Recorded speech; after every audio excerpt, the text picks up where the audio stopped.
Day 13! Give it up for day 13. We are, oh, let me get the... Bingo!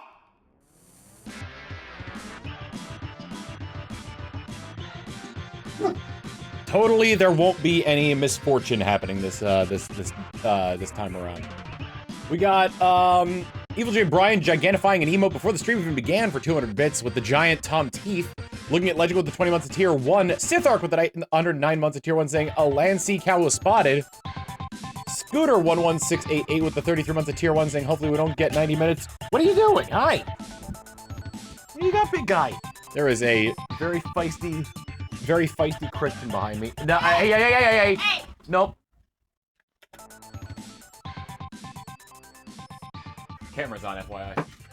Just, if you don't want to be on camera.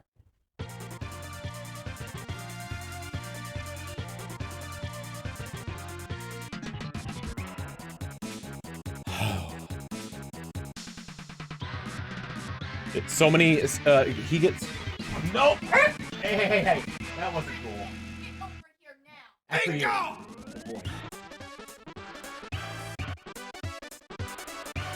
Big Apple, 3 a.m. Where was I?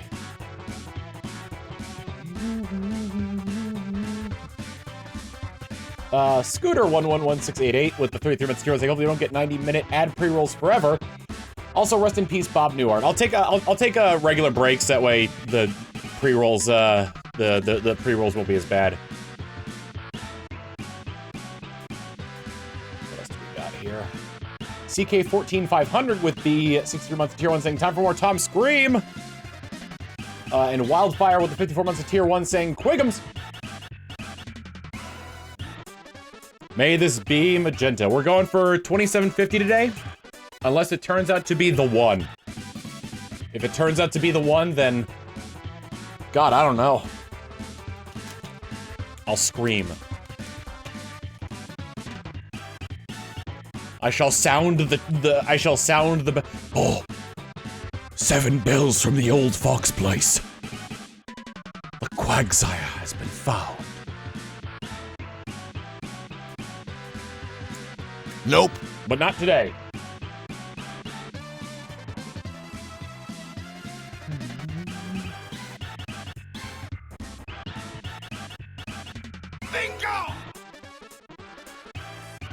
Nerd Art and Games, thank you for the 61 months of tier 1 saying 61 months. Anything to say?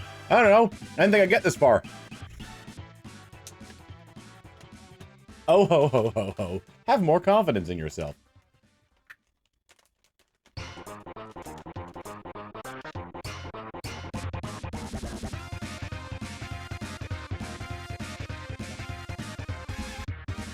Are you going to help the Ranky economy recover after Yes wins? I don't know.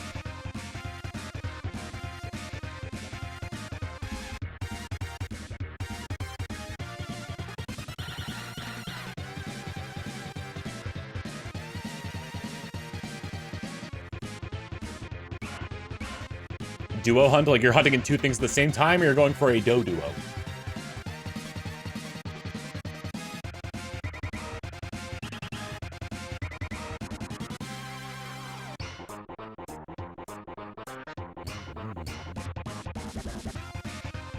This is pretty with 1.8 million points. I'm going to die one of these days.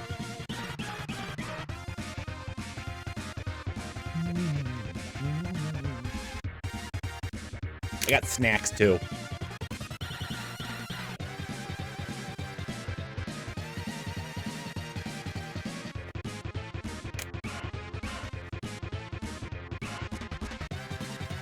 What's the generic name for, like, for a drink that, like, that's designed to restore electrolytes? Because I think Pedialyte is a brand.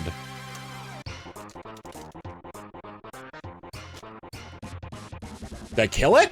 Wait, where'd it go? How did it die? How badly did I screw up there? Did I use Giga Drain instead of Spore last time?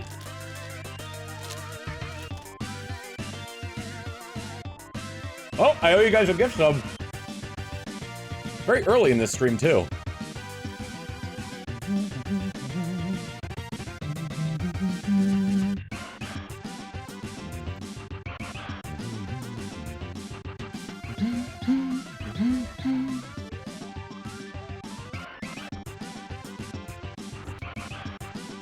Bingo! As for VT, enjoy. Bingo! If anybody wants to match me on that, then feel free.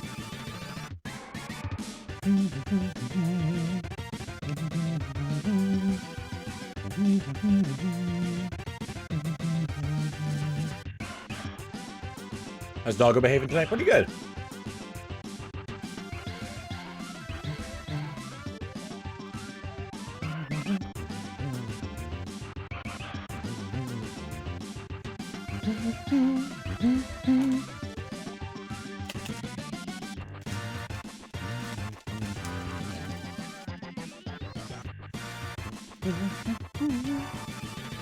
I didn't even remember switching over to Giga Drain.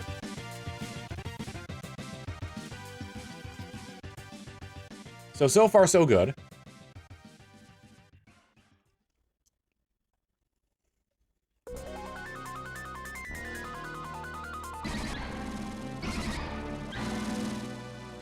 Bingo!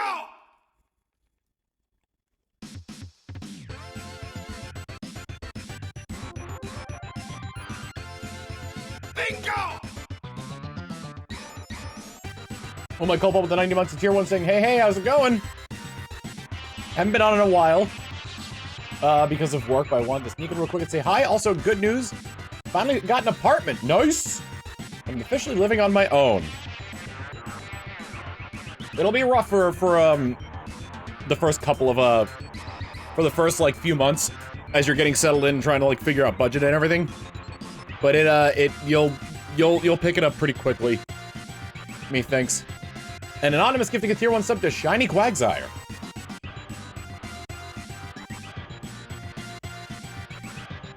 Bury my shell at Wounded Knee. Bury me with my money.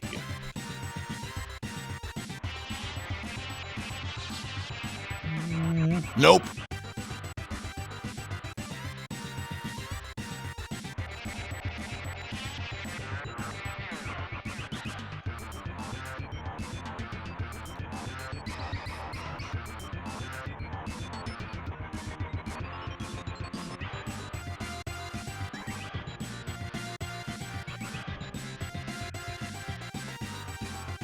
Every 20 attempts, or around an hour, we'll be taking a break.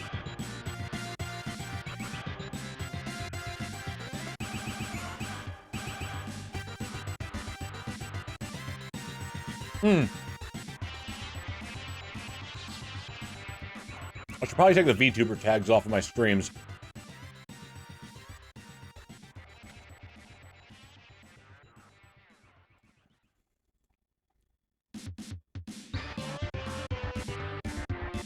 Don't want people coming in here and being like, whoa, what a very sophisticated VTuber. It almost looks like a human.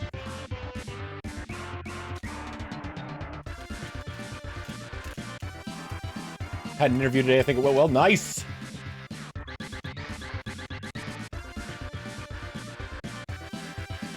Who's got good news they'd like to share?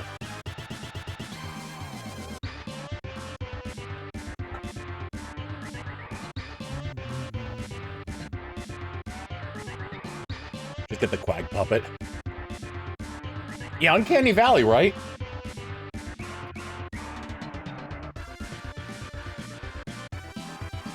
Screamalosis, is it your birthday?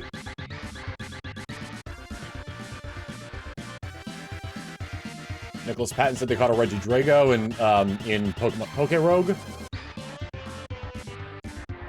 Things are looking up. It's still good news. Tentacle YT has a job interview in the afternoon. They think they have a shot.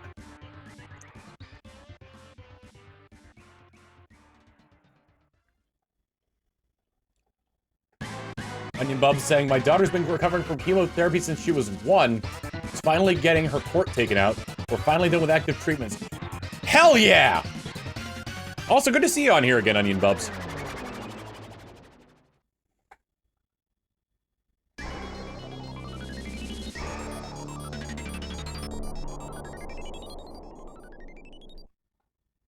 Finally got my mother to accept help for a chronic illness. Good vibes to you. And good job on that. Nope. Dell doesn't have good news. Dell is curmudgeon. Got over my art burnout today? Let's go! Found 6 shinies in Scarlet last week. 2 Citadel, 2 Froakie, a Sandslash, and a Gallade. Nice.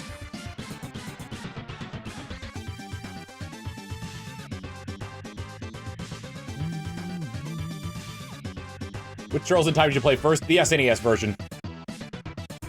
I was fairly young when Turtles in Time came out, so I wasn't really gonna be like palling around arcades.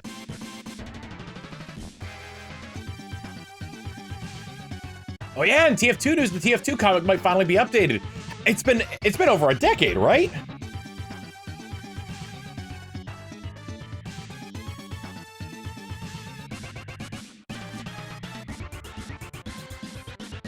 Saxton Hale!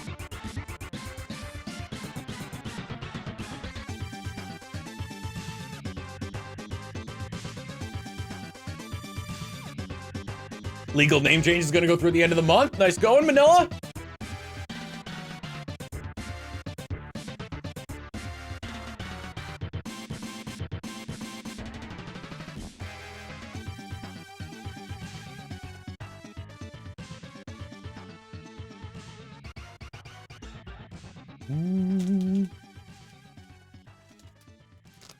Goddamn. I have no self-control when it comes to sugar.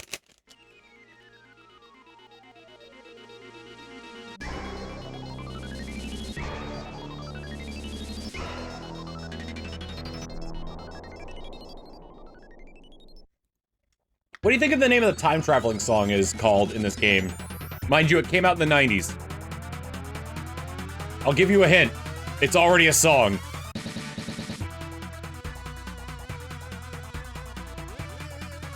That's why I don't keep it in the house. Yeah. How's it going, Brett?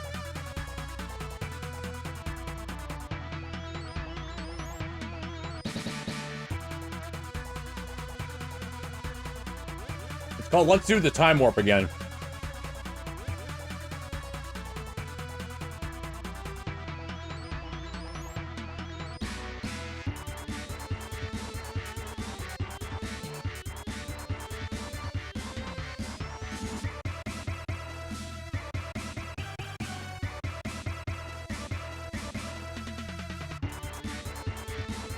Someone asked what I was munching on.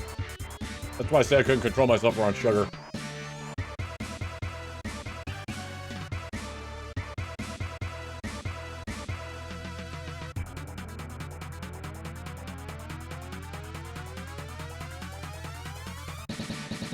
You just had a cherry turnover?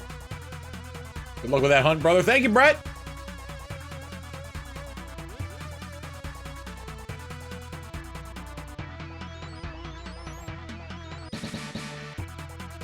Hope you're doing well, and I can't wait for that thing. Nope.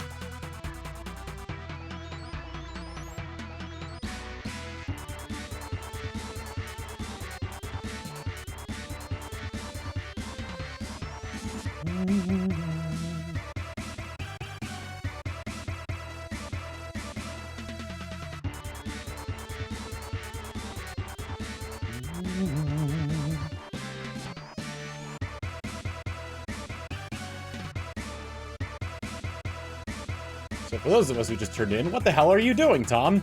I'm shiny hunting a Quagsire in Pokemon Colosseum, which you're not supposed to be able to do.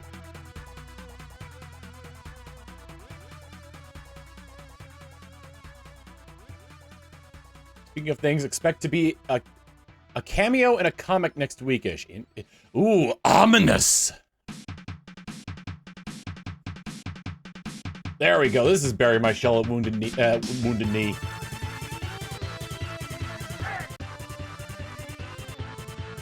All right.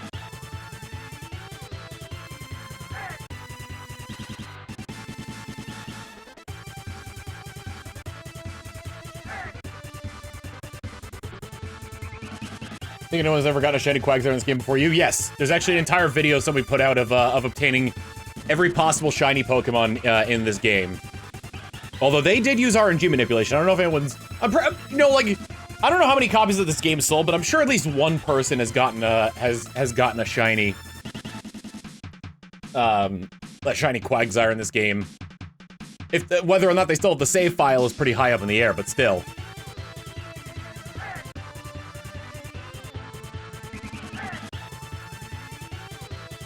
There's a pretty low chance, but have any of you ever gotten a shiny in Pokemon Colosseum?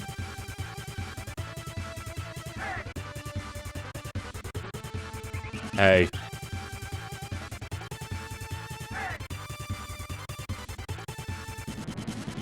Never played it. I wish. I only had XD. Nope. Nope. Nope. Nope.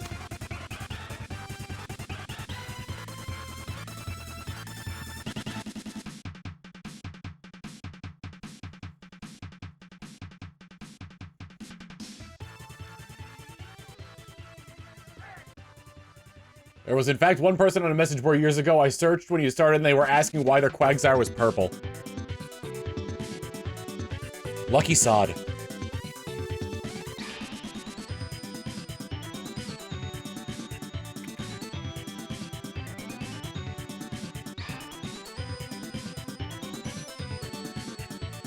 The snag machine is charging.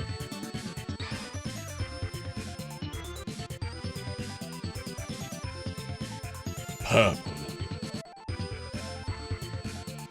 Grape-flavored Quagsire.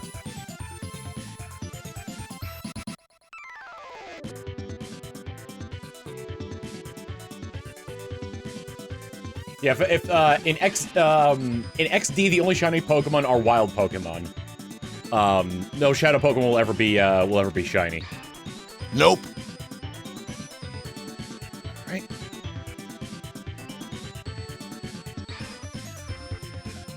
Shit, I was gonna do something and I can't remember what. And there's only 9 wild Pokemon. And even then you can't get the hi big guy. Even then you can't get the ribbon for purifying them because they were never shadowed to begin with. Hey big guy, what are you doing down there? Watch out around the wires.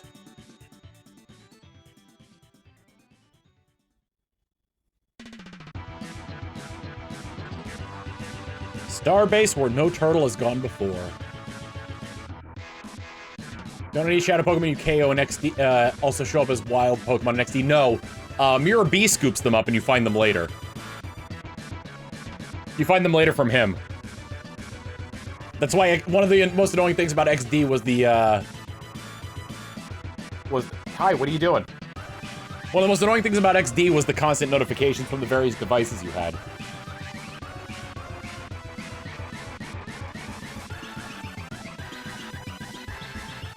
The mirror radar, the purification chamber, the emails.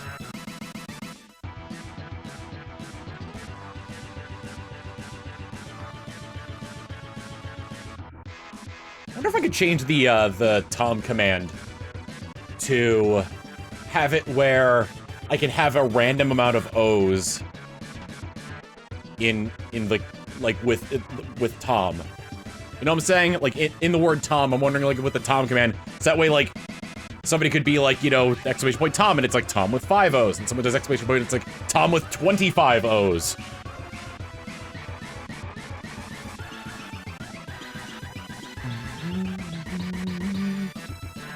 There's a few things I want to do. I'm finally looking at tits. Take that out of context, if you will.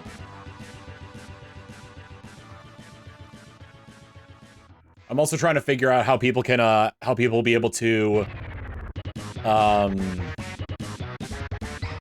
also trying to figure out how people can, redeem, like, bits and channel points to switch the toggles on my VTuber as well.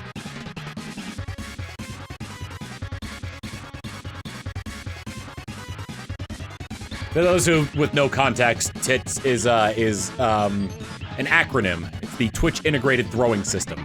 Nope.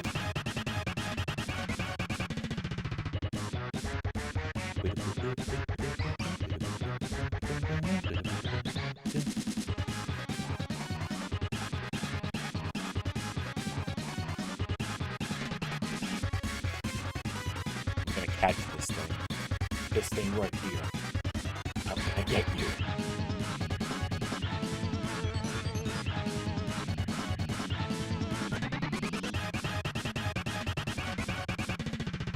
How do you feel about tits, Tom? Generally good. I feel like I'm going to be hit by them a lot, though. Headset guy with 53 months of tier 1. Thank you very much. Mwah. Bringing back the kiss.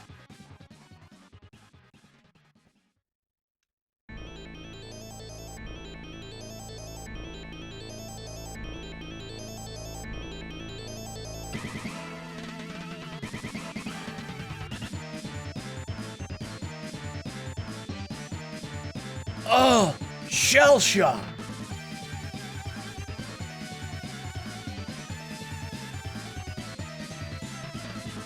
Yeah, set an 1 in 8,192 chance that a shiny Quagsire hits me. Good lord. You can't import 3D models in there. 2 I want to import are a frying pan and a truck.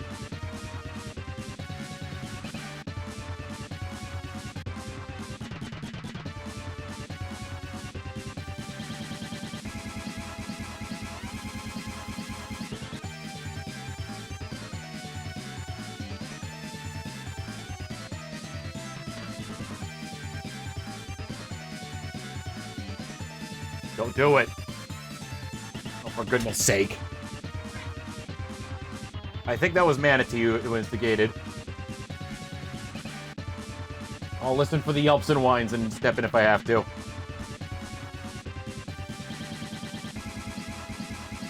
Yes, it will have the frying pan hit sound from TF2 and subsequently Left 4 Dead. I think the frying pan was the weapon in Left 4 Dead first before it came to TF2.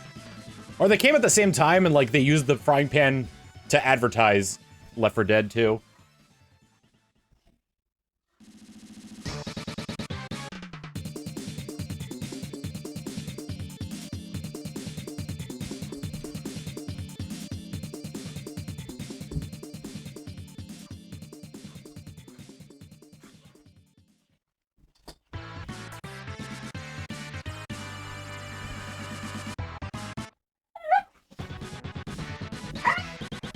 Strike 2.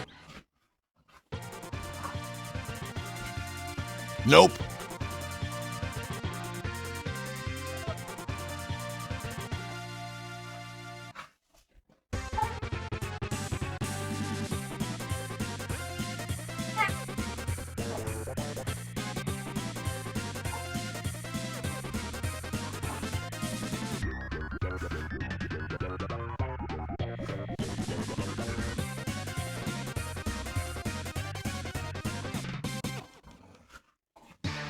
I don't know if you can hear the growling, but there's a lot of growling.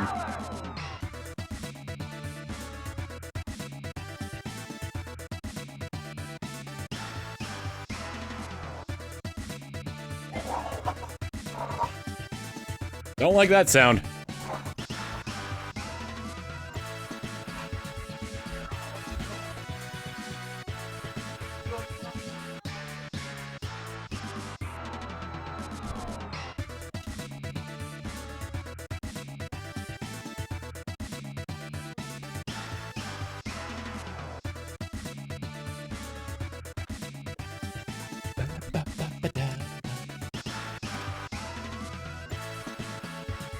Yes, when play fighting gets a little too rough. Adrenian Master with the 80 months of Prime saying 80 months is still very entertaining to watch whenever the summertime flu hits.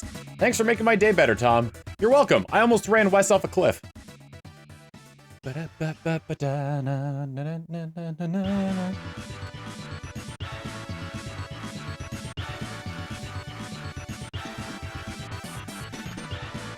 He's a strong critter. He's a strong critter, he is. See Manatee just under the number. Hi, Bug. Hi, Bug. Manatee. Hi. What's the Superstitious Edition? Well, we're on the 13th time. Certainly I'm not going to catch the shiny and then reset the game by accident.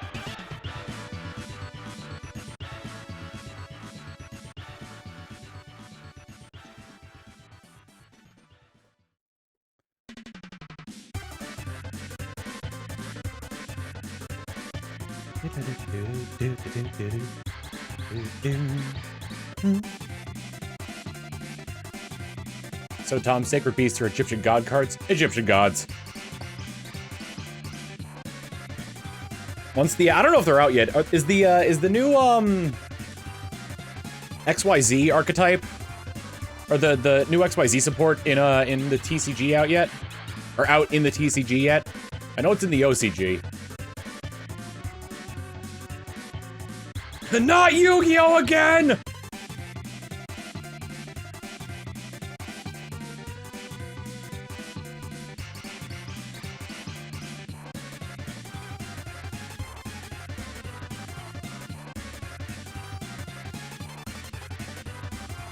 The sacred beasts are just like demon.png, demon.jpg, but like whoever designed them looked at the Egyptian gods and say, hey, can I copy your homework? Nope. And that's what he says. He says no.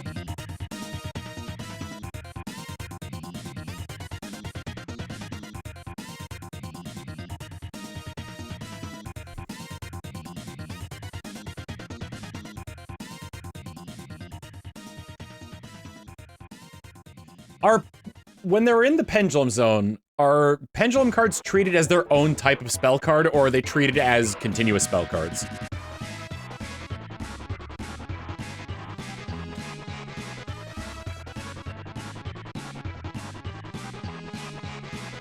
What is it? They're treated as interesting. So could you theoretically tribute them for a summon of Raviel? Or not Raviel, Hamon?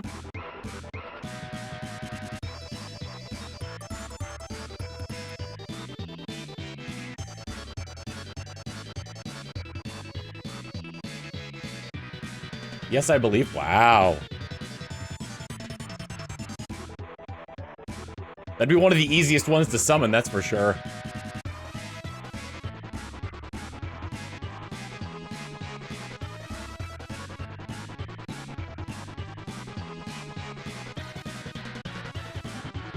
Manatee. Make good choices, buddy. I see that tail wagging. Play with a toy. Manatee. He's trying to instigate play with Christian again. Manatee. Come here. That's the opposite of coming here.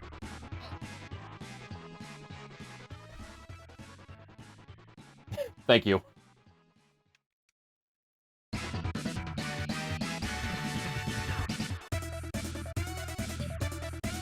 This one's called Eye of the Turtle. Oh, here he comes again. Round 2. Hi, what are you doing?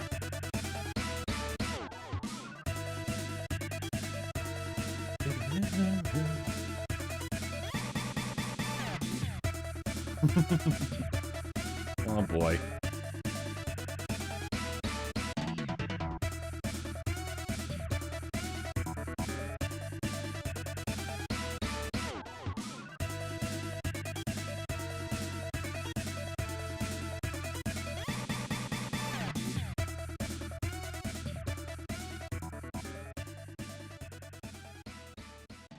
They always wait until I'm streaming, too, is the thing.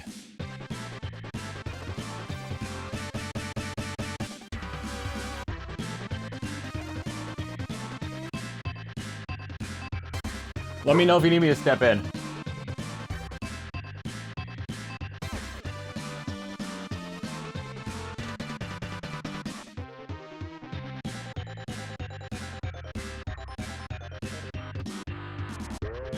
That's probably Mickey that's barking right now.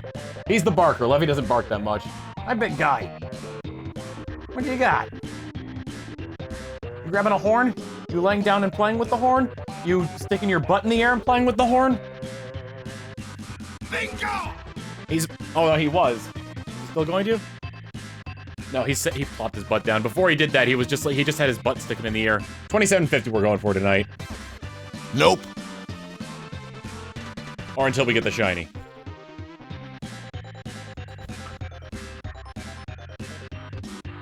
What do you got? They just traded horns. Was that what this is all about?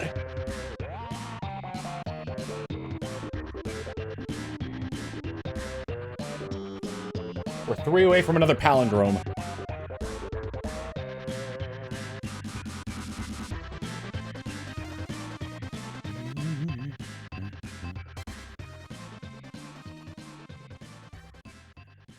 Then a deal has been struck. Oh, you know what? Yeah, actually, play this one.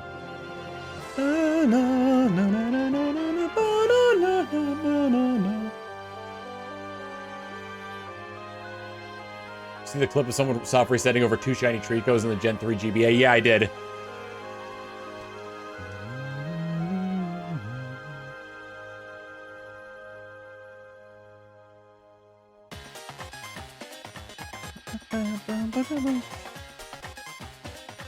Man, the Turtles in Time's OST, I mean, it's an SNES game, so I guess that makes sense, but, like, the Turtles in Time OST is a half-hour long, which I guess is kind of long for a for an SNES game.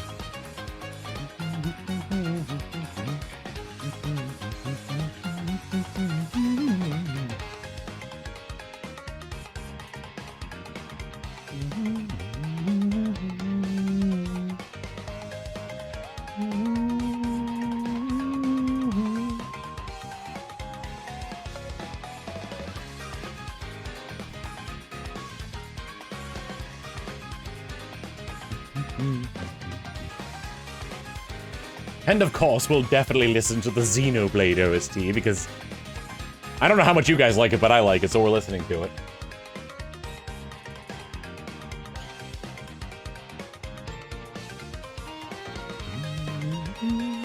Final Fantasy VI's ending theme is 21 minutes long. Good lord! How'd they fit all that onto an SNES? How'd they fit all that into an SNES, cart?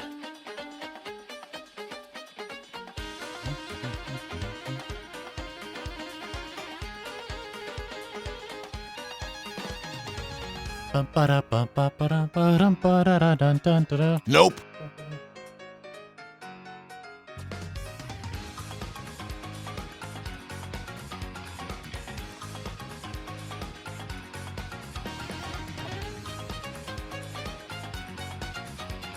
I'm gonna be a lot more animated this this stream just because I'm standing at the standing desk. You see.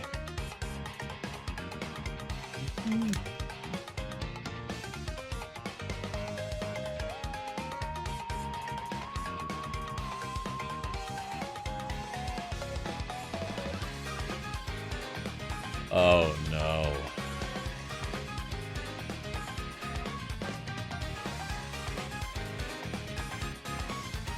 I just realized something.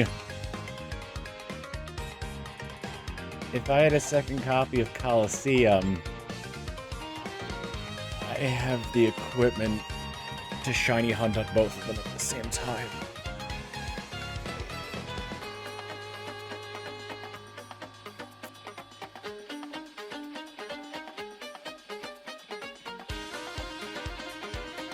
Neo next, think of the 18 months of tier 1 singing presently trying to find a Chinchou in Heart Gold with the good rod. Wish me luck, chat. Good luck. Chain fishing wasn't a thing in Gen 4, was it?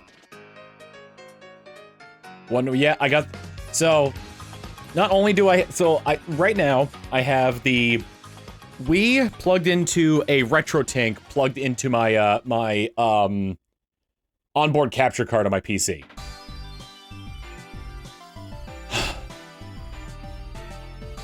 I have a GameCube, I have another upscaler, and I have an external capture card.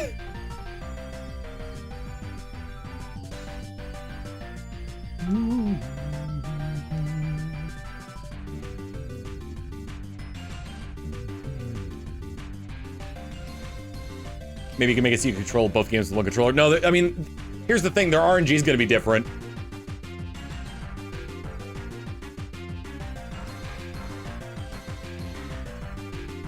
What do you mean would that count as cheating?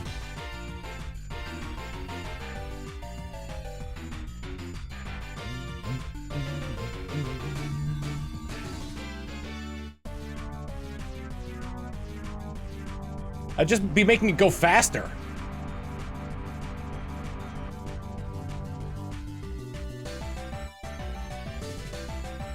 Nope. Literally nothing would change except this would just go faster. I probably wouldn't be talking to chat as much in the downtime betwixt doing things. Oh no, the reason I don't want I don't want one controller controlling. I've got a Wavebird, so I theoretically could do that. But the reason I don't want one controller controlling 2 games is because when I say the RNG is different, I mean that in a way where it's like, if I catch it on one but don't catch it on the other, then I'm desynced.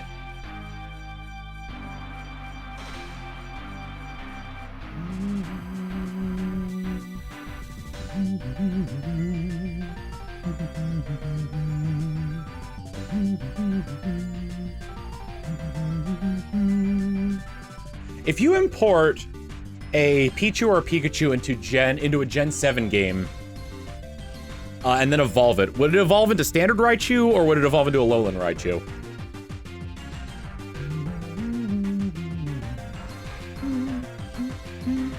It would evolve into a... I'm seeing mixed things on that one. You can only get a Standard Raichu in Gen 7 via the Ultra Wormhole.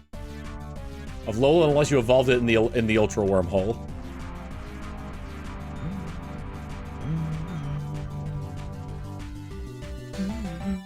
Which gen are we talking about? 7.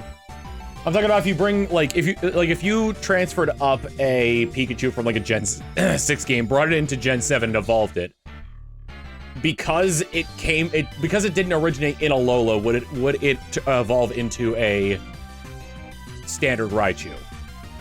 Yes, it would be Alolan. Okay.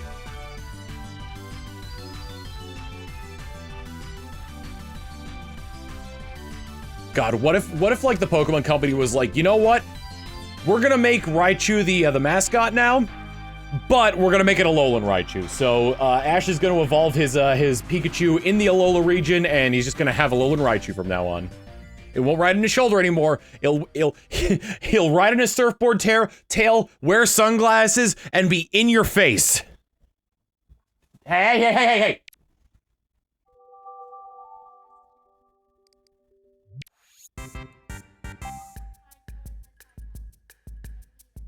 Oh, wait, I want to listen to this before we do any other songs.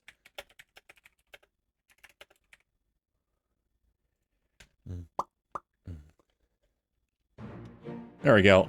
Nope. Can you believe nobody's made a Beat Saber track to this song?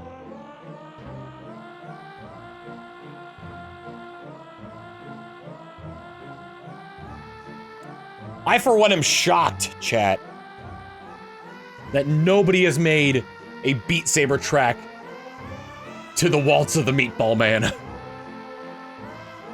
The way, I cannot get over the way Alex described it initially to us on the podcast. Little Runmo goes into a room that's sinisterly labeled the Meatball Man. Shocked those made a Tom Scream version of this? They have. My community has.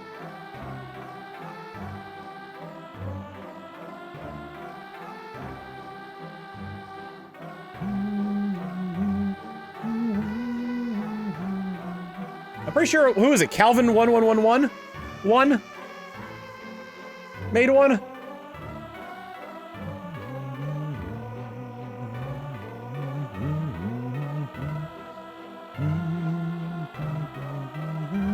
The delicious meat, the waltz of the Meatball Man.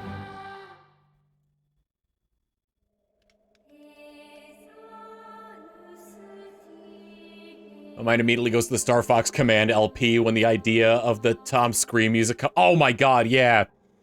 So I did a Let's Play a while back of Star Fox Command. One of the features of that was that you could answer questions with the microphone, and it would take those audio clips and mix them into like the Star Fox speech, where they kind of go like, and it, you know, pitches it up and down based on which character is speaking. I screamed into the microphone because I thought it'd be funny. Realized that it was ear-wrenching, so I went with the default ones. However, the game saved the scream data. And hey. it saved the data of me screaming, and then when I went to like, what was it, like, Sector X and Sector Y in those areas, it had a specific song that was supposed to include, like, clips of what you said on there from, like, something. And it's just me going, Nope.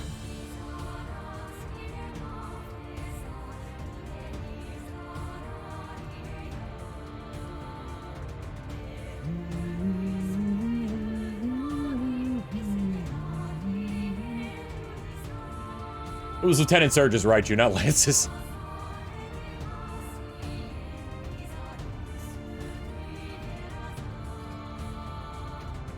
Star Fox Command. I love the new control scheme. The story is so bad.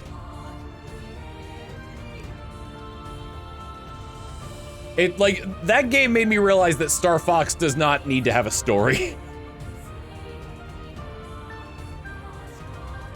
Bartholomew is a great name for a Meowscarada.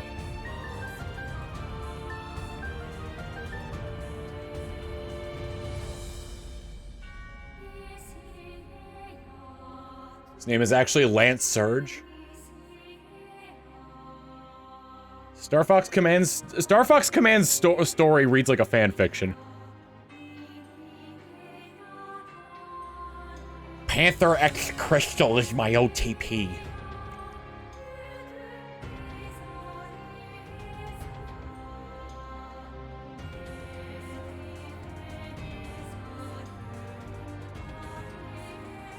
Mad Mags is a great name for Sandy Shocks.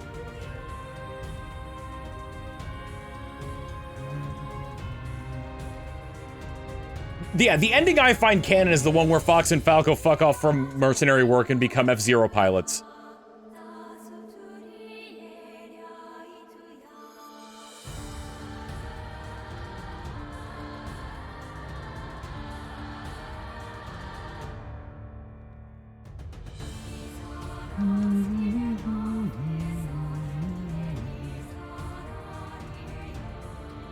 Excuse me, but what was just said, one of the endings in Star Fox Command is that they go off chasing, like, Fox, you're controlling Fox and Falco at this point. They go off chasing something else after, Star Wolf sort of, like, stabs in the back.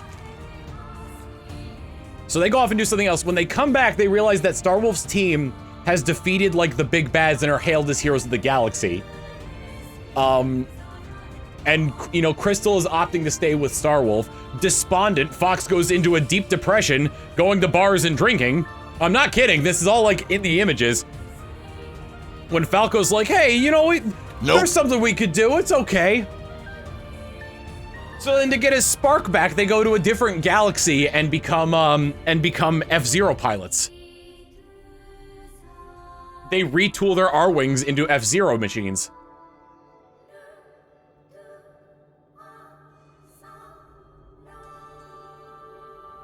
I'm sorry. For some reason, my watch doesn't think I'm standing.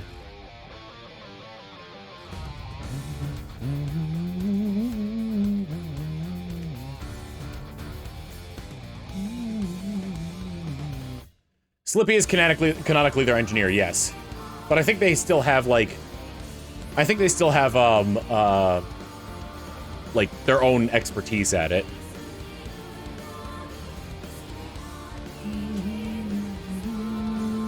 Mr. Jim was saying, I hope the new Star Fox isn't 64 again. They peaked, to me, they peaked at 64.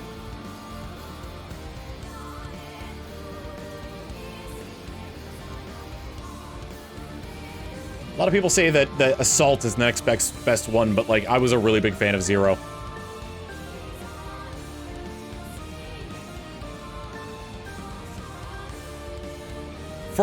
It could have been significantly more.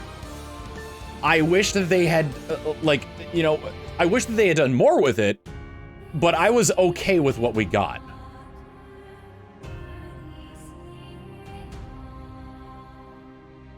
'64 was a remake of the SNES one with elements from the unreleased Star Fox 2 in it.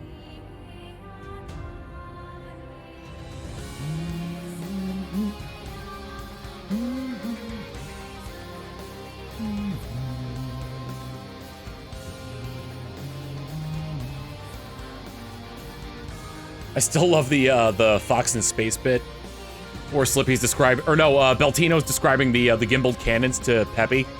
He's like, gimbaled what? Gimbal cannons. It means that you're not always shooting straight forward. You can aim in a different direction than a different direction from where you're going, and fire that way. I don't think they'll like that. Can I turn that off? Just flip the switch on your right, my man.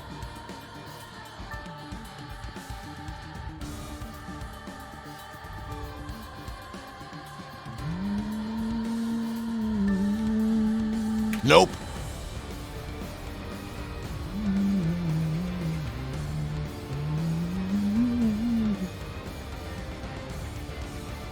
We are one away from Twos and Satan. The mark of the beast. Not to be confused with the mark of Mr. Beast.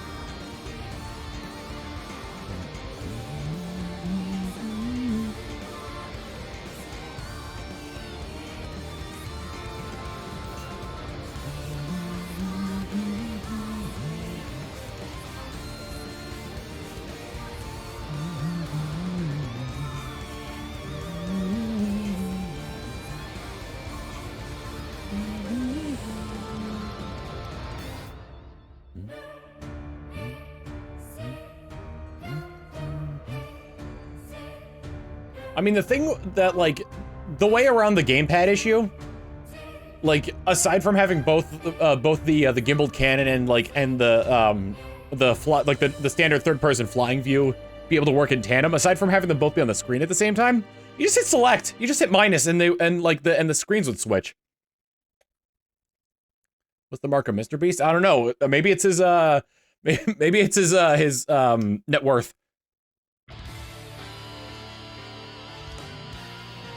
New battle.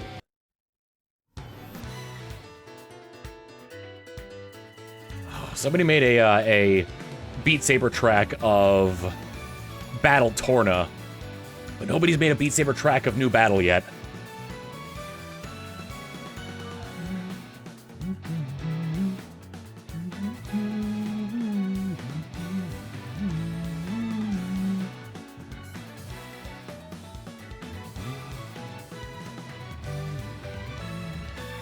At what point in Star Fox do you unlock the Gwimbly gun?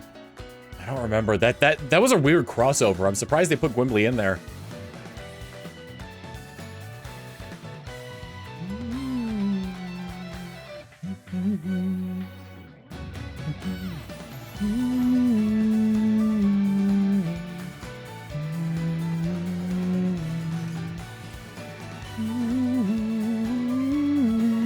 Nope. I swear to God, if I had my Gwimbly gun, There are people that were complaining like, man, it's amazing how well they got the PlayStation style of Gwimbly down, but really fumbled with the Super Smash Bros. Parody.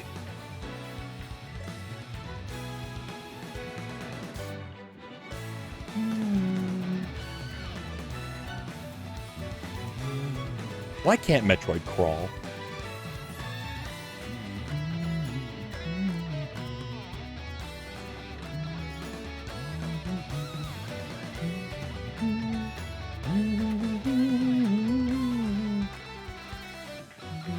Wow, this Tom model is so realistic.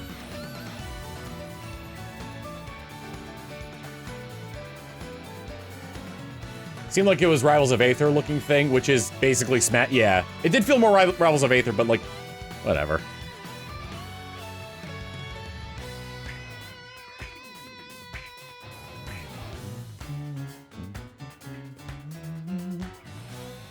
Thank you for watching, Magma Cody. I know you're still lurking, but I just wanted to thank you because you said you were switching to lurking mode.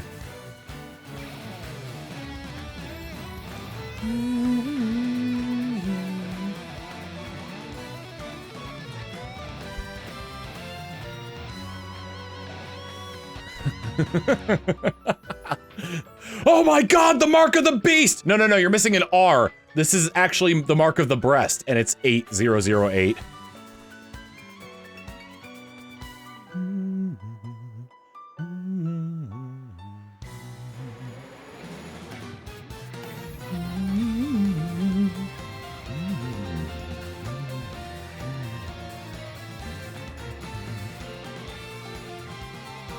What was this one short I saw where it's like,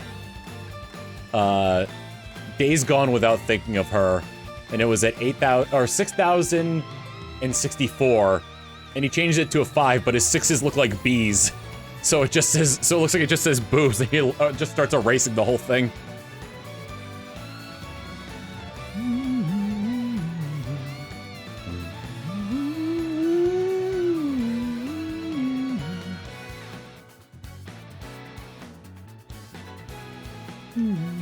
Nope.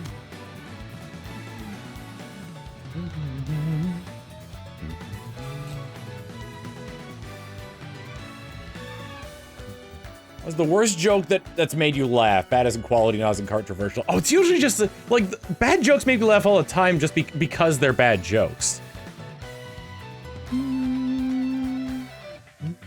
Oh yeah, he starts erasing it, and then when he erases the 6 and the 5, he screams because it spells out boo.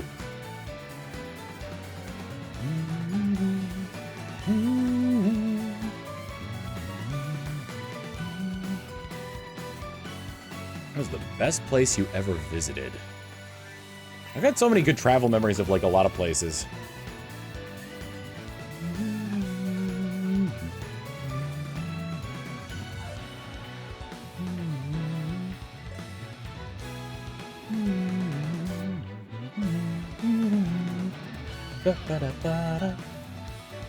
Denny's.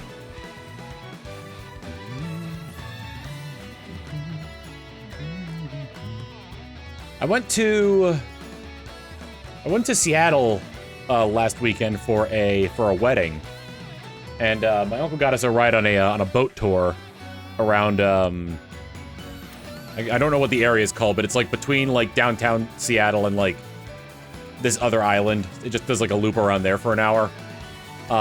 Stunning view of Mount Rainier from there. It's amazing when you see something like that, it doesn't look real.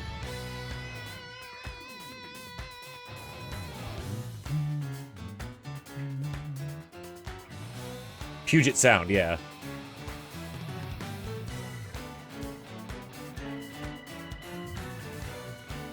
I hope I'm pronouncing that right. Right. Puget Sound. How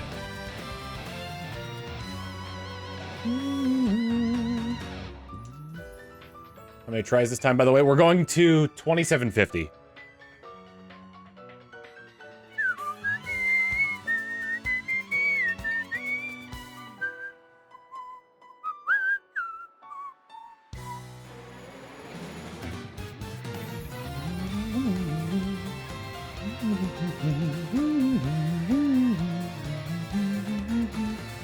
I can still do it. Gold dang. Nope. They got faith in me. I can still do it. Shut the hell up, Dell.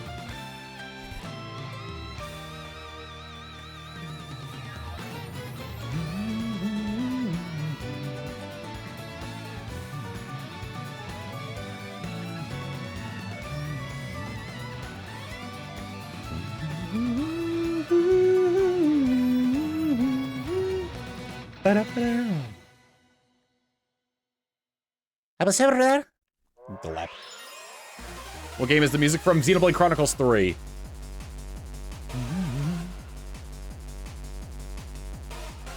I haven't played any of the Digimon games. Heard good things about them, though.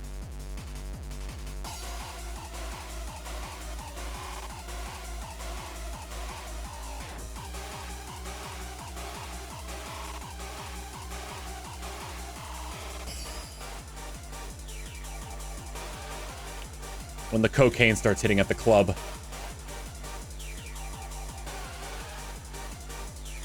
It doesn't even look like I'm doing anything with this arm. This does not look like raising the roof. It looks like my arm's about to fall off. Forbidden Bee, thank you for the raid!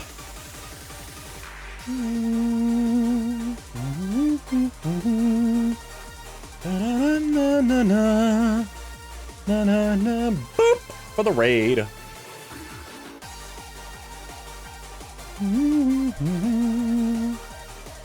Let's get that shiny. Hell yeah. Let's do it.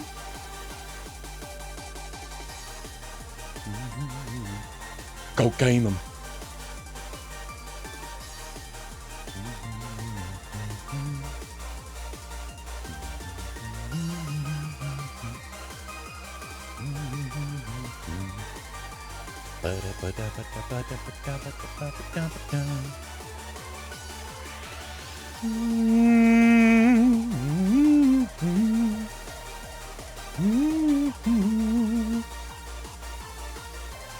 On days where I do, Beat Saber for my cardio workout, I might start streaming that. It'd be a good reason to bring out the yoga pants.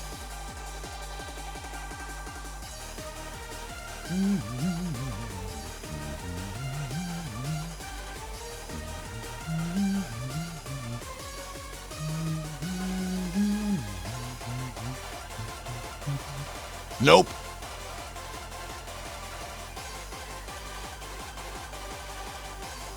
I don't know what it is about like your favorite Pokemon rival? Nimona. I love Nimona. I wish they delved into her story a bit more. We get one line of her backstory when they're going down in Area Zero. And I think they should have expanded on that. But I love her personality, and I love the way that like that she's sort of like reached a pinnacle with nowhere to go.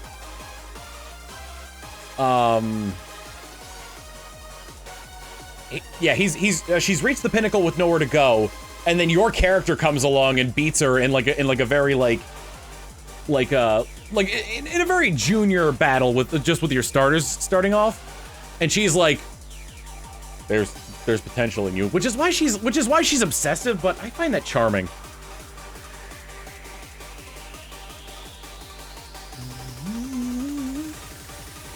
My favorite rival is Wally. My favorite rival would be Wally if they didn't do him so dirty in both the original games and the remakes. Honestly, like if they had the forethought for how like before Gen 7 went, I would have loved it if your player character beat the Elite Four, and like as opposed to there being a champion, like you just get crowned champion, then Wally comes up and fights you. And he has the strongest team. His whole thing is growth, but even when you fight him like the final time before the Elite Four, his team is so weak.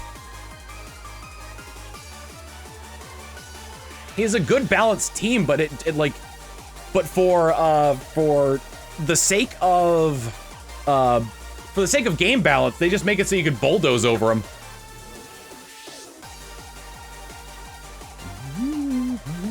She's excited because she might have someone who's finally able to make her go all out. Yes!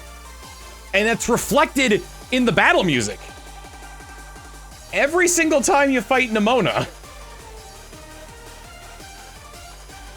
Let me see if I could find the... Here we go.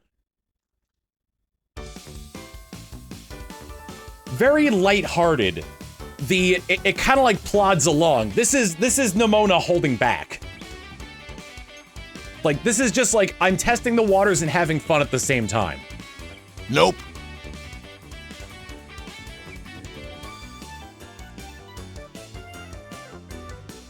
But then, when you finally beat the gym challenge, and beat... I don't think there was a champion in Generation 9. Can't think of anybody who would fit that bill. You go to the town square.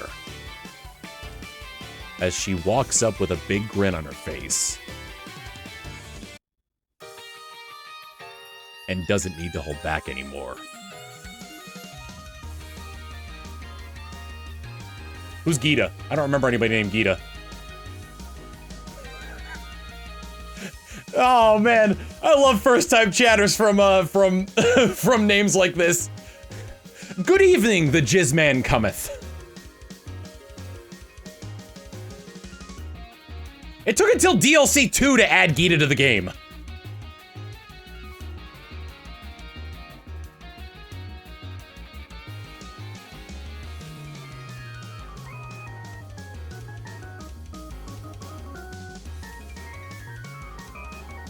The reason I say that is because they put the Pokemon she should have started with at the very end.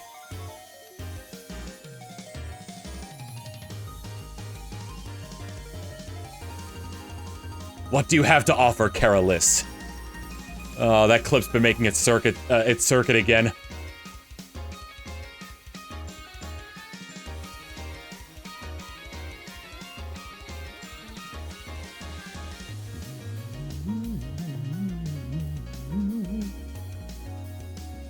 when I discovered the wonder of combining fossils and the sheer panic in my voice.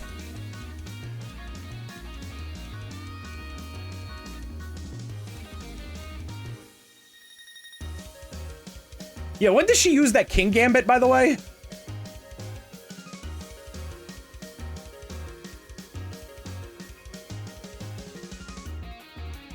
How does first chat work? If it's the first time that somebody's chatted in like on the stream, it'll come up and label it as a first time chatter. Normally, fifth isn't terrible. It should have been sixth. That should have been her final Pokemon.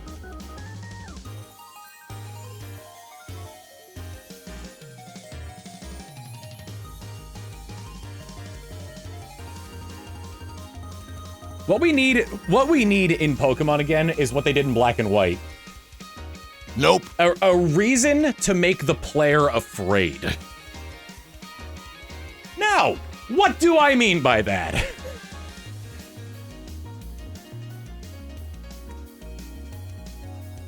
I'm saying, like, we need another random house in Undella Town.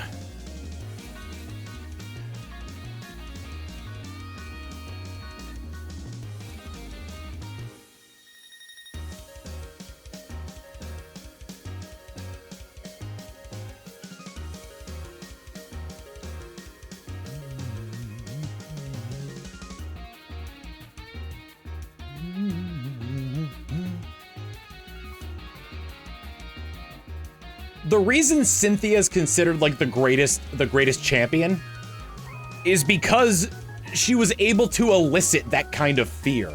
Wasn't that post-game? Yes. But you can still get there before you're ready to fight her. And it's horrifying.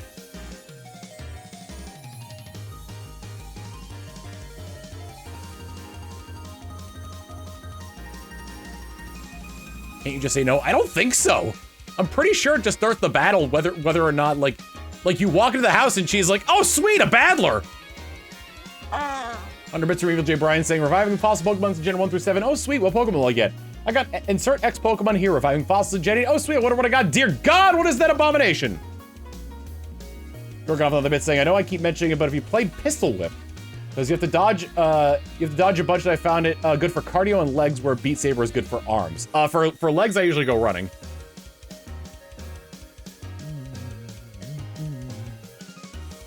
Might have been Black and White too, where you could say no.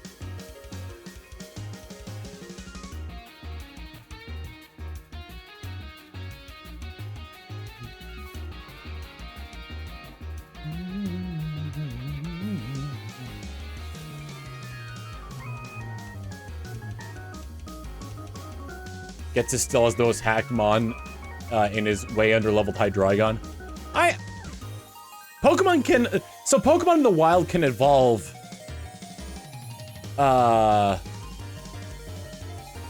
Pokemon in the wild can evolve, like, without being the proper level. Take the level 5 Salamence you can find. Nope. All right, we're gonna take our first of 4 breaks here. Oh, and just in time, because the music just stopped. So, I'll be right back. Gonna get Manatee his treats and get me a refill of my water. See y'all in a bit. Let's get back into it. Hello. Tell Manatee good boy for us. Chat says you're a good boy, Manatee.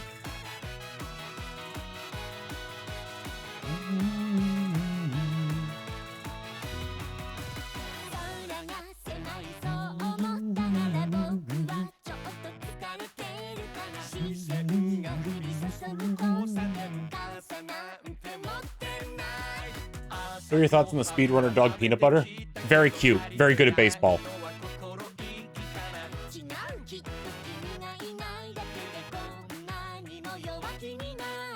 Just saw your shirt, care to explain? I'm repping my Yoshi.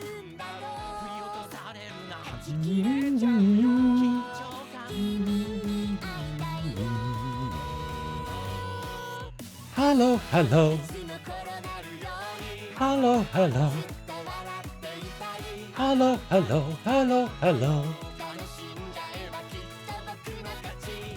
Hello, hello. Hello, hello. Say hello. Kimi wa itsumo amai, amai. Hello, hello, hello, hello, banana. How'd your application for VTuber go? I've got time. I haven't done it yet.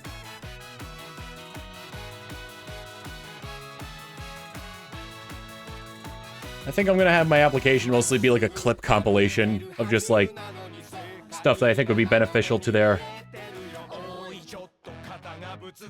stuff that they'd be looking for.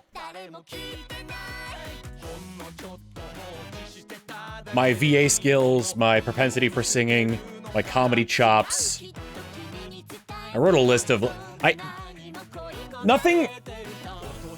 As someone who's had very low self-worth for the longest time. No, there is I believe there's a male I believe they identify as male. Member of VShojo. At least a male presenting member. As someone who's had very low self-worth for the longest time, coming up with a list of good points is difficult.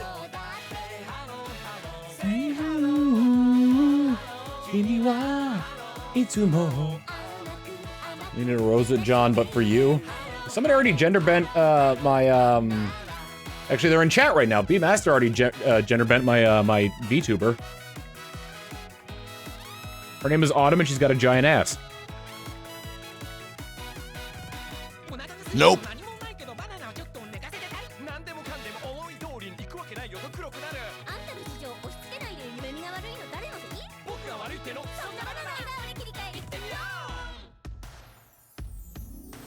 Hello, hello.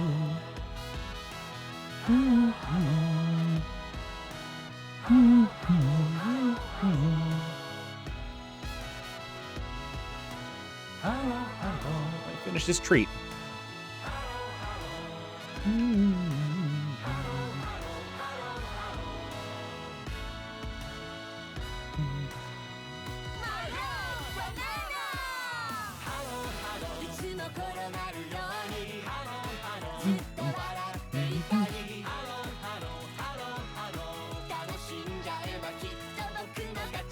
Hey!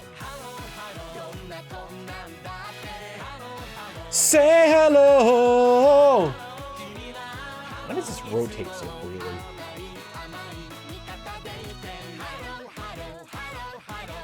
I'm gonna have to get my toolkit. Banana!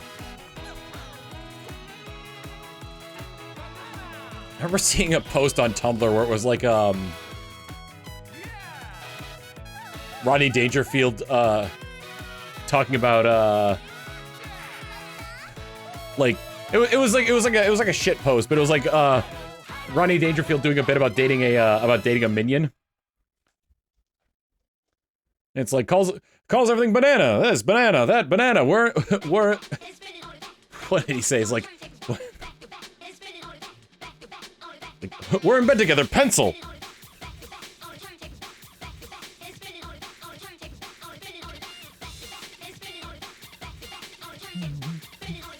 Mr. Snow, the 81 months of tier 1, saying, in this road for the shiny Quagsire? Hi, big guy. One must be ready to ask if they're willing to become more quag than man to achieve it. Hi. What's up, big guy?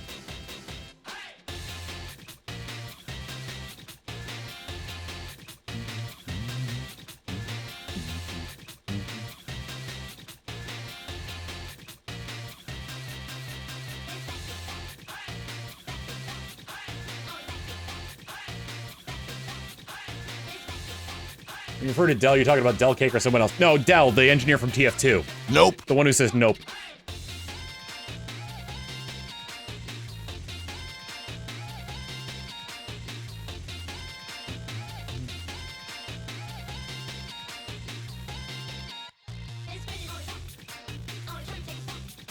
It's been on its back.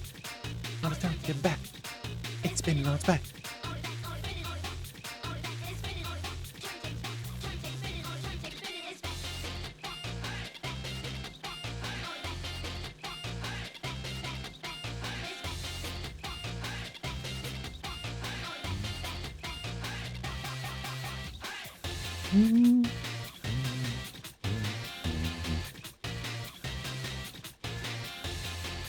Because my introduction to Sonic was Sonic Adventure 1 and 2, the Hideki Naganuma soundtrack of Sonic Rush was so foreign to me, but I love that game.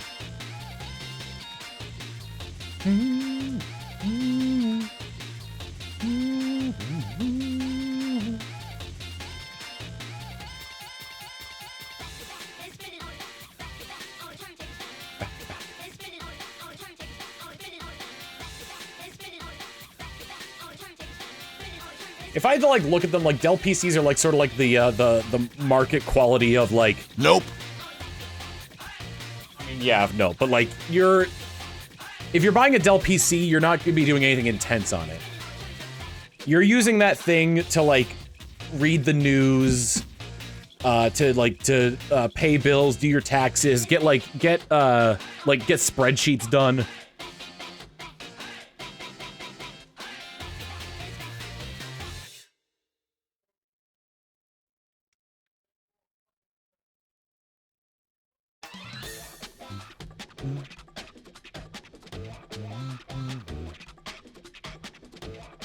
Very surface level computer use. I said it before, I'll say it again and again and again and again. I said it before, I'll say it again and again and again and again.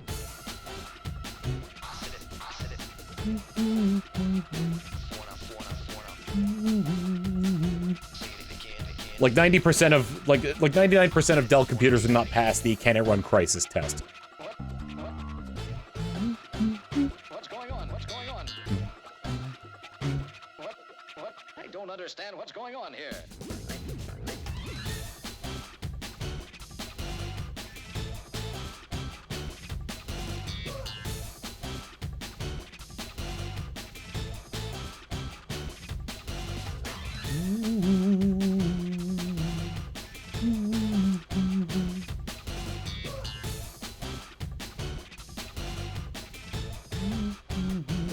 Give me a break.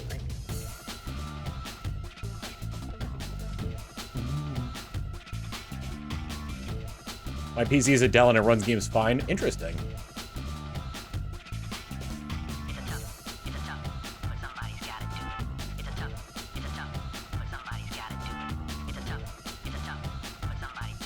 But can it run Crisis? Can it run Doom?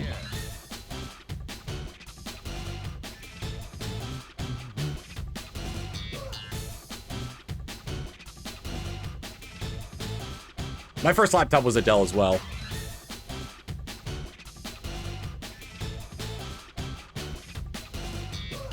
I think it was advertised as a Dell gaming computer, but man, it looked like it belonged in like an office. Nope. That's the laptop that I played primarily World of Warcraft and Team Fortress 2 on, and how I got my start making making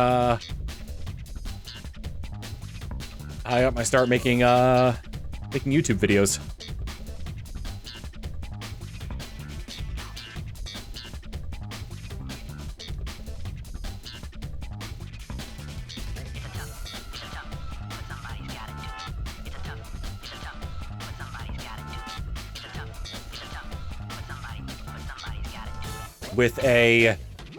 With a Hauppauge capture card that required my VCR in order to split the image between my TV and my computer.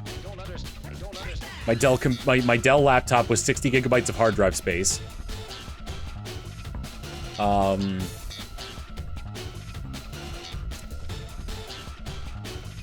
then I had a copy of Sony Vegas that my brother had acquired.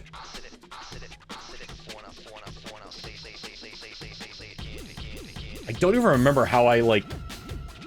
Oh, you know what? I didn't know how to download stuff off of, like soundtracks and whatnot, off of, like, websites. Or I didn't know that KH Insider existed, for that matter. So... all of, like, the soundtrack stuff that I used for my Smash Machinimas, I would just go to the sound test and record the songs onto my Hopodge. Hey, hey, no. No. After you. Manatee!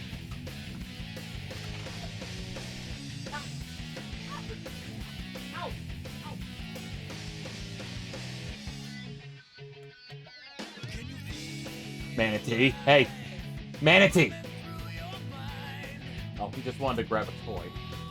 I don't know if he's doing that to try to... He grabbed a toy, and I don't know if he's doing that to try to get Christian's goat, or if he just wanted the toy. I think this gets copyright claimed.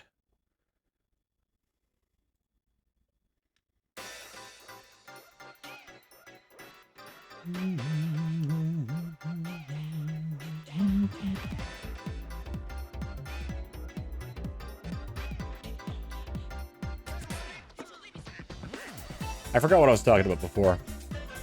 Oh yeah, I recorded like the Brawl soundtrack off of that. Not the entire thing, just what I needed off of the soundtrack test in Brawl, in order to use that for machinimas.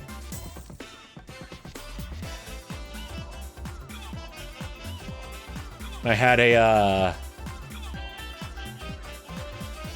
Logitech headset that I recorded all my dialogue with. Nope. This is the second time I've kind of gone over this, but like in that first episode of Smash Fighter, the live action segment was recorded on a camera that one of my friends borrowed from. We had sort of like a quote unquote newsroom in our school that was just used for morning announcements, but it was like, oh, you know, get skills at working on a television set, that kind of thing. So one of my friends who was in Smash Fighter worked on that morning announcements television set, and they were able to borrow the camera. I remember we wanted Josh to sound Josh's voice to sound metallic because he was Meta Knight in Smash Fighter. So we tied a colander to his face, a metal colander to his face. It worked about as well as you'd think it did.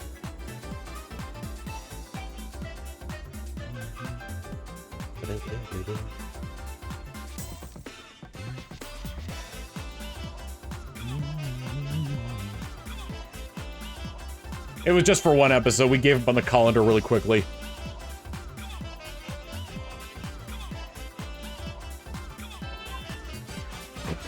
What the?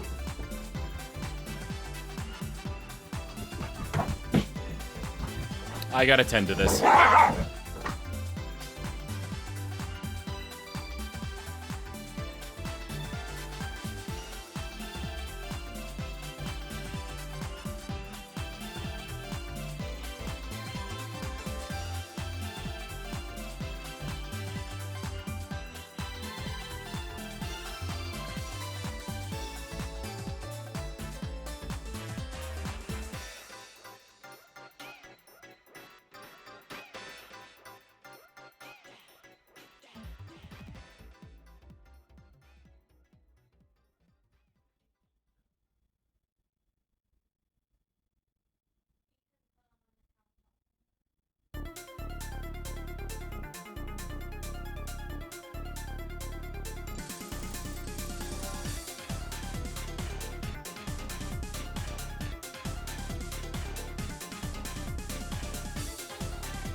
Bingo!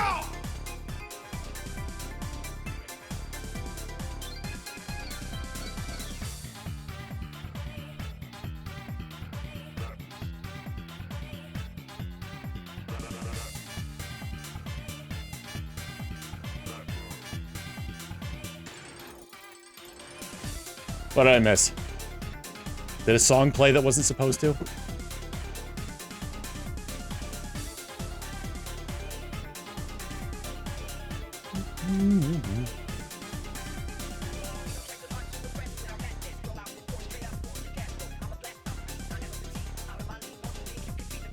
We should be asking you of what we missed. I just went out there, flipped Christian onto his back, and held him there for a little while. This one VOD safe? Yeah, this is Metallic Madness Zone Act 1 from Sonic Mania.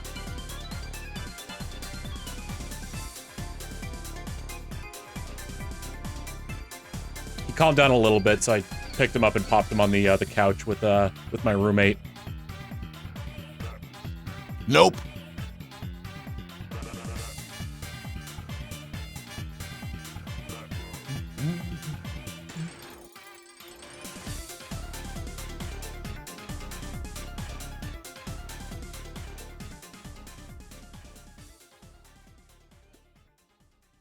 Because this is Metallic Madness Act 2.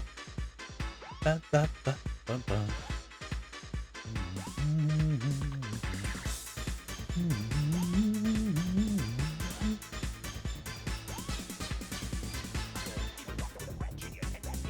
why people are thinking this is VOD destroying, because usually stuff with lyrics tends to be VOD destroying.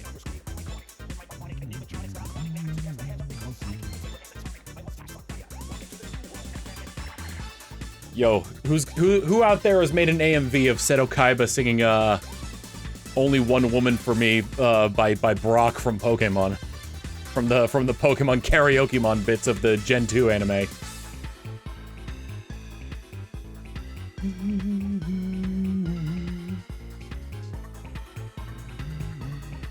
And it's about the who would it even be about? Well, they're both played by Eric Stewart, which is why I said that. It was the what is it? It's like Brock going like, Jenny! Oh, Jenny! Joy! Oh, joy!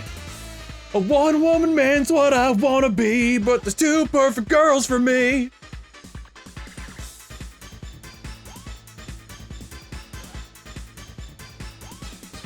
I remember so much more of that song. I only remember like the first, I remember the first verse, but that's more than I feel like anybody should remember of that. Officer Jenny, can't you see? You could lock me up and throw away the key.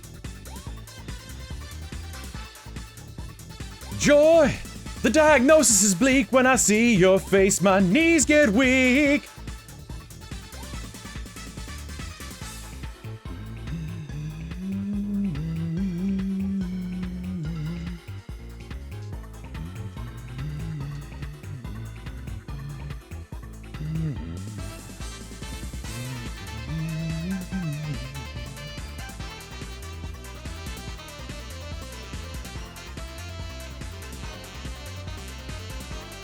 Which would be better DLC, Sword and Shield or Scarlet and Violet? Nope. I think Sword and Shield are the better DLC, but I think Scarlet and Violet are the better base game.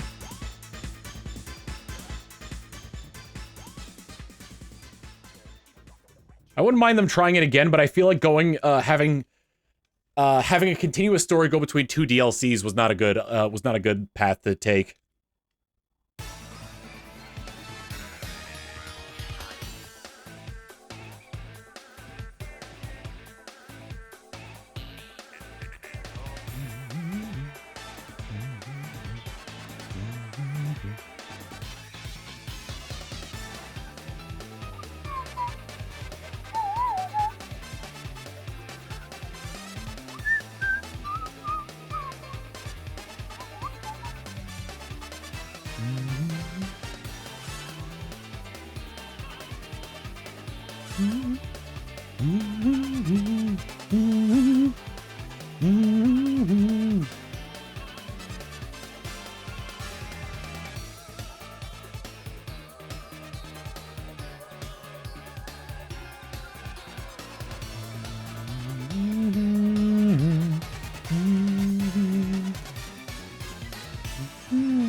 I almost started the battle by throwing a ball.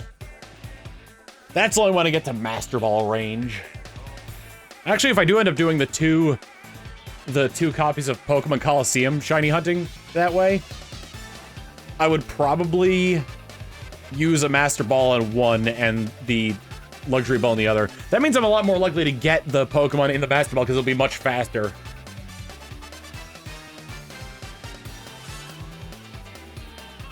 I feel like I should have a Master Ball in the back pocket. Because if we get to the point where it's like, it's been a few turns since like it fell asleep and it's on like its second sleep after it uses amnesia. And I'm like concerned that it's gonna Shadow Rush itself to death, I should have the Master Ball in the back pocket.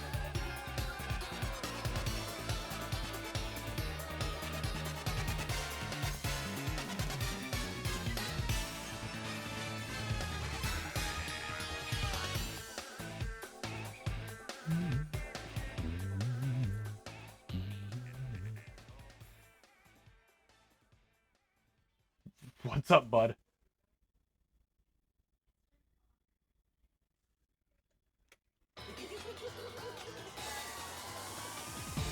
Good boy, Bug. Nope. It's finally falling.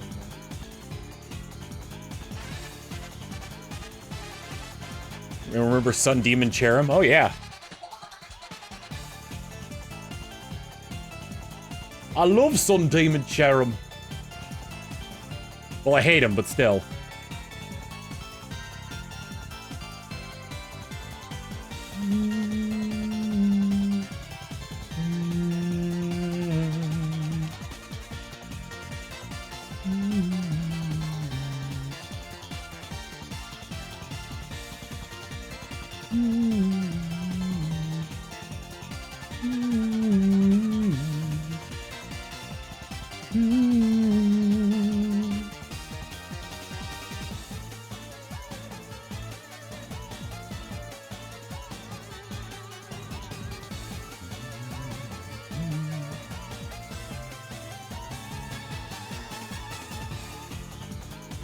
Okay, good. It thinks I've stood this this hour.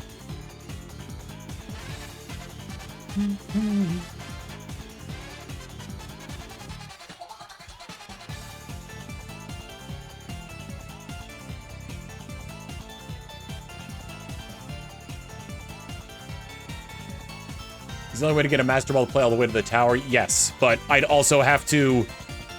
Like, basically, I'd also need another False Swiper and another, like, Spore user. Oh, no way, I wouldn't even need that. Because if I'm using Master Balls on one, then I wouldn't need either of those. But yeah. Alternatively, I could duplicate the save file.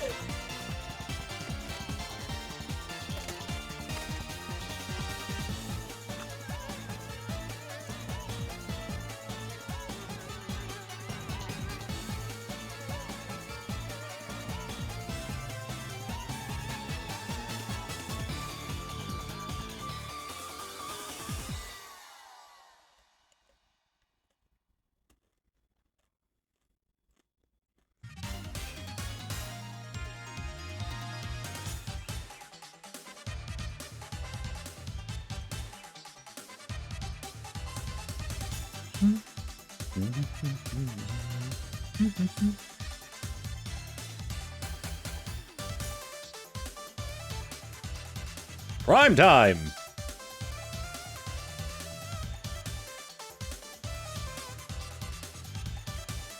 Nope.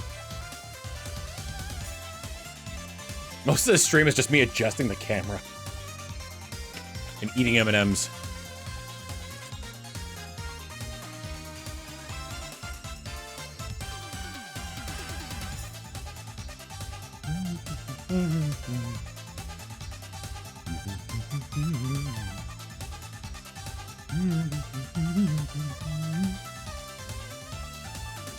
Probably at the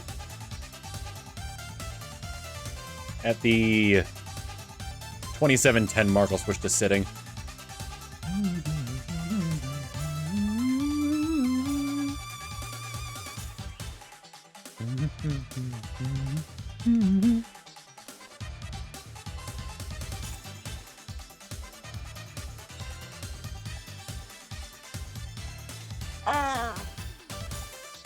From Jay Linebeck saying, my first time facing Zygarde in Dynamax Adventures.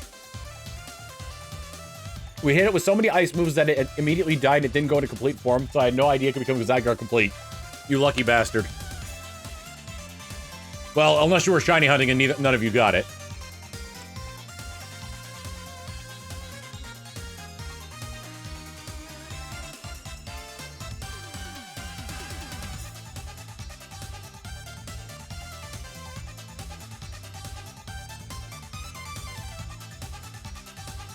What games can you get shiny mythicals in? The only one I can think of is BDSP with Shaman and Arceus.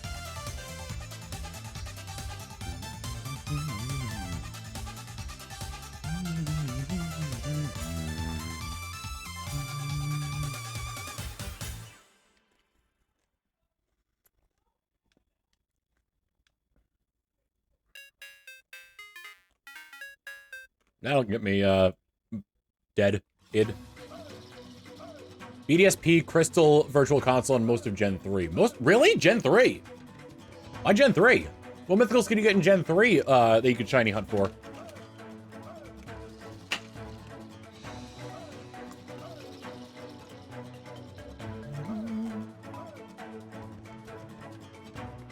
Also get shiny Darkrai, okay.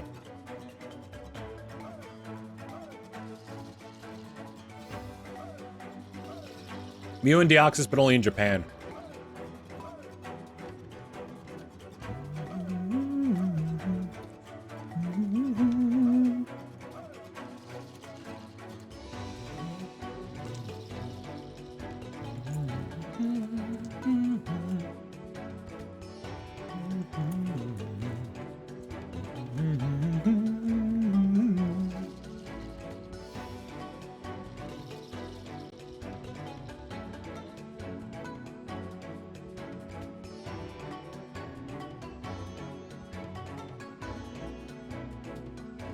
Nope. I got my first shiny Shadow Pokemon today in Pokemon Go. It was a Trapinch.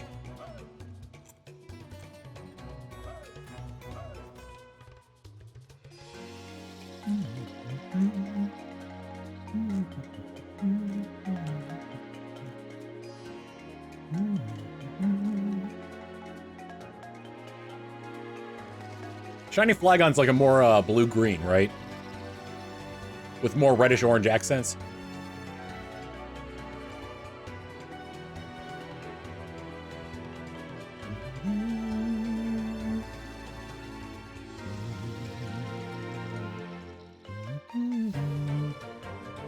Technically, yeah, there is the bonus disc as well. Because you can get shiny Jirachi out of that. Like one of my viewers at MagFest RNG manipulated for and didn't tell me until after because I was about to be like, oh man, he got a shiny, he got a shiny. He's like, no, wait, I RNG manip for it.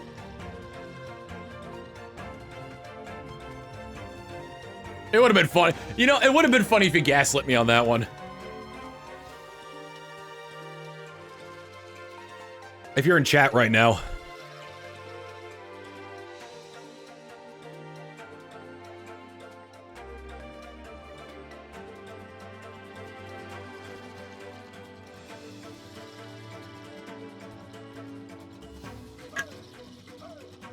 I would have found it funny.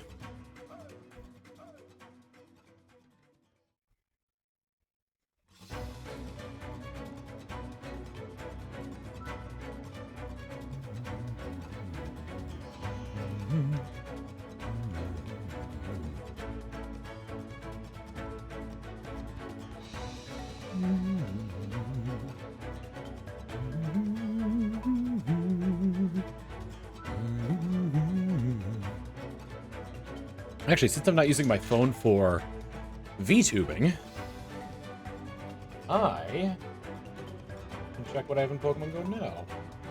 I still have my, my partner, my Aibo, if you will, in the shiny Necrozma Dawnwings. Nope. My Nakama.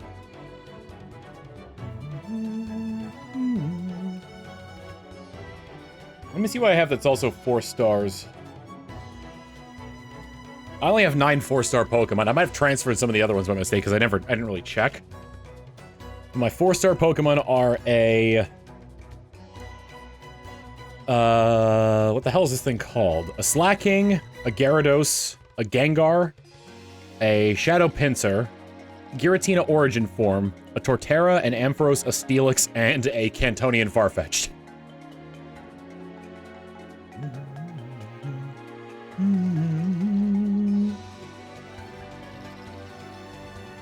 I have more shiny. I've got like 10 times more shinies than I do 4-star mons. Yeah, the most recent shiny I caught was Trapinch. Oh, I also got a shiny Roselia during GoFest as well, which isn't like terribly a big deal, because I already had one.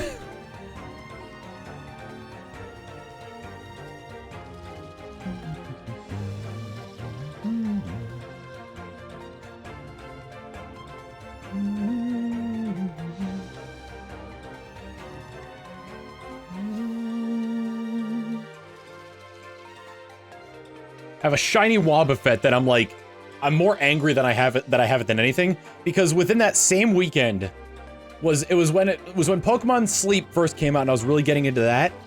And like I said, I'm more angry at the shiny Wobbuffet because I got a shiny Wobbuffet in Pokemon Sleep, a shiny Wobbuffet in Pokemon Go, and then a second shiny Wobbuffet in Pokemon Sleep.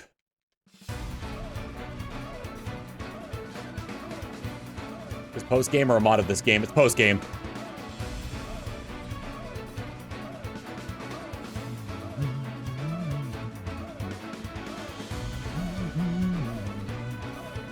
What other ones do I have on here? Shiny Onyx, which I think was a field research reward, but I think it wasn't meant to be shiny. I have a shiny Cyndaquil. I'm pretty sure I caught that. I caught the Teddy Ursa and the Roselia in the background. Or maybe not the Roselia, but definitely the Teddy Ursa. Nope.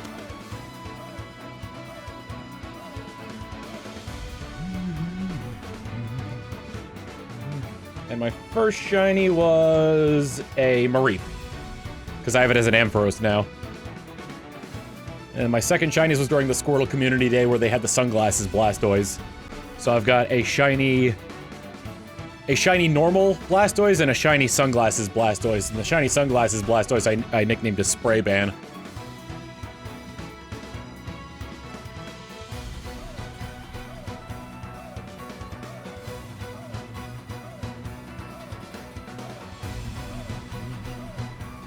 The 4-star Dugong named Manatee. Aww.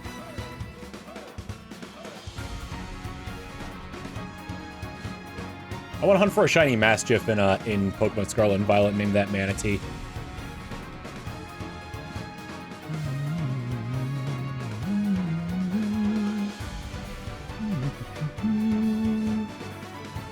Shiny Eevee, shiny little Mug. There's a bunch of shinies I have where it's like I've got a ton of them because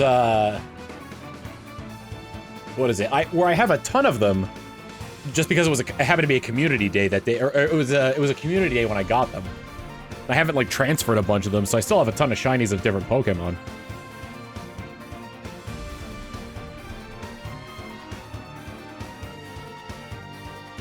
I do have a shiny Beedrill. I need to stock up on Weedle candies in order to get that thing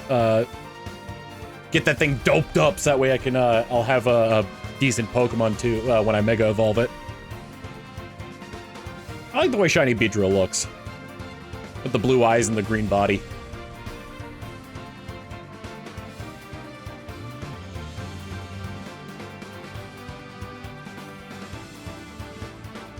Candy XLs are so hard to get.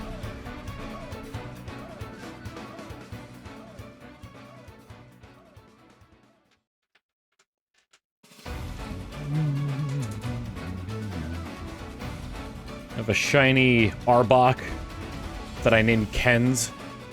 His name is Ken's because that's Sneck backwards. Oh, I've got a shiny Clang that I could evolve now, I think. Yeah, I've got enough candy for it. Because of this this new event that's popping up for the new Tandemaus event that's popping up. The song repeat, it's technically no.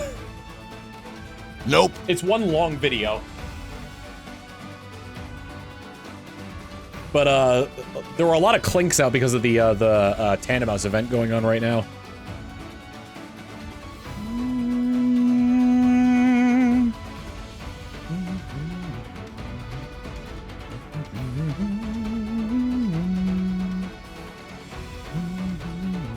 What are my field researches looking like? Visit. I'm doing the the Grow Together premium timed research.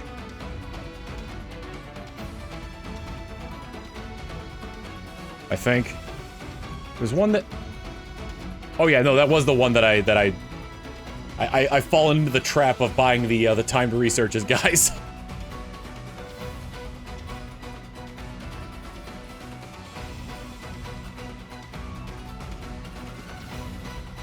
Still working on that one, but that one's gonna be around for a while. That event's lasting for a month and a half.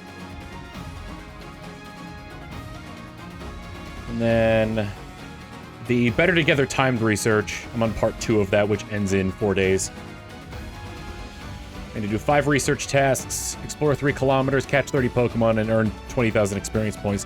Which I don't know what page it tells you what power-ups you have, but apparently like we're in like a ×4 multiplier for experience points right now because like if you catch a Pokemon with an excellent throw, it gives you 4,000 experience. And that's before using a lucky egg. Managed to catch a Groudon at a remote raid on my birthday. It turned to be shiny. Nice. The Today tab on the research tab. Let's see. Today. It doesn't say what powers that we have. I thought it'd be under events. Usually it is under events. Scroll down and click on the event name.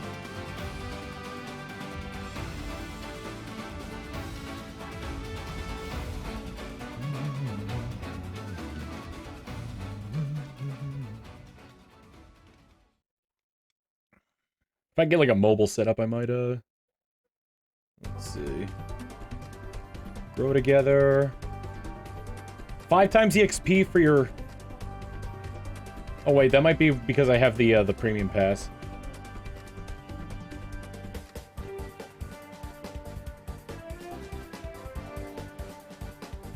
There, it says 2 times experience, but it feels like it's more than just 2, unless it overlapped with another event.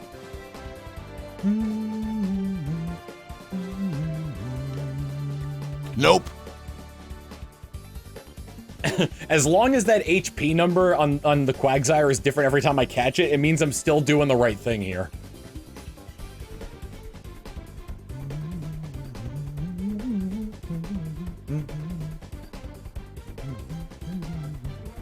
The Ultra Unlock event?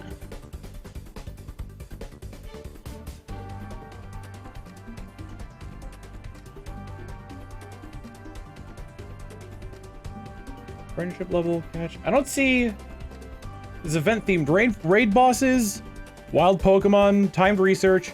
Oh, here we go. 4 times catch EXP. There we go. It was right there in front of me.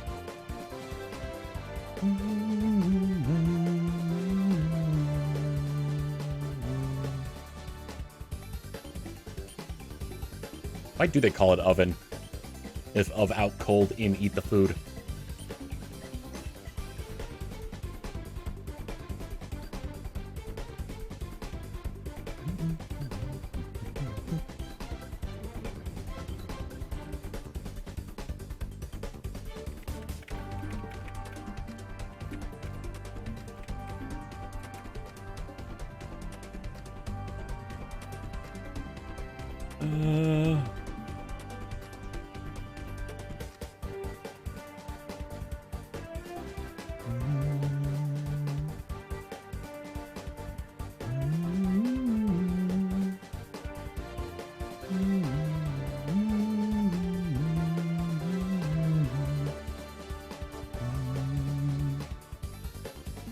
I'm trying to find a...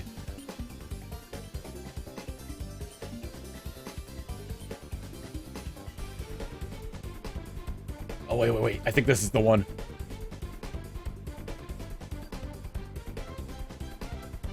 There we go. You know what they say. Buy a man, eat fish he day. Teach fish man to a lifetime.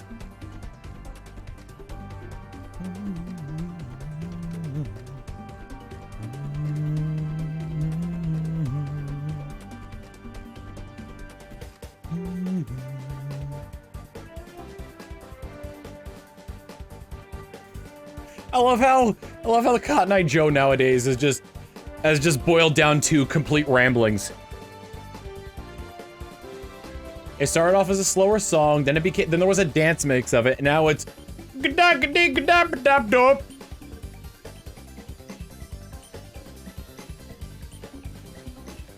Nope.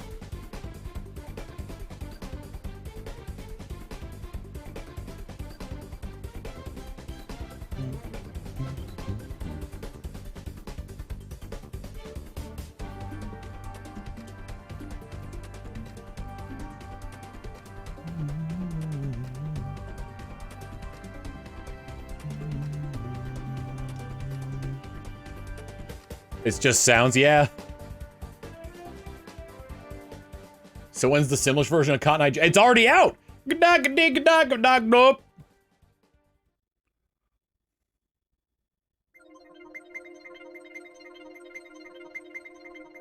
The summoning ritual. Wait, the summoning ritual. I don't know about the crushing cans. I know like the banishing ritual. Cotton Eye. Let's see, Cotton Eye Joe incantation. There we go. Begone, foul demon Cotton Eye Joe! Thy grasp on this plane faded long, long ago. From whence you came, there shall you go! I seal thee away, Cotton Eye Joe!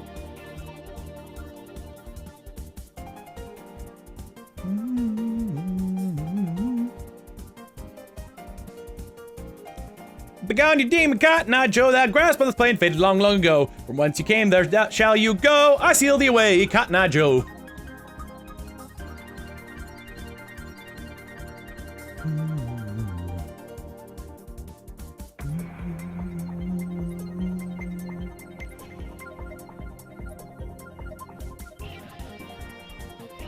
Oh, you had to bring up Ghost Riders in the Sky, didn't you? I've told this story before.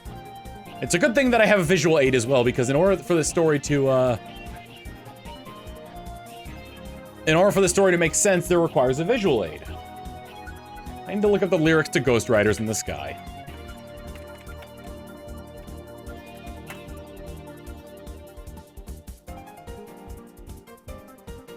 There we go. Go. When I was in high school chorus, we sang, the boys chorus sang Ghost Riders in the Sky.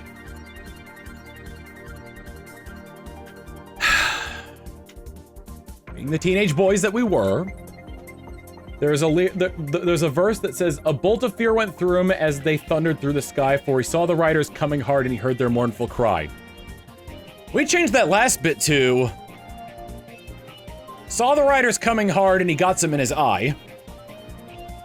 And our chorus director was a really good sport about it. She was a fairly young teacher and was just having a laugh with us, because like in our chorus class, like as long as we were hitting the notes, she was fine. As long as we didn't do that during like the concerts. But like she was like best friends with all the students that legitimately loved music. And she was funny too.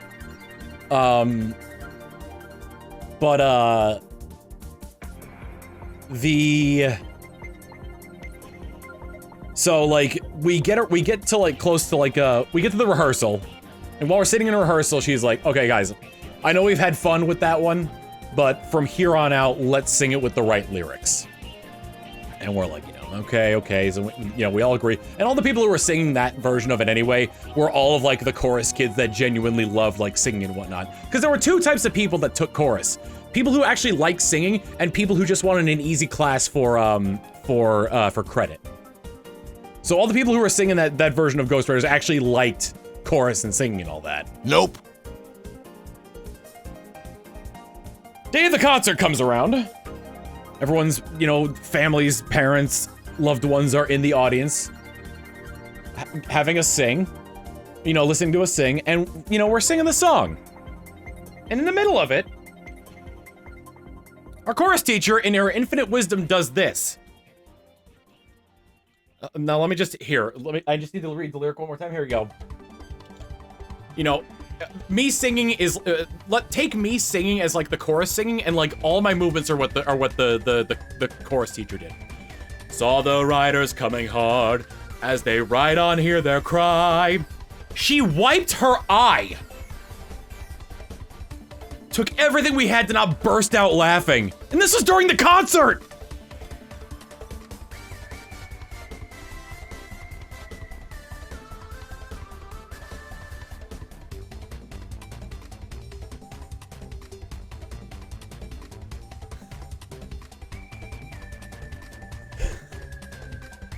So, you know.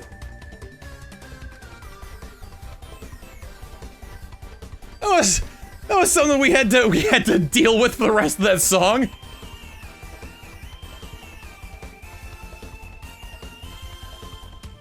Oh, she was smirking as she was doing it.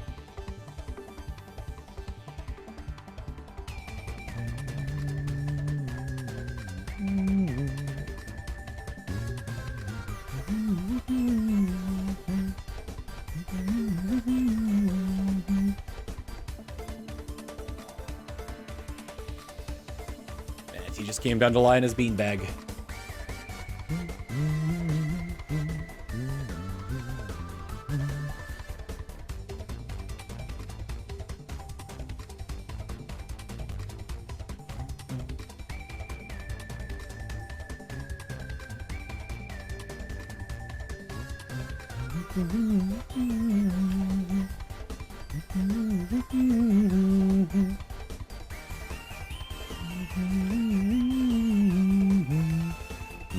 I used Spore on the wrong Pokemon! This calls for some failure M&Ms.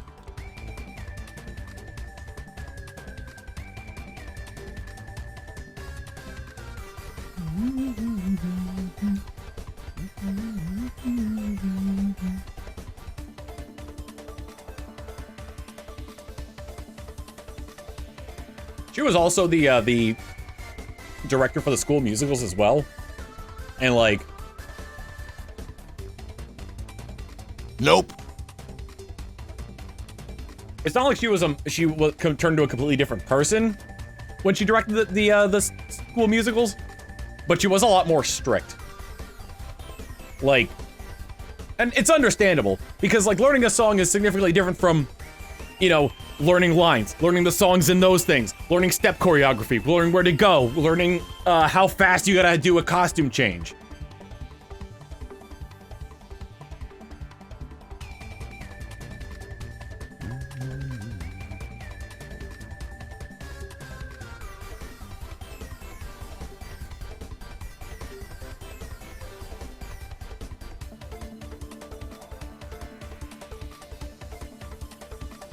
I wonder if I could have filled up my schedule. I mean, like, I failed one of my classes when I was in high school, so I had to retake that, but... I wonder if I had filled up my schedule, like, freshman, sophomore, and junior year, if I could have just either A, skipped senior year, or B, only had enough classes where I'd have to go to school for, like, 2 hours and then leave.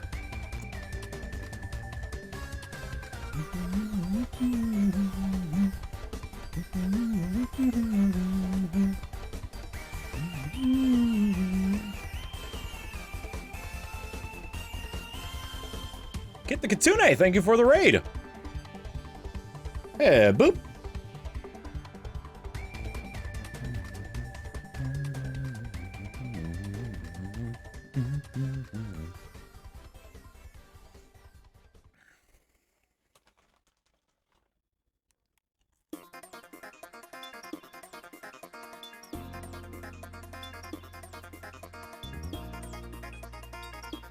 Long time since I've seen this game. I've been playing it a lot.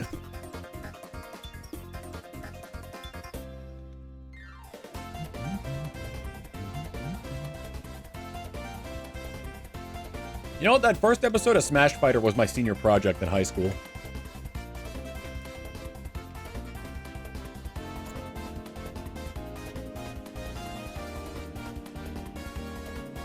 Everyone had to do a project, something they could be passionate about, if they wanted to follow their dreams and the like.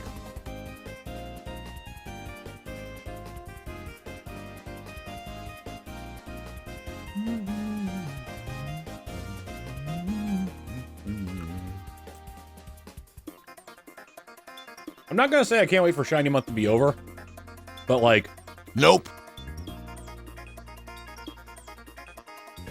I'll be happy when I have free days again.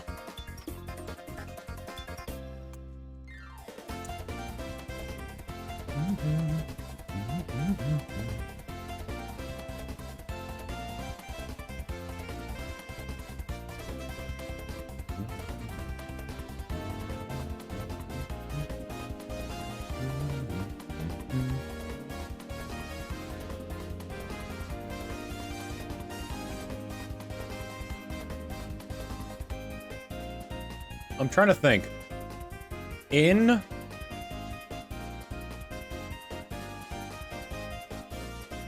Apologies for forcing this curse upon you. Then you didn't force it upon me. I chose to do this.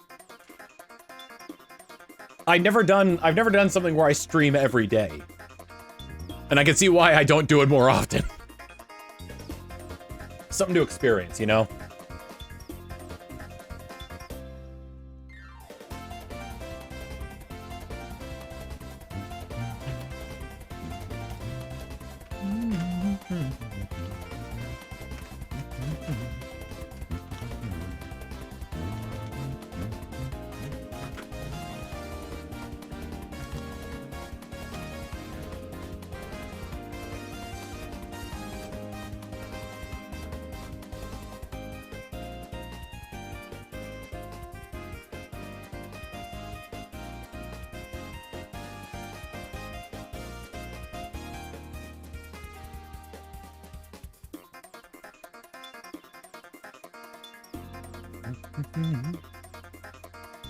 One thing for those, if I do those Beat Saber streams, that's a pretty big if, because I'd probably end up doing a lot of the same songs over and over again. Plus, like, I did it today and I did it for about 40 minutes, and that was kind of my limit. Probably have to wait until I get hit up to the hour mark on that one before I start doing that.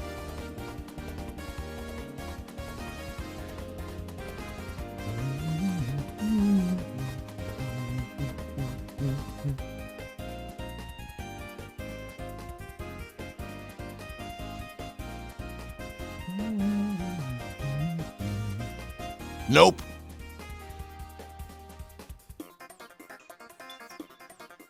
Favorite song to do on Beat Saber? I found a site with a bunch of custom songs on it, and like a bunch of like video game songs. Kakariko Crypt from Cadence of Hyrule is probably one of my favorites.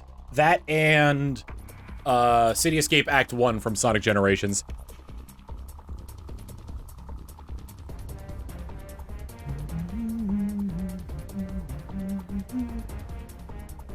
Could have meetups with Haruka and friends in VR chat.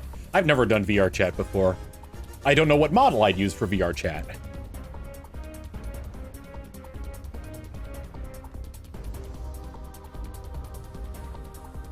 We can't all be Chris O'Neill and run around with the Meat Man.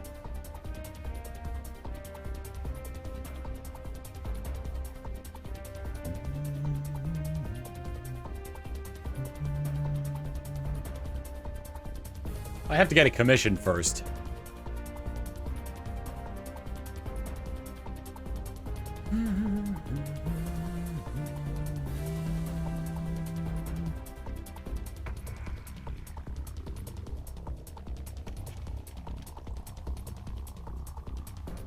I actually did want to look into getting like 2 different 3D models for my VTuber.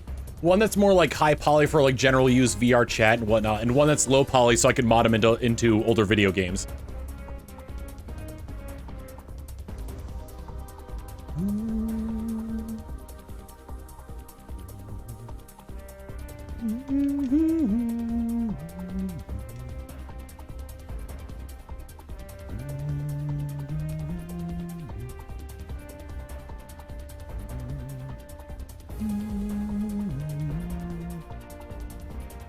Get a low poly PS2 one of the Tom face, or a low poly PS1 model of the Tom face.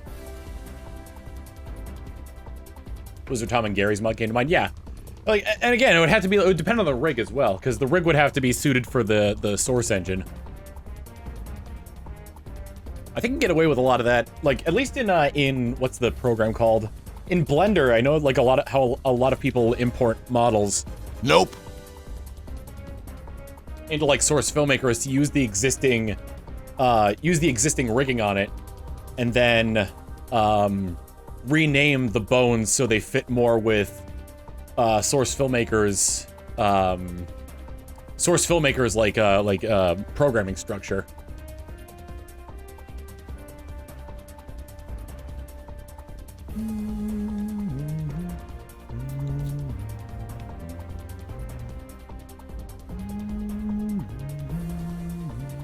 Become the Colosseum Quagsire. My goodness.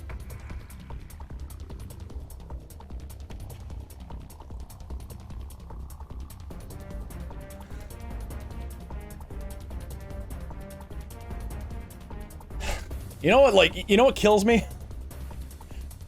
I'm not the only YouTuber named Tom whose favorite Pokemon is Quagsire.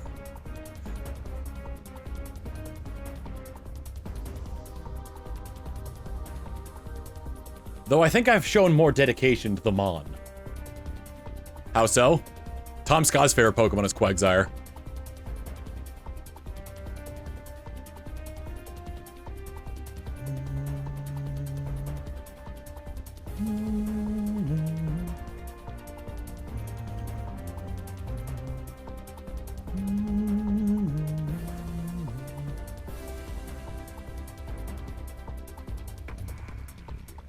He did a vlog of like the first one of a cosplay he did at a convention, where somebody designed like a full bodysuit Quagsire costume for him, and he ran around in that.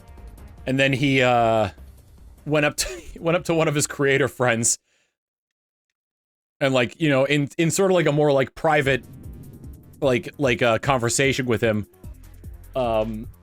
without his friend knowing that it was him, started spouting off his personal information to him, giving him a heart attack thinking that he'd been doxxed.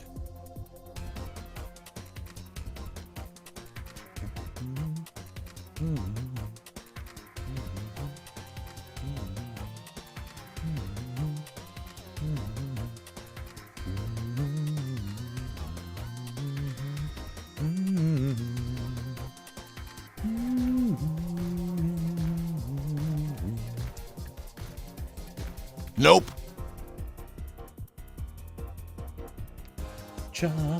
Head chala. Chala. Head chala. That's part of the reason why I want twitch.tv/Tom, because Tom Scott has youtube.com/Tom.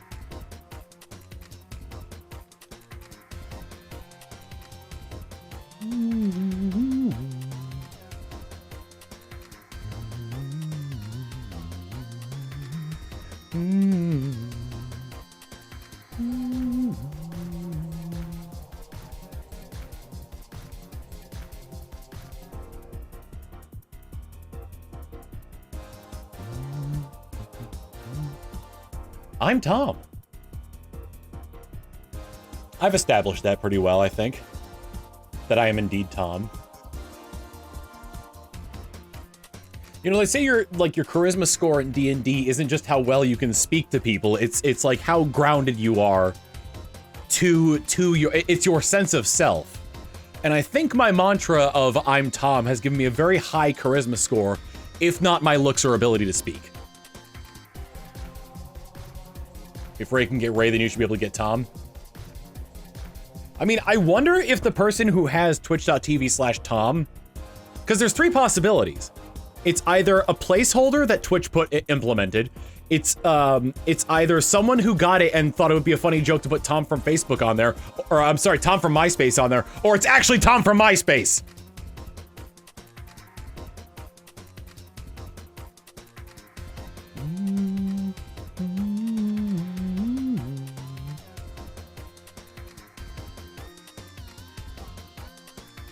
If it's a placeholder, then I might...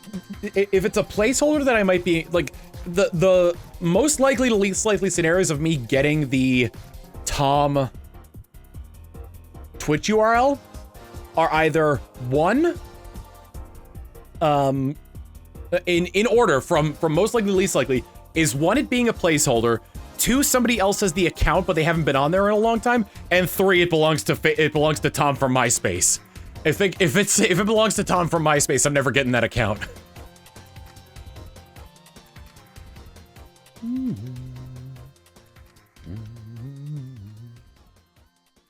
I'm glad Tyler let me do the I'm Tom bit for the I'm a Let's Player bumper that he did.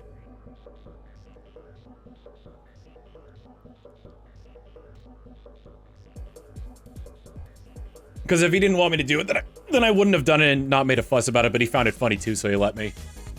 It's the kind of thing where it's like, I'm all for a good joke, but like, there's only so much I could do it before it's like, pushed, before it's like run into the ground. Nope.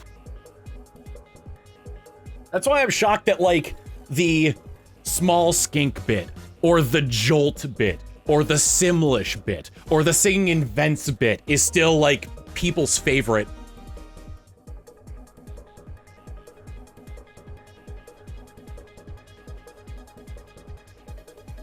It's still people's, like, favorite bits that... It's still people's favorite bits when I play Among Us.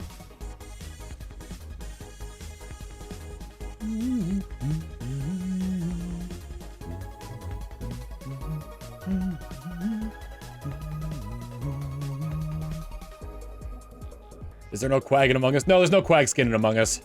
I never asked the mod makers to put a skin in for me.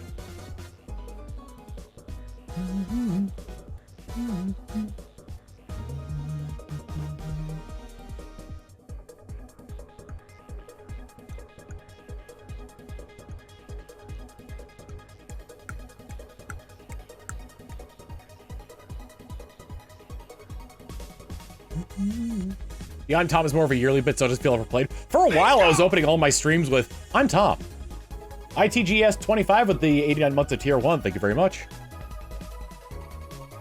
Oh, shoot. I gotta Today's Thursday, right?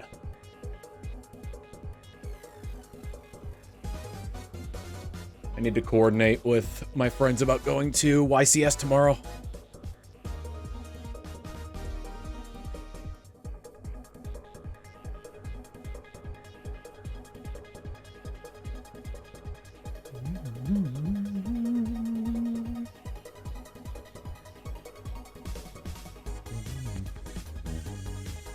Going to YCS, the Yu-Gi-Oh! Championship Series. The qualifiers are happening in Austin this weekend. I'm only going to be there either I'm going there tomorrow or I'm going there on Saturday. I can't remember what we agreed on.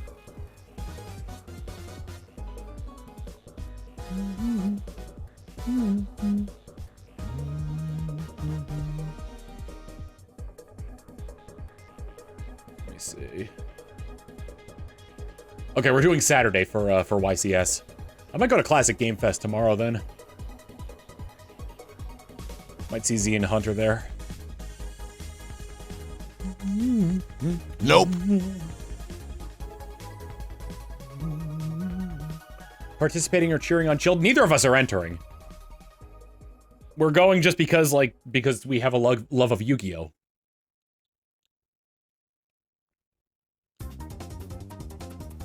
Competitive Yu-Gi-Oh! Is so dumb. Yeah, I mean, like, that's why for the most part, I play decks that either I think the monsters look cool or for the memes. I have 2 decks. One is full of monsters I think are cool, which are all a series of, like, wizards and spellcasters. Because I don't know if you've noticed, I really like Magic. Not necessarily the Gathering, but just Magic in general. Wizards and the like. And my other deck is for the memes, because it's the Chaz Princeton special. It's the Armed Dragons A to Z Ojamas. Which 3 archetypes that shouldn't have synergy, but do just because Chaz used them all.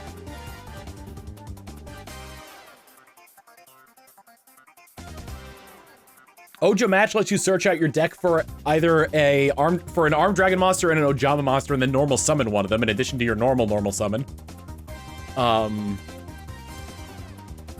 Ojama Simulation lets you banish Ojamas in order to get the A to Z cards in order to get like A to Z, the special summon A to Z fusion cards from your deck or graveyard, or hand.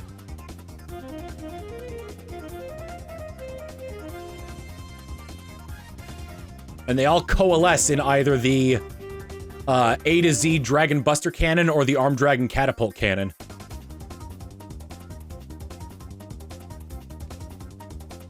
The problem is getting a combo started.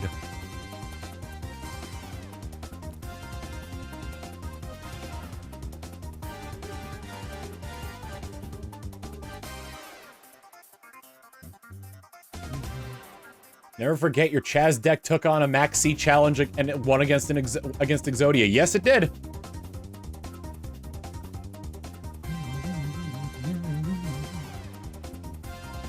All thanks to Arm Dragon, Catapult Cannon, and Necroface.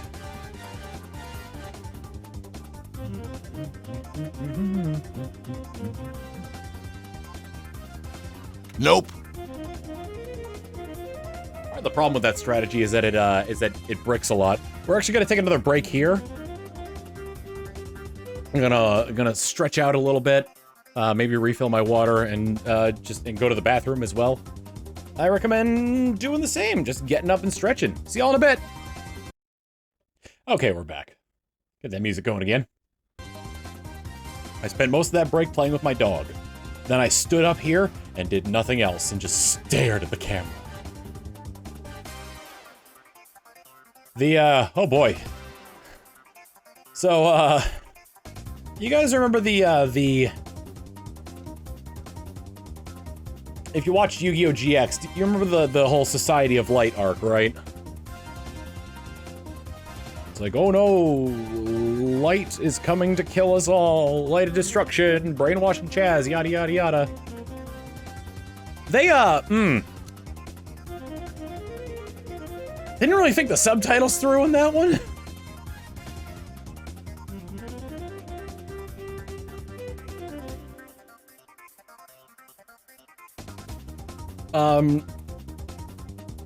There's a couple of examples. The first one being there's a dude who basically plays like Gradius-like games and is like the champion of them, and they use him to try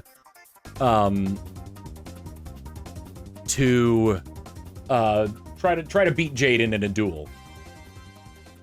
And when he loses, Jaden's like, you know, for a white, you're all right. Because now they have the white dorm. And then, what was the other one? Oh yeah, when they're trying to get in to talk to Sartorius. So they go on a school trip to Domino City. And the blue, now white dorm, is staying at a high-end hotel. And Jaden tries to go in to talk to Sartorius. And oh boy. The subtitle for that one is, sorry, this place is for whites only.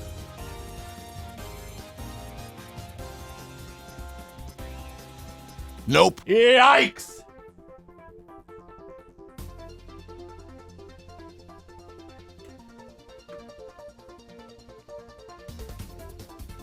Without context, that's very yikes. What did I just come back to? Yeah. Shout out to anybody who's just joining us now.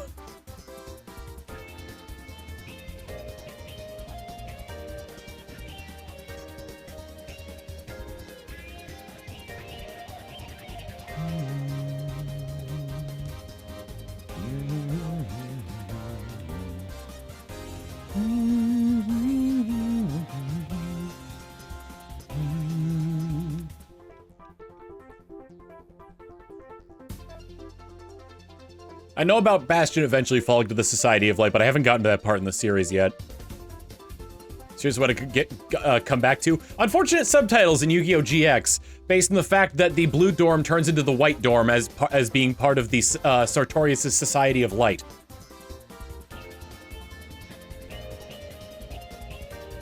I don't think Chaz dyed his hair.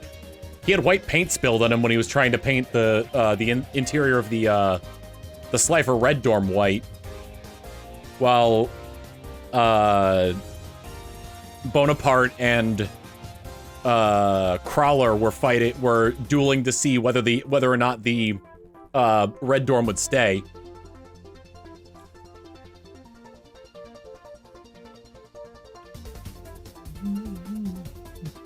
Cody Harris, thank you for the 52 months of Tier 1. Thank you so much with the Tom Pop emote.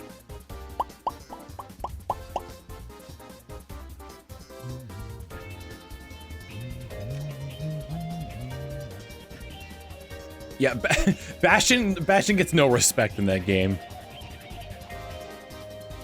In that, I don't like Bastion though. I think his role being pushed further and further down is fine.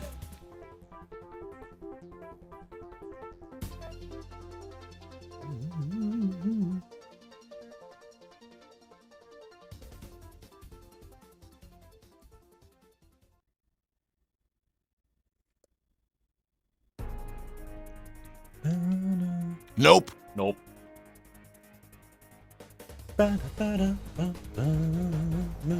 Just saw my Yu-Gi-Oh! GX game for the DS earlier today. Which game was it? Because I played, one of my favorites was World Championship 2008, which was the one right before Spirit Caller. I never played that one. I liked World Championship 2008 though, because that was the one right before, the 5Ds era, and I was just like, because I was adamant about never learning synchro summoning. And to be fair, none of the decks I use synchro summoning at all. I think it's actually a union card where it's a tuner, and when it's equipped, it's a tuner and a union card, and when it's equipped to a monster, the equipped monster becomes a tuner as well. So if you can get it out, that's a pretty easy level 8 right there.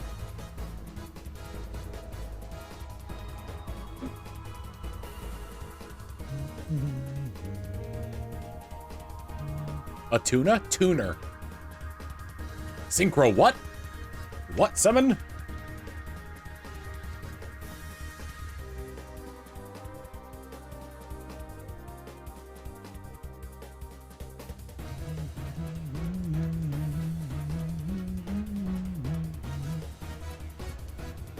I'm kind of wondering how many games are in that Yu-Gi-Oh! Early Years pack.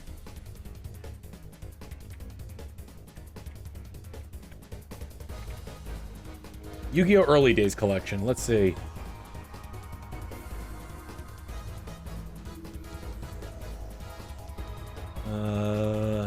All right, we only know of 2 in there.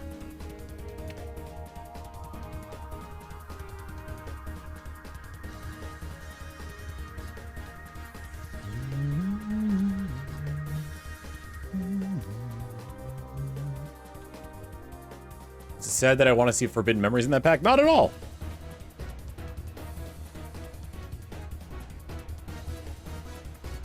I'm just wondering how far it'll go.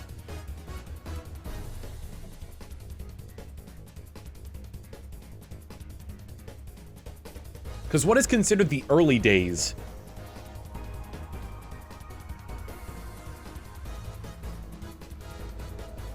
Because they might just like...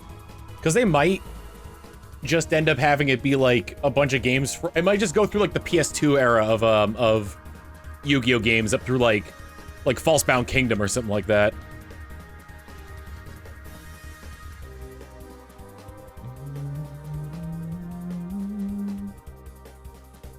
I'd say pre-DS era at worst. I mean, we'll see. I bug.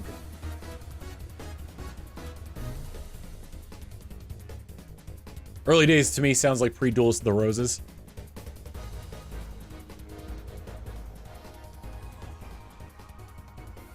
The other thing too that's gonna be wild is that a bunch of these games came out before Yu-Gi-Oh! Had established rules.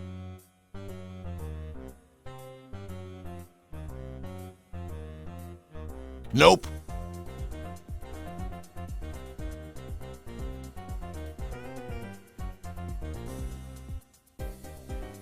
So, like, I wonder if it's only going to feature those games that didn't actually have, like, actual Duel Monsters rules.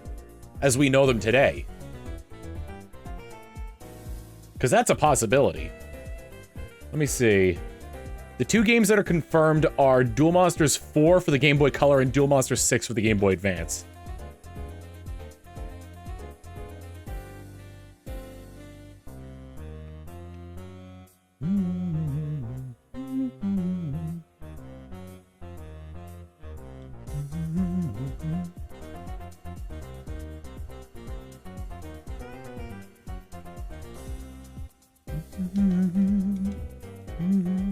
I'm just trying to see if I could find, like, how the game worked. Set menu screen, deck and bag, dual assist, cable duel, achievement icons, obtaining cards, glitches. It doesn't say how, like, it doesn't give gameplay stuff. But considering that they use the password system for the cards like as normal, I can only assume that this game runs on like Duel Monsters as we know it today. So if that's available, then it's probably not just Yu-Gi-Oh games before the rules were established.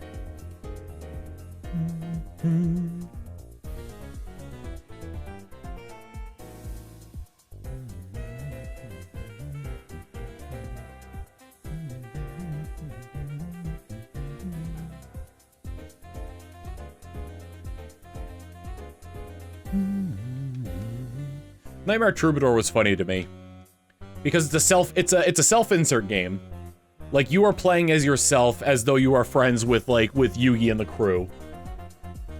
And, you know, and you're the one who ends up saving the day, and you're the one who gets all 3 Egyptian god cards. Is there going to be a Yu-Gi-Oh video game compilation? Yes, Yu-Gi-Oh! Yu-Gi-Oh! Early Days Collection is what it's called. It's currently available for pre-order right now. I kind of love Nightmare Troubadour, though. I did, too. One thing I realized about those old Yu-Gi-Oh! Games is they are so grindy. Nope.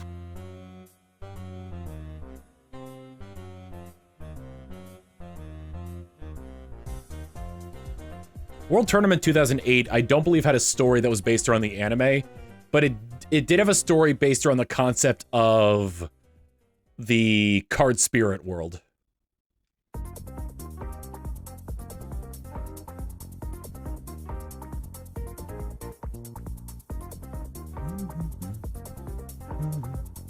That's why when people run Forbidden Memories, they run it with the what is it? It's called like the 15 card mod or something like that.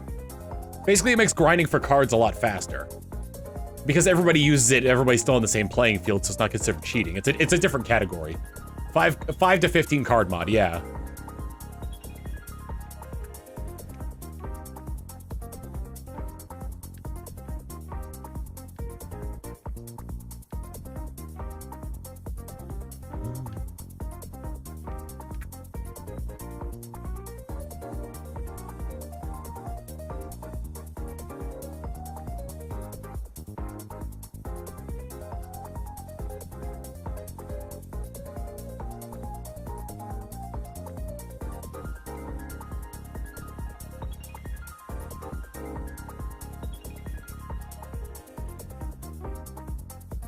This is a beta track.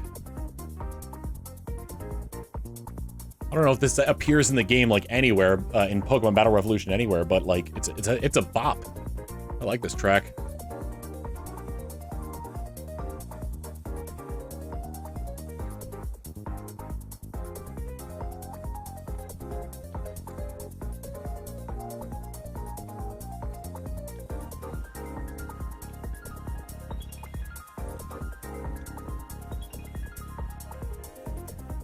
All right, number 2700. Let's see.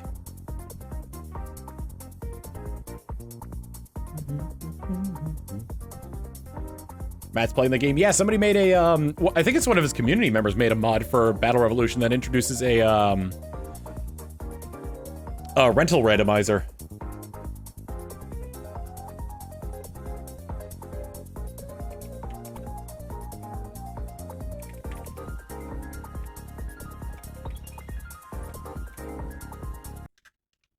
do we got? Nope. Nope. I want to play this song because I really like it.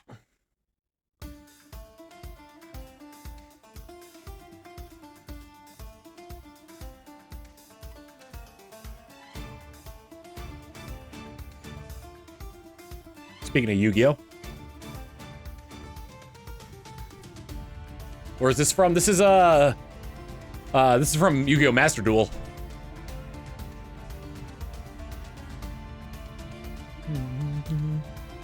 What Yu-Gi-Oh! Games I had? I had one for the Game Boy Color that I just could not wrap my head around at all. I didn't understand it. I don't even know if I still have it, but I could not wrap my head around it at all. Because it didn't use Modern Duel Monsters rules. Then I had Eternal Duelist Soul for the Game Boy Advance. I had played Forbidden Memories because one of my friends had it. I played Nightmare Troubadour. I played World Championship 2008. And then I didn't play another Yu-Gi-Oh! Game again until Legacy of the Duelist.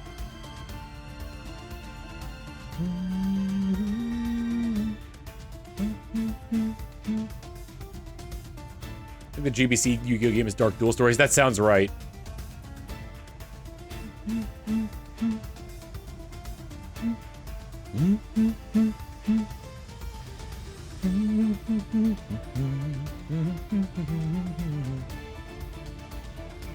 I was so bad at Eternal Duelist Soul.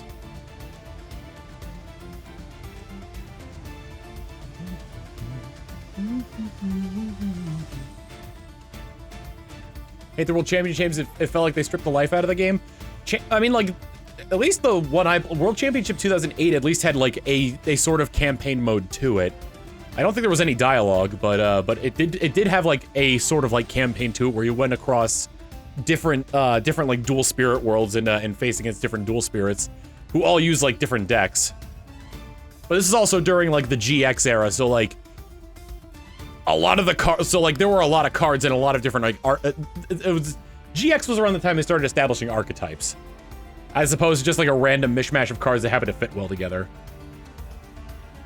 Elemental heroes like the cyber ritual monsters. Nope. The Viacroid monsters.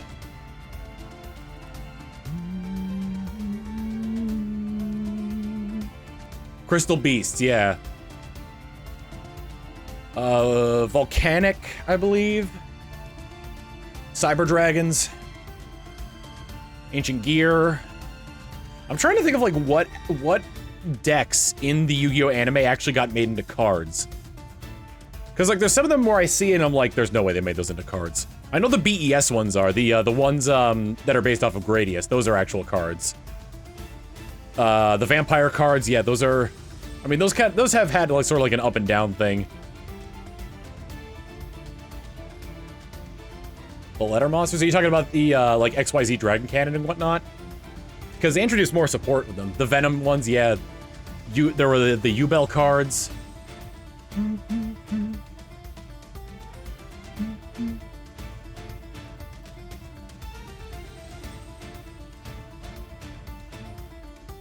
Tyranno Hasselberry's deck being mostly based around dinosaurs.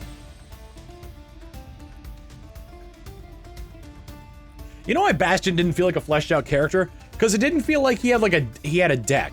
One of the things that you really connect to with the characters is like the different cards and monsters they used.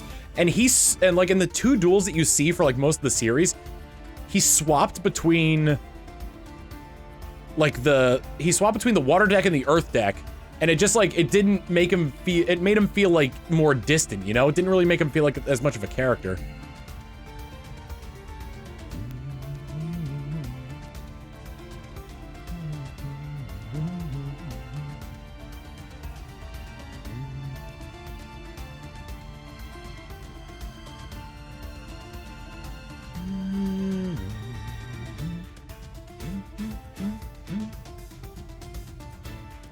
Ultimate Conductor Tyranno. We never got Bastion's Magnet cards. We did get a retrain of like a lot of those Magnet cards. Although I think having the mechanic of plus cards and minus cards probably scared the card development team more than it should have. The structure deck for Hasselberry, yeah. What's his name in the Japanese, the original Japanese? Kenzan. Nope. Tyranno Kenzan. I don't even remember what the English name of the little sidekick guy is.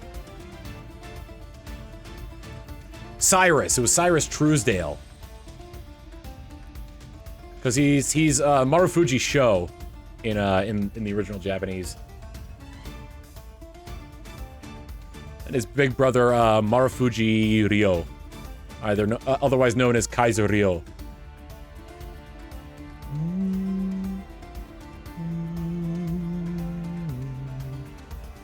Asuka Tenjoin and Fubuki Tenjoin,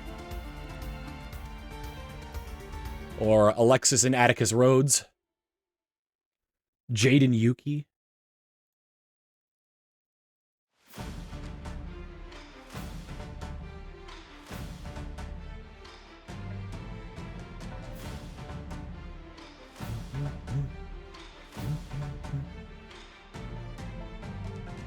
Yup, Manjome Jun, otherwise known as Chaz Princeton.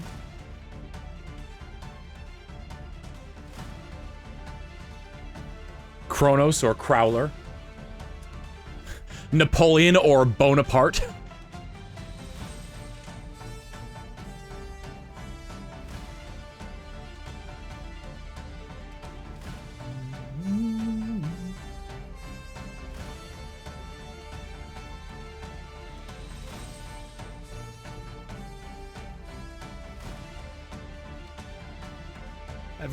Has there ever been a game where you're like, I have to try this out based on the soundtrack alone? There probably has been, but I can't think of what it would be off the top of my head. Probably Chew Up, because definitely not for the gameplay. Then they just straight up dueled Jinzo and GX. Yeah, it was like, it was trying to like eat the power grid, and then Jaden dueled against it, and it slowly like Jaden slowly faded out of existence like static in a TV as he lost life points. Sorry, my foot cramped up. Like a Crawler went from villain to man being principles hard. Yeah, I mean, like he really did, because like he when Napoleon was like, let's get rid of the red dorm. Nope. He was like on board with it at first, and he's like, oh, maybe not.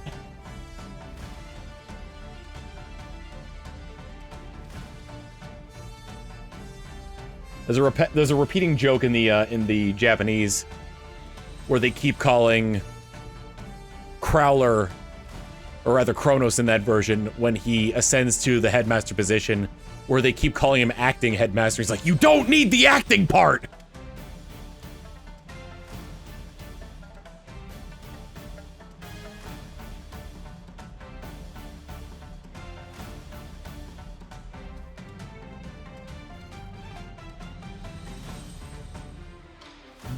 I think that joke carried to the dub. How often? Because they use that a lot in the Japanese.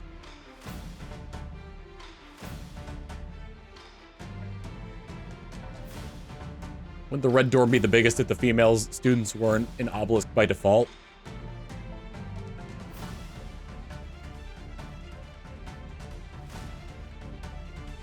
There are none in yellow?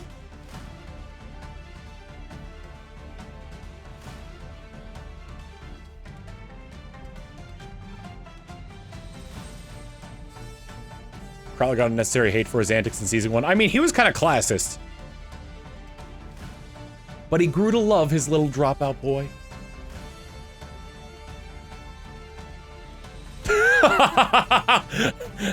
Someone on the YouTube side, Blair exists.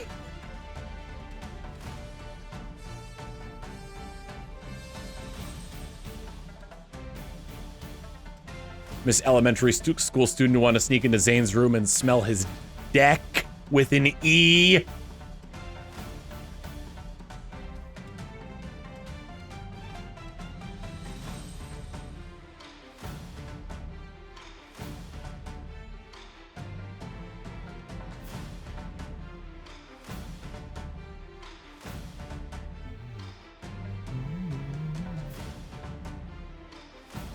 Pretty sure Alexis's 2 friends are Slifer level duelists. Good lord.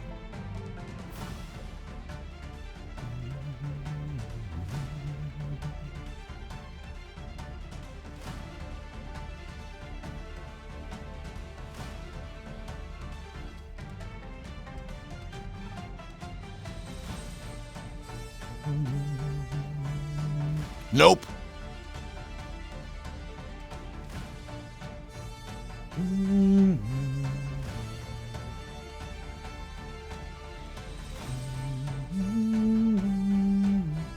What's the song called? Keycard theme number 5 from Yu-Gi-Oh! Master Duel. It shows a picture of one of the, Striker Ace Striker? The series of Link 1 monsters that have different attributes, and different Link arrows. And are based on, like, I guess, like... Sky Striker, thank you.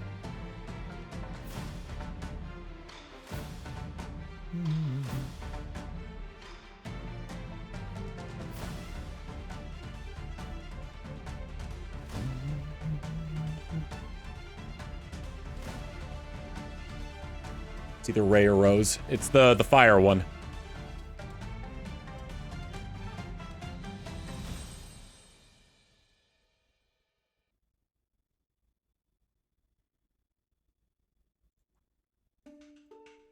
Oh damn, there's a whole playlist of these. Let's do Keycard 2.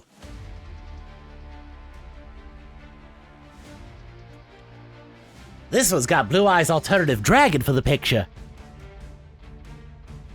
Or alternative White Dragon, rather.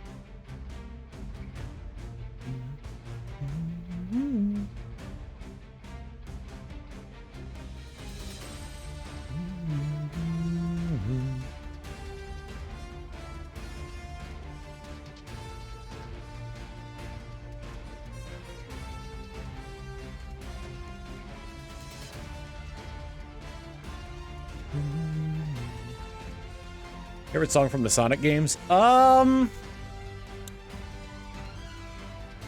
like the remix of City Escape from Sonic Generations. Like the Act 1 remix of City Escape for Sonic Generations.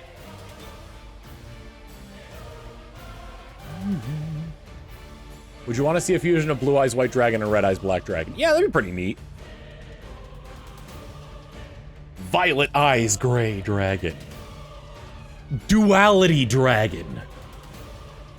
This card counts as a Blue Eyes and a Red Eyes monster.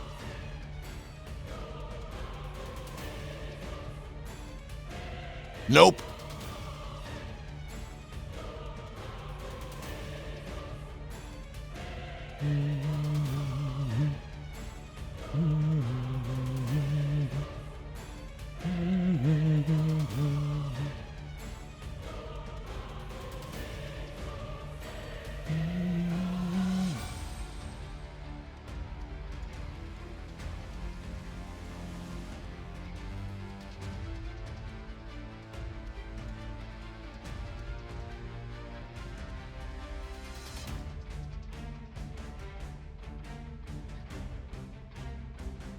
Ever Yu-Gi-Oh! The Abridged joke? When Yugi changes with the Pharaoh and the date with Taya and the Pharaoh's yelling at the puzzle, Yugi, you little beep! I'm gonna beep, beep, beep, beep, beep! I like that one a lot. Excessive bleeping is probably one of my favorite, jokes. In general.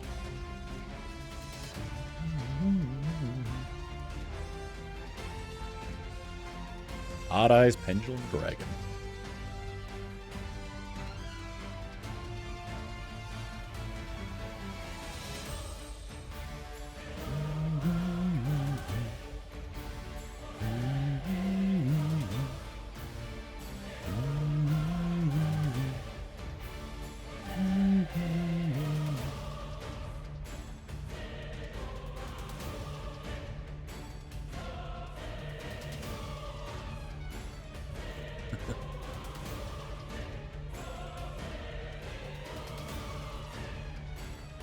Wait a minute, isn't his name Mega Ultra Chicken? Last time you said Winged Dragon of Ra!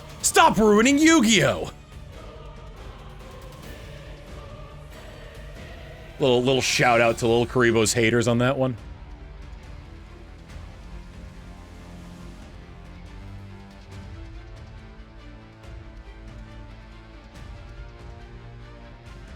Before you chast me, I'm gonna activate a couple of face downs. But how? Easy. I declare their names dramatically and they turn over. Have you not played this game before? Evil G Brian with 100 bits saying unnecessary censorship is great. Have you ever heard the Song of the Count with the the Lemon Demon one?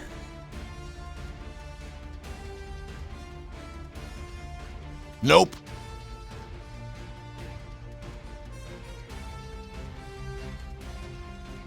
Every version, or sorry, in that there's a Sesame Street song called "The Song of the Count" where he talks about all the things he loves to count. Except he censored out all of the instances in which the count says count.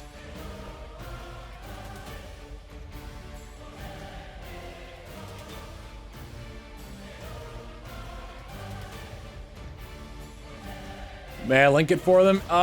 Yeah, could you permit Evil J Brian, if any of the mods are in the chat? Corey? What was the one line I really like? Oh, it was, and when I'm alone. Did you permit an emote?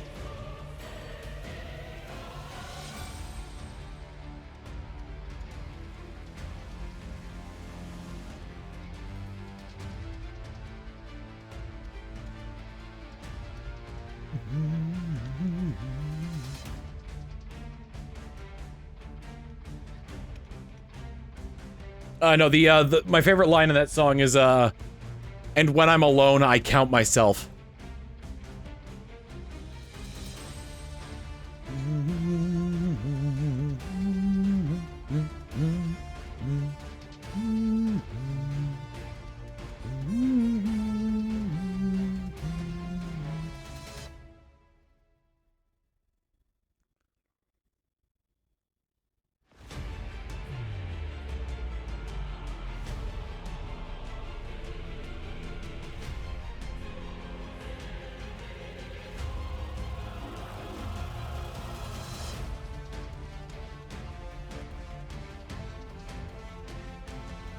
Let's try this one. Oh, no, this one.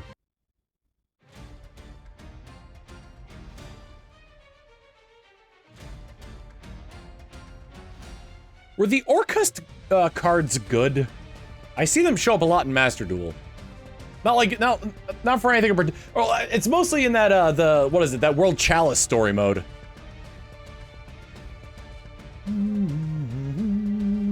Requesting the raid message just be the World Day emote, or the Earth Day emote. Good lord. Harp Horror was so OP. Nope.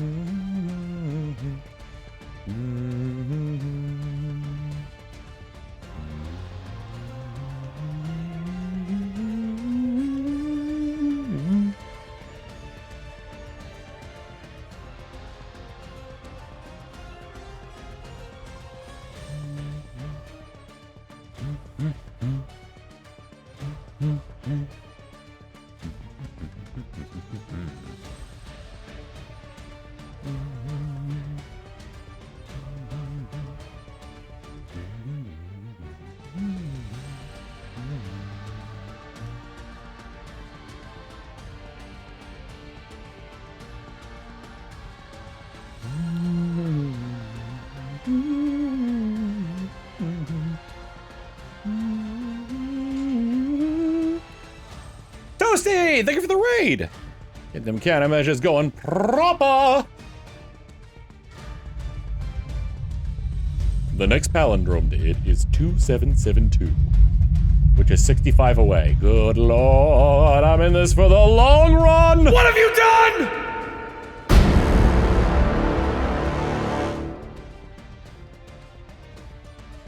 What have you done? Welcome in, Toasty and Raiders. What was Toasty doing?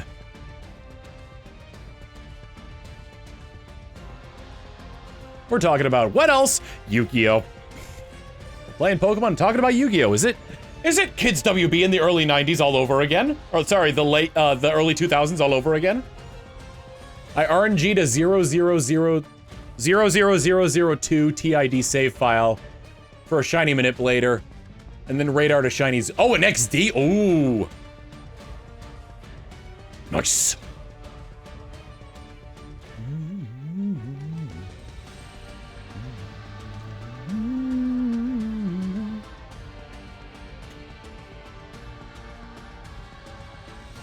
Oh, it was a Sapphire manip. And a Diamond radar. No XD yet. Okay. I was gonna say.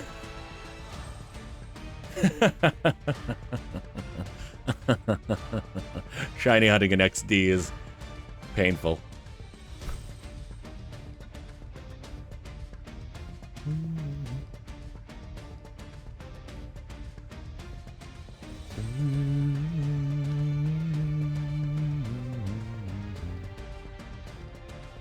Nope. One of these days!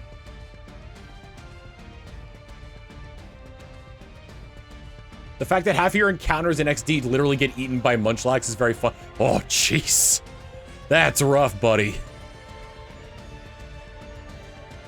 You can get shinies in this game in XD? Yes. In this game, you weren't supposed to be able to get shinies. So the only way you know if a Pokemon is shiny is after you caught it.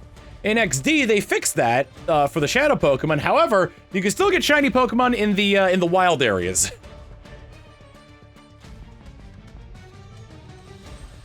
The way radar hunting works in Pokemon XD is that you put bait out and wait for a Pokemon to come so you can encounter it. So the idea that the encounter gets eaten is that Munchlax comes by, eats the bait, and then leaves. XD showed off 2 Pokemon that were, I believe, were unobtainable. Well, one was able to be used, but one was able to be used in a side mode, but it couldn't be used in main gameplay. It was the introduction of Bonsly, and I believe Munchlax was already introduced at that point, but Munchlax was you could see it in that game.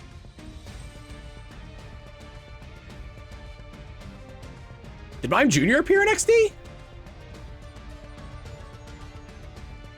There was a bingo card.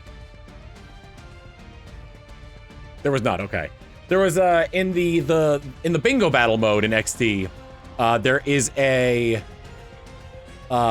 a mode where you use a Bonsly.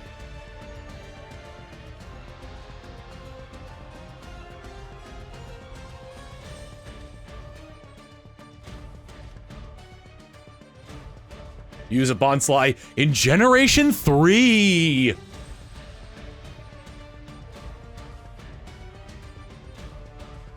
Ooh!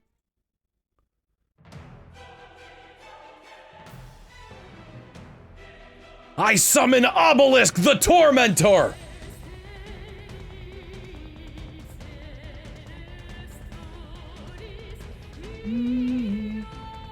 And do one move because that's how bingos work. That's true.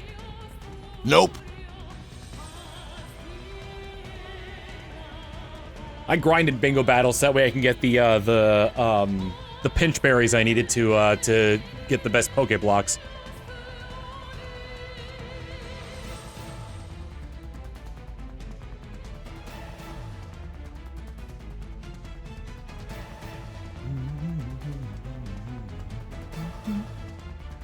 Pit of Greed!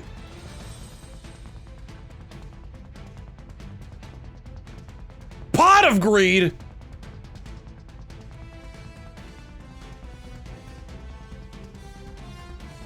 Only in Magic the Gathering can you play a card that's my Bay Karlak.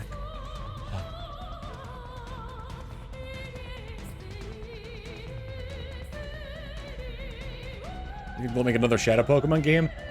I mean, there are Shadow Pokemon in Pokemon Go. I hope we'll have a return to Ore at some point.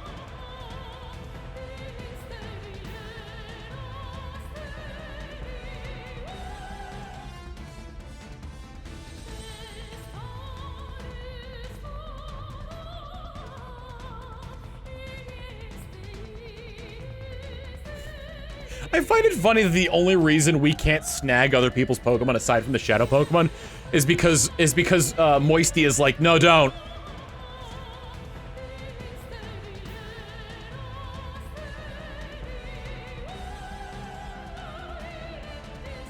Dude, they introduce, like, you know who they have to introduce in Pokemon Masters if they go for an Ore representative.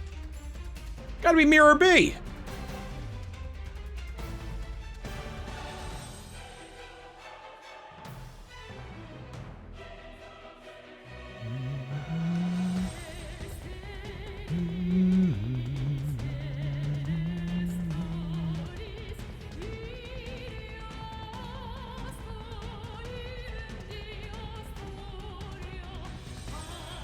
Although they usually don't introduce antagonists first as a representative of a game in Pokemon Masters.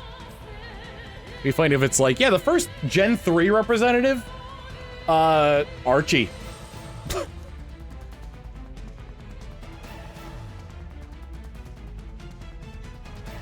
Nope.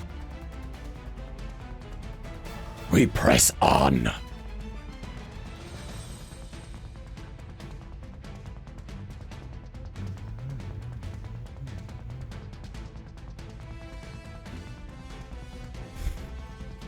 You remember when someone bought like $50,000 of Nintendo stocks? That way they could go to a shareholders meeting and ask about F-Zero?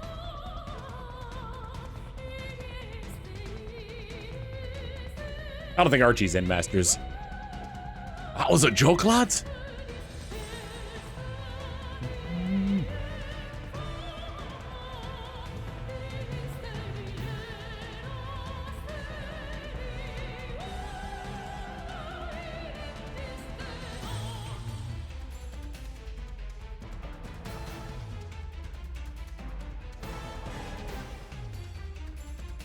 I still find it really funny that Sada and Turo aren't even the actual professors in Pokemon Scarlet and Violet.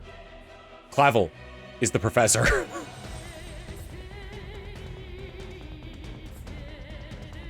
Clavel is the traditional professor.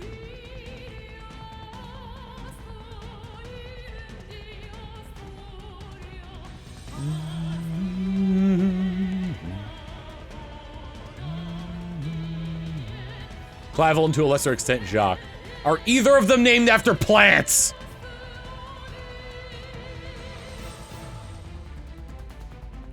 I know Clavel is. I don't know if Jacques is. Still love that comic where like it's the main character from Scarlet and Violet going up to Clavel and being like, Professor Clavel, I need someone to confide in because I have a crush on somebody. He's like, oh, you know, like that's perfectly fine. You know, I'll listen to and offer whatever advice I can. And she goes, well, his name is Clive, and he does a spit take.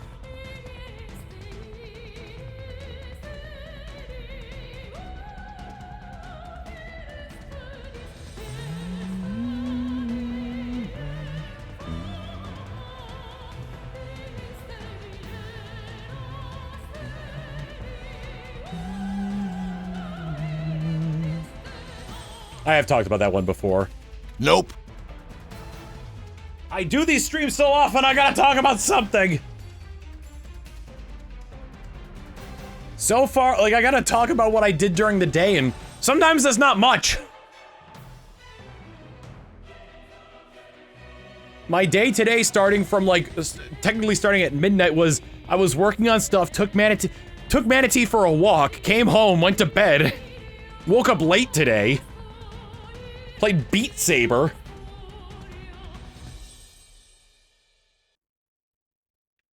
Chilled out for a while and then got ready to stream. I just want the keycard songs.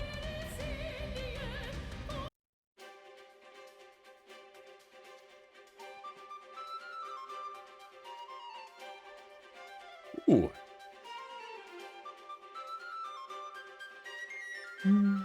When did you figure out Penny was Cassiopeia? Like the first time she showed up.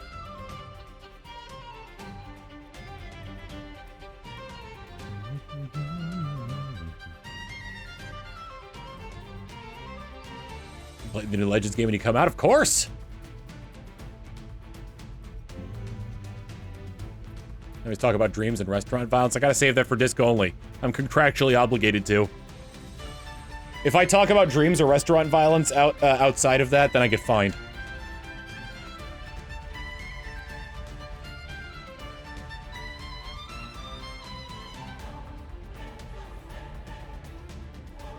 Whose ancestors do you want to see in Legends?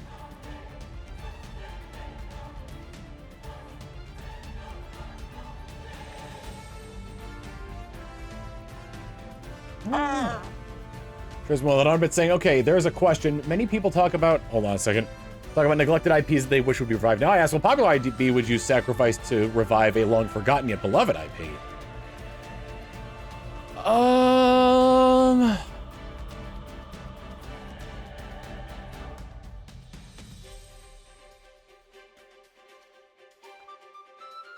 I don't know.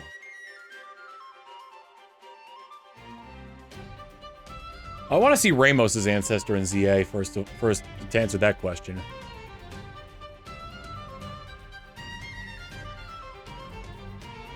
If I had to choose, so let's say like I had to limit my choice to like Nintendo's big three. Pokemon, Mario, and Zelda.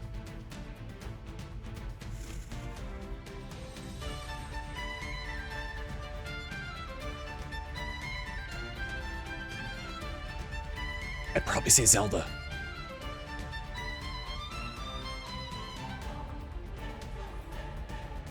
You're free to choose outside Nintendo. Well, I'd sacrifice something I don't play though, is the thing.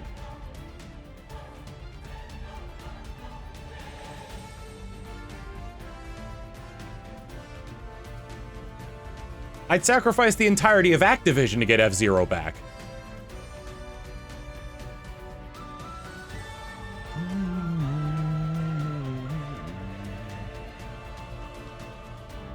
Nope.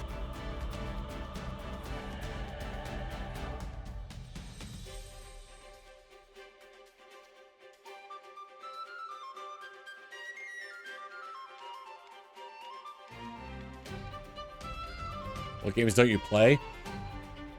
Name a shooter and I probably don't play it.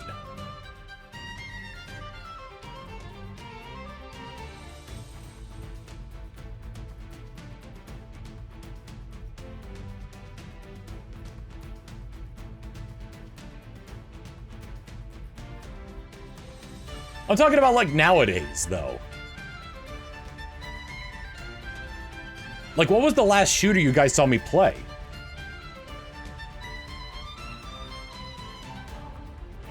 I think the last shooter I actually played was Fortnite.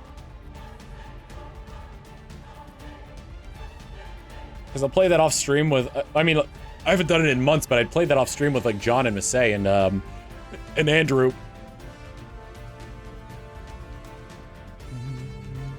Yeah, it would have been Fortnite, because I played in that Fortnite tournament that Iron Mouse hosted.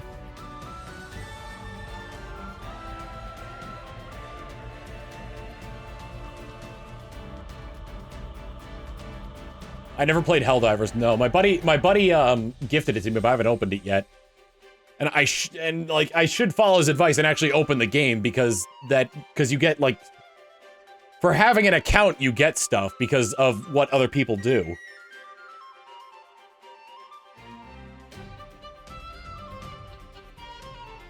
Got about 12 minutes left until the next break I'm taking.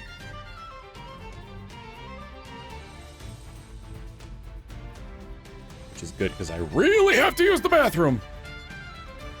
But after that break, I'm gonna switch this, so I'm sitting down.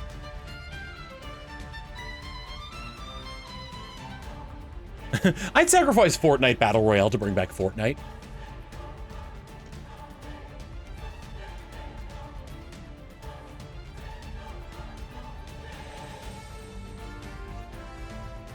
As a heads up, friendly fire is basically going to happen in the Helldivers game. Oh, I mean, I've watched Zen play. Nope.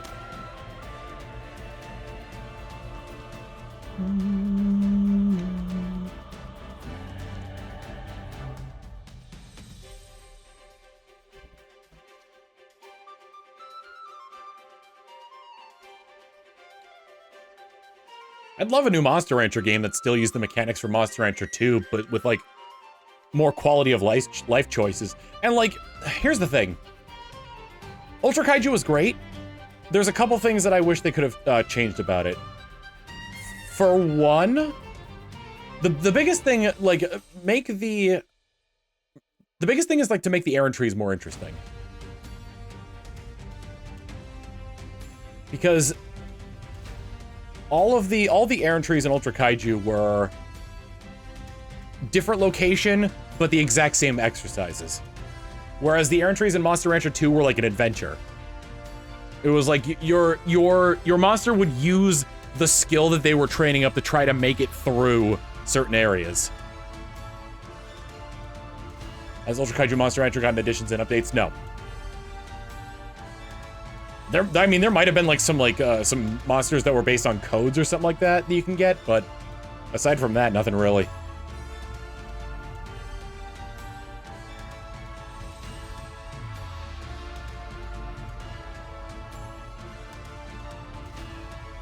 I want to show you him.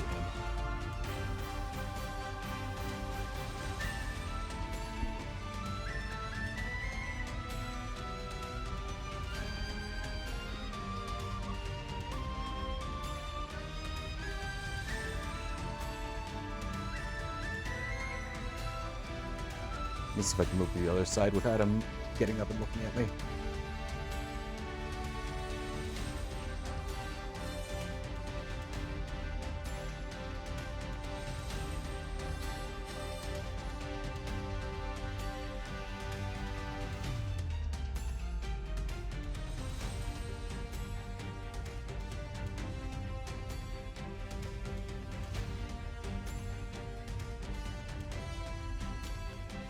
He likes sleeping with his body half on and half off the beanbag.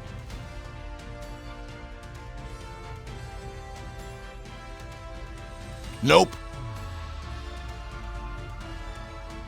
If he didn't get so hot at night, he probably would very much like to be in like a what's the pose? What's it called? Like a puppy pile. You know how like puppies sleep where they're like all bunched up together? I think he would like sleeping in the company of other dogs. Because one thing he really likes to do, one of it like when it's cool, when it's not so hot out, one of his favorite positions is to lie down. Is that I'll lie on my back and get into the covers and spread my legs out. And he likes to lie on top of the blanket between my legs.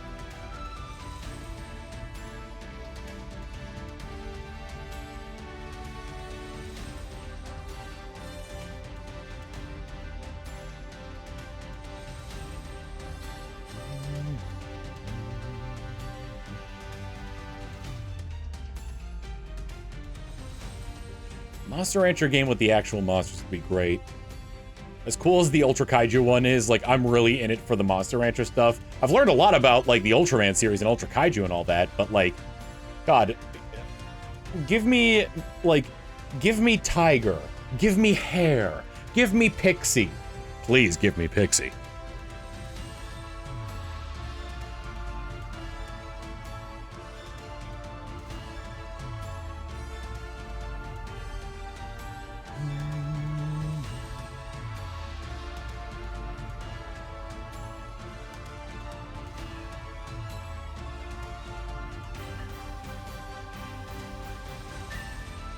You can only take various forms of men in rubber suits for so long. Or, you know, a guy in a poncho with two whips coming out of his arms. Give me Duckbug.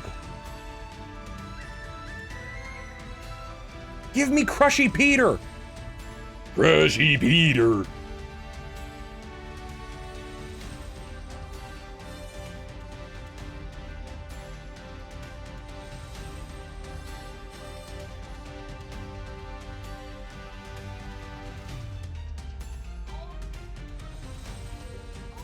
Yeah, oh, look at him.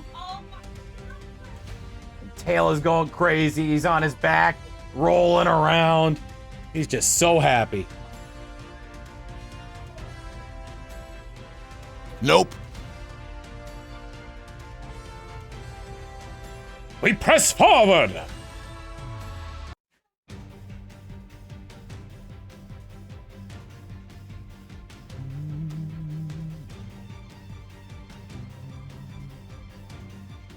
Crushy Peter.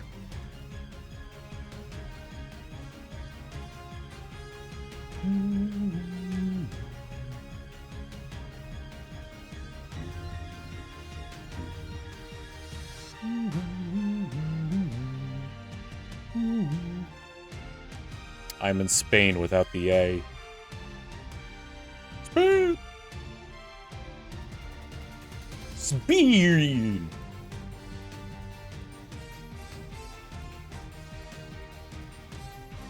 Just give me like a Call of Duty style first-person shooter game with a horde mode where you hunt dinosaurs.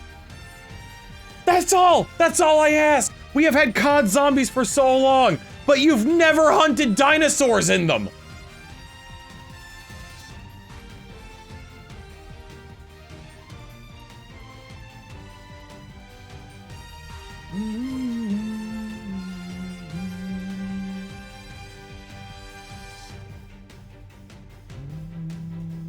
Splatoon 4, let's hunt dinosaurs!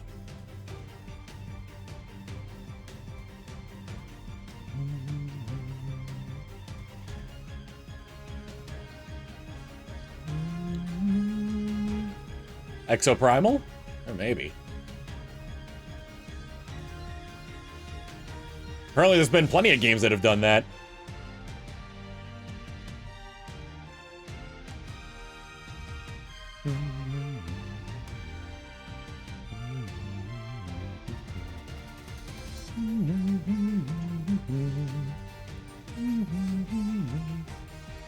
I want a Monster Hunter Call of Duty crossover where you build guns out of monster parts.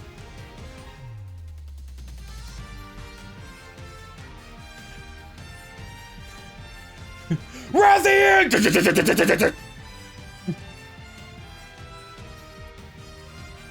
Nope.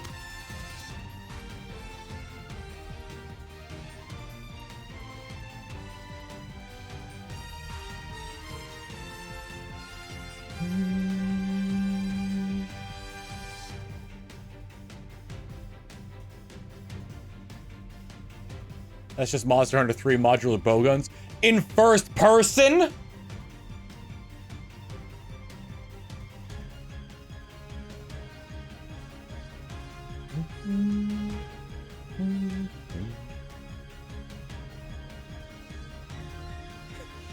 UAV online. We can now find the Rathian.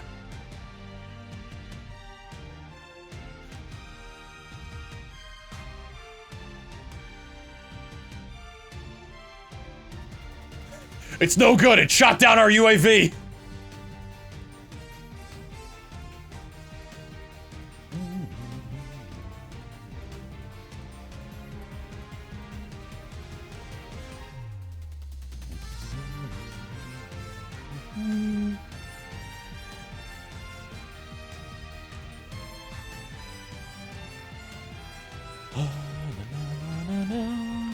Listen, the music is dramatic enough to manifest Shiny Quagsire.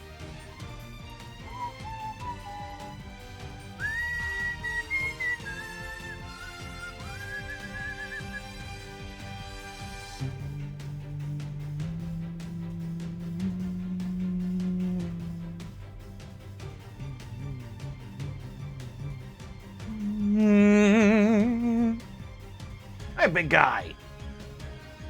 Do you want to come up here and say hi? Come here, big guy. Big guy. Come here. Come here. It's the big man. Oh God! Don't, no! Don't struggle. Oh my God! Do not struggle. Your ear got flipped up, buddy. Don't bite my ear. Thank you. All right, I'm gonna put you down. Okay.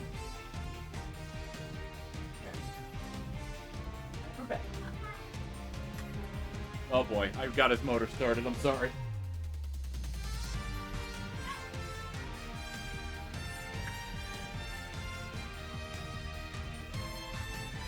Is he going a little nutso?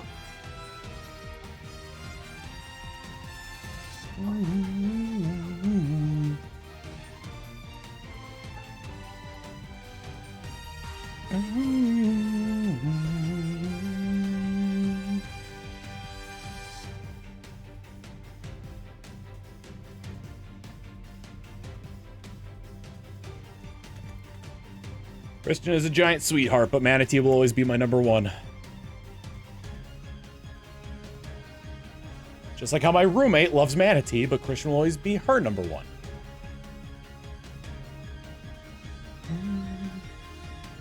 Is Christian the type who thinks he's a lapdog? Kind of. He more wishes that, like, he could kiss all the time. He just wants, like, all he wants to do is kiss.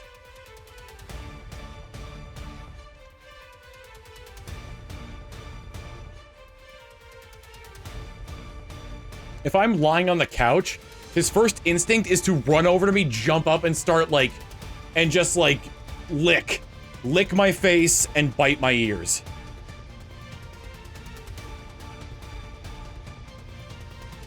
You part German Shepherd? I don't think so. I think he's mostly pit.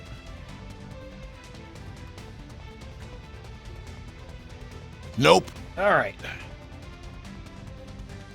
It is time for a break. And about time, too, because I really need to use the restroom. I'll be right back. We're back, baby! Ignore that I may or may not have almost ended the stream.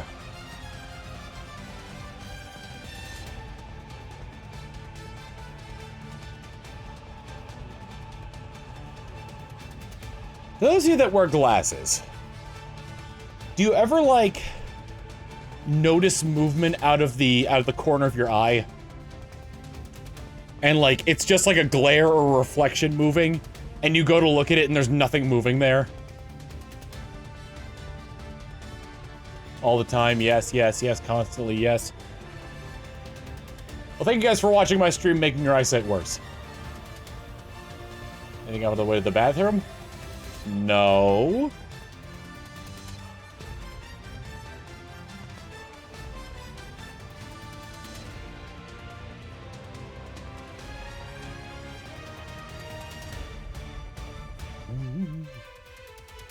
Bad eyesight runs in my family.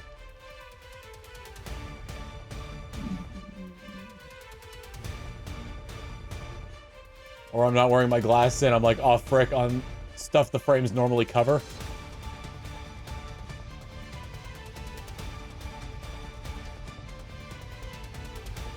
Because you react to something in panic. I was running over, when I was trying to push my chair over here, I was running over my water bottle with it.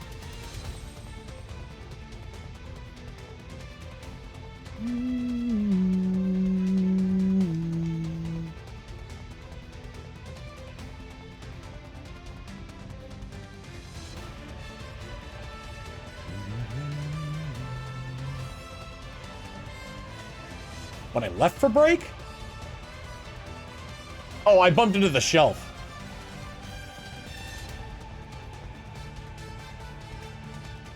Thought I heard a little manatee coming behind me.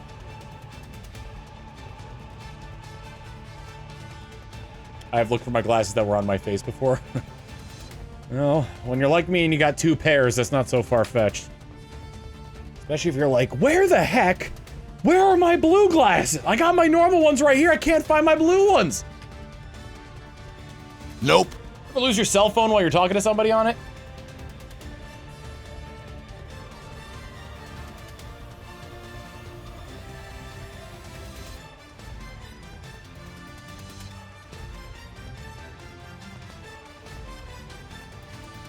Lost a pencil while holding onto it?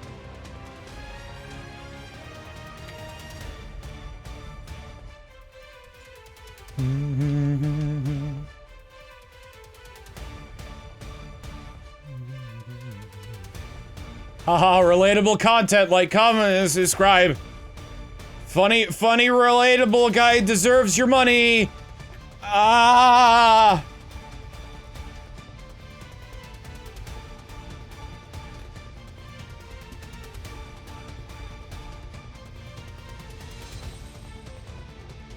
You guys like pizza?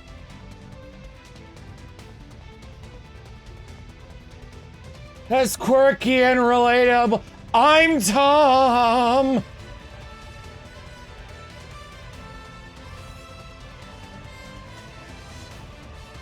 Ha ha ha ha ha. Oh, but I can't be too relatable. Cause I still gotta be wacky and out there.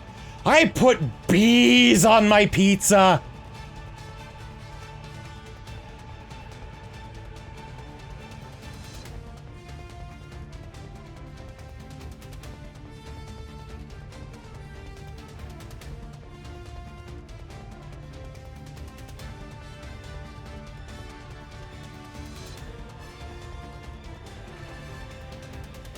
Ha ha ha! Have you ever gotten Skibbity Riz? That'll certainly boost me in the algorithm! SEO and the like! Taylor Swift, Marvel! Okay, now you gotta stop.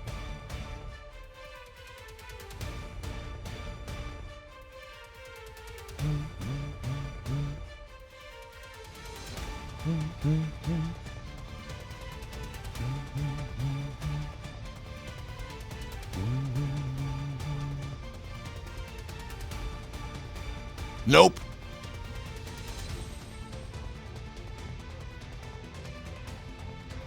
Tom lost his marbles. Gotta get me higher on the SEO!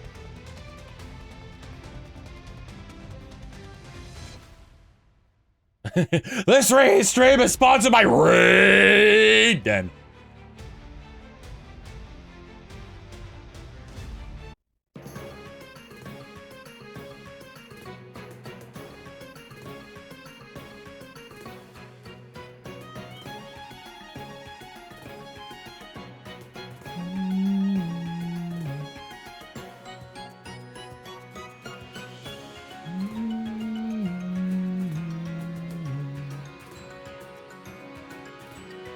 I feel like when Gary does that for Lee's videos, yeah.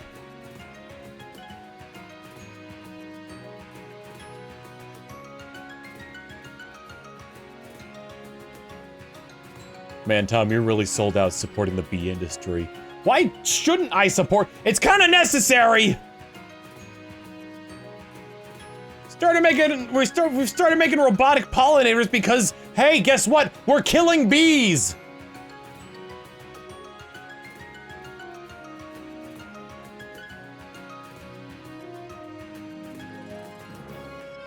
Amazing Digital Circus has been Hotel Fortnite.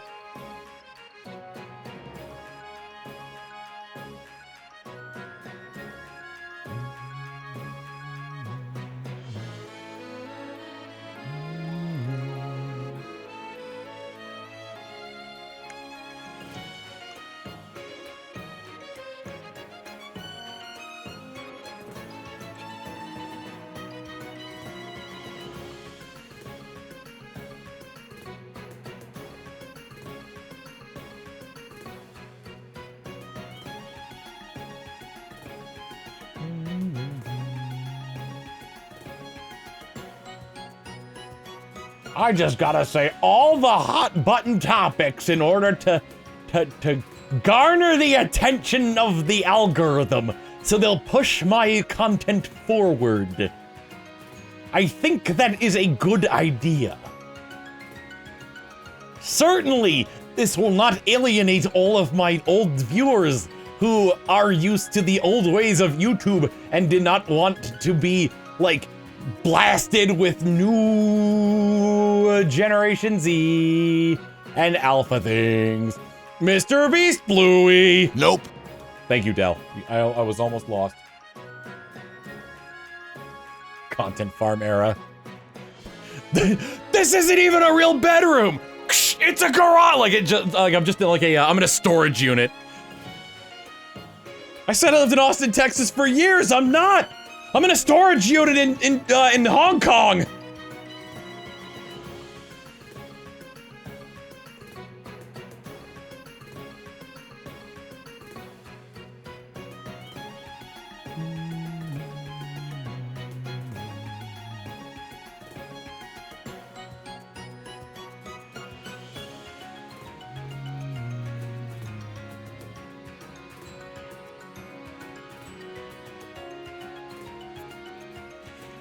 Yeah, well, sir, here in the content farm, Oh yeah, we got some good YouTube shorts popping up here. So long as people keep saying and doing stupid things, I'll be able to feed my kids and send them to college. Great. I mean, I want them to stay and work on the content farm, but I also respect that they got dreams out there. And plus, if they do anything stupid, then they'll fertilize my content farm.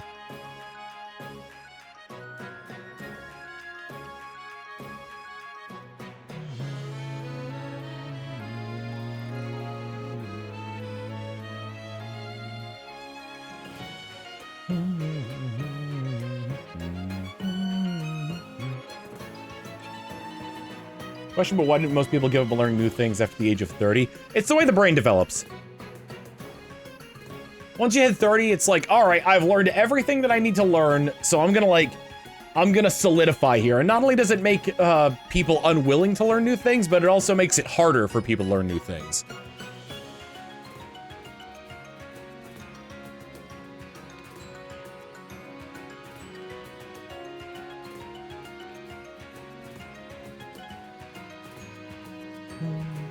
Your brain becomes less malleable.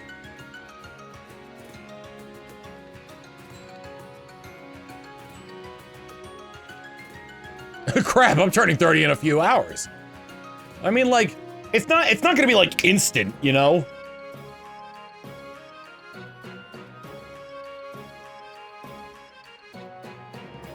Keep your mind open, stay accepting. Nope.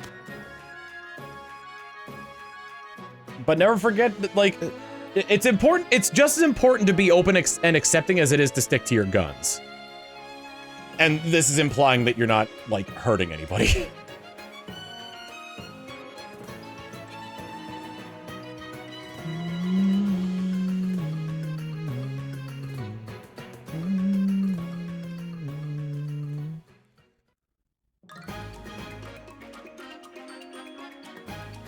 Very whimsical key card. Jigs up, Penny!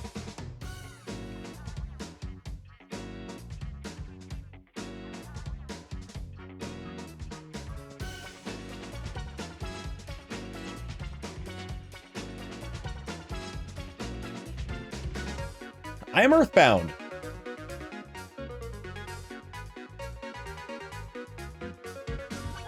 Throwing Controller's Colosseum has ruined this song for me.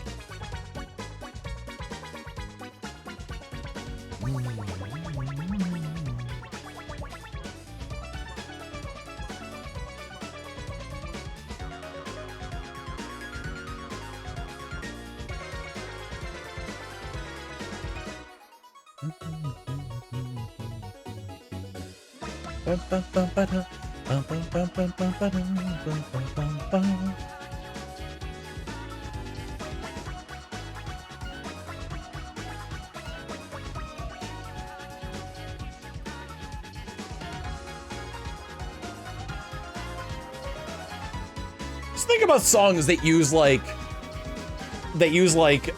lo-fi samples where it's like it's words but they're just barely out of earshot. That's like very very satisfying to me.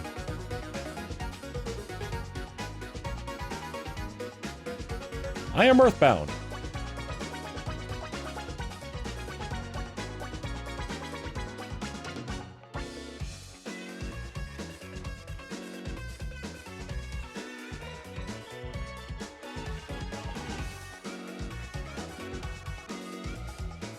I am bound to Earth, that is true.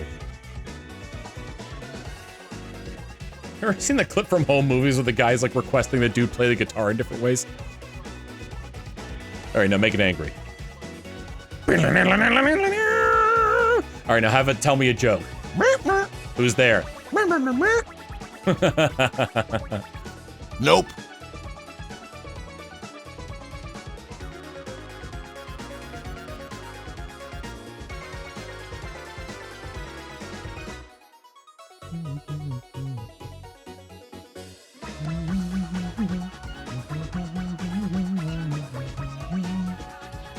You guys seen the animation that Rocket Dog Sean did, where it's like it's Home Movies, but it's with Sonic and Eggman instead.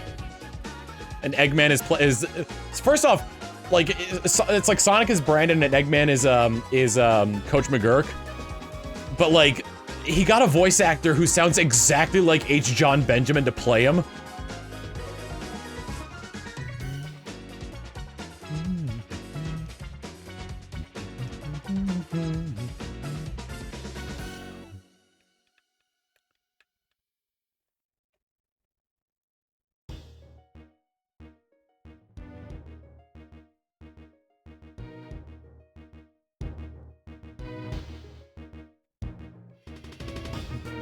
I saw someone guitar riff from that one monster scene from the one Daffy Duck, Dick Tracy skit.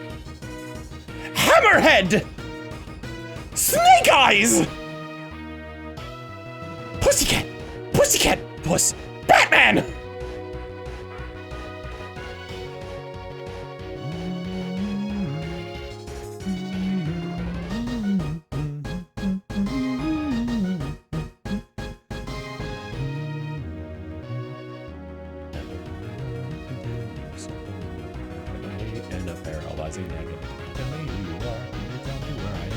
Forgotten how to see, I've forgotten if I can.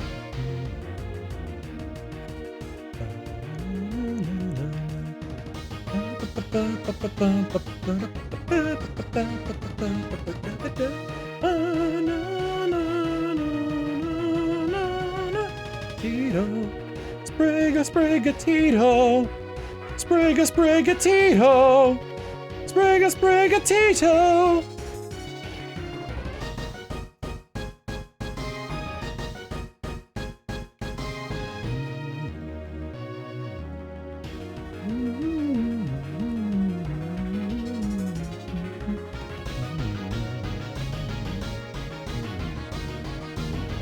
Nope.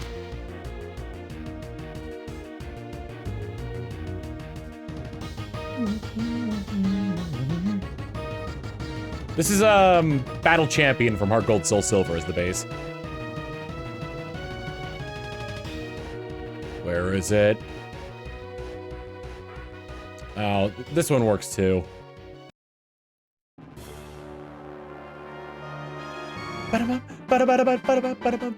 Favorite and least favorite Fire Emblem characters? Hilda and Severa for least favorite. I'll say it anyway.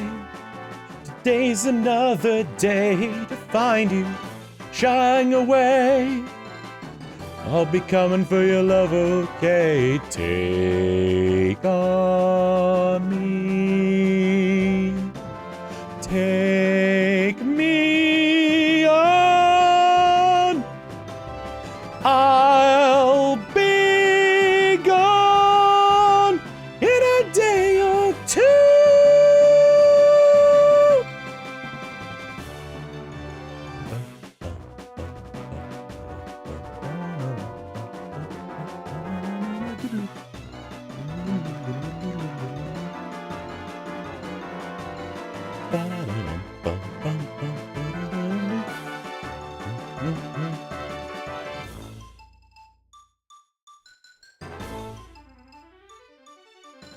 Is that Take On Me from the Mario movie?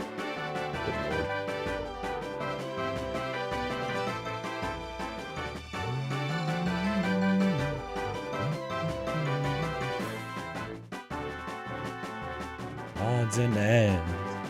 To see you falling away. Oh, good, life is okay. Saying to me, it's no better to be safe than sorry. Take on me. Take me on. I'll be gone in a day.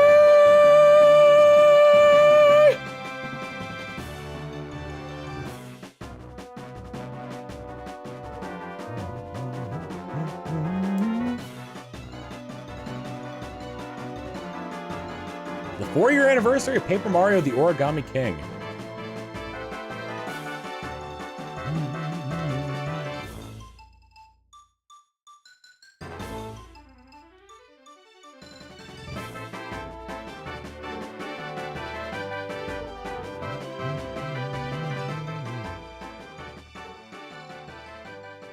All right, here we go.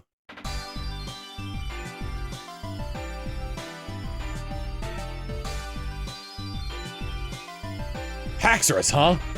Go, Squirtle in a mask! Ba-na-ba-na-ba-na-na-na-na. Ba-na-na-na-na. Nope. Ba-na-na-na-na-na.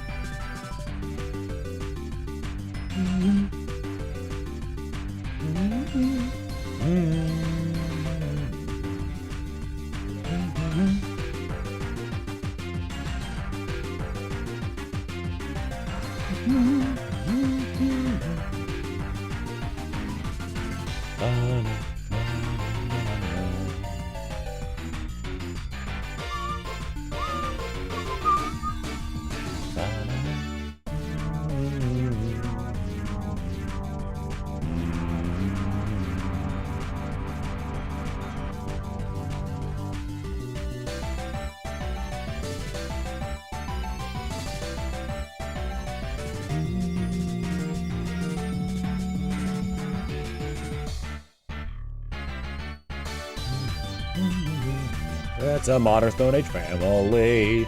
Granddad, it is Granddad. He's a granddad out of history. Granddad, maybe Fred will win the fight. Granddad, Cat will stay out for the night. Granddad, it's the Granddad. Have a yabba dabba Granddad. A grab a dad Granddad.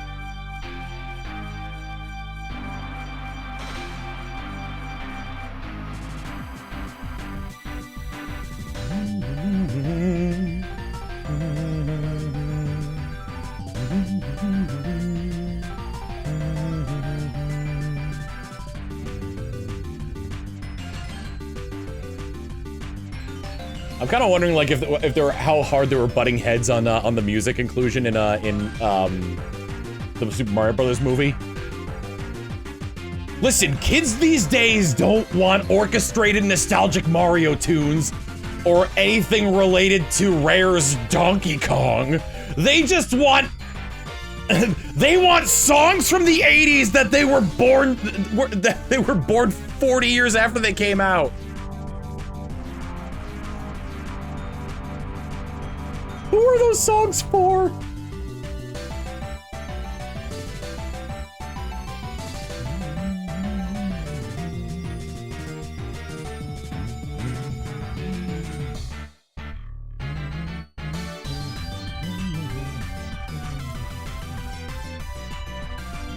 Nope. Not really.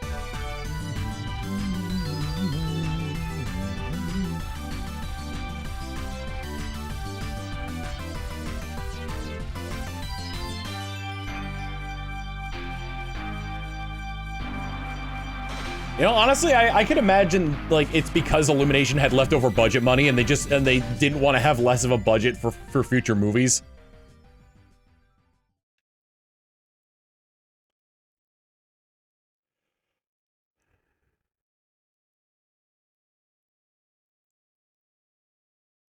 Yeah.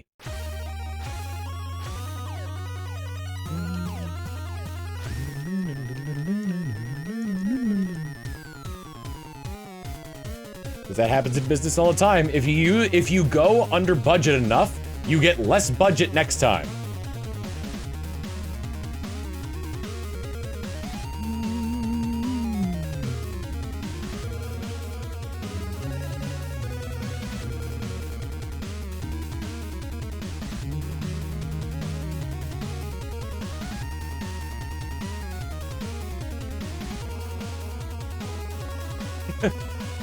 Dinosaur room! Liam, thank you for the raid!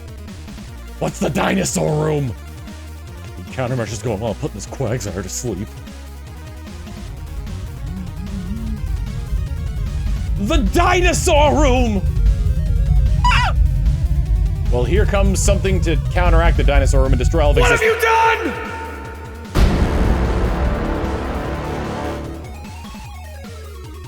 done?! Dense.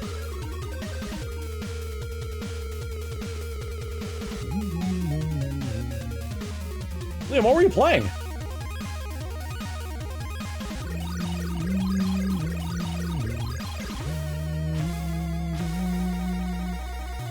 Today was quite the day. Apparently, you were stuck in the dinosaur room.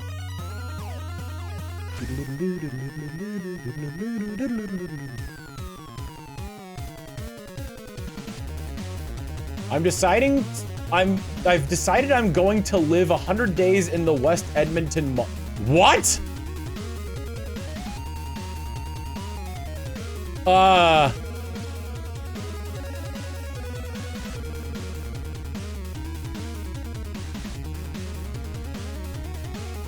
Is it abandoned?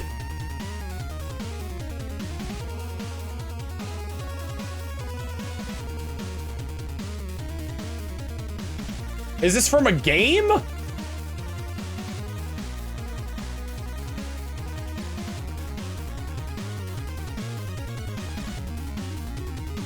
Has to be Zomboid. Either Project Zomboid or like, I don't know, where was the mall in Dead Rising?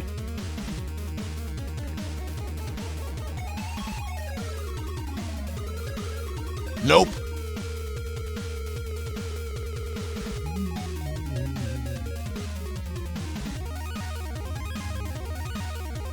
Dinosaur room is new.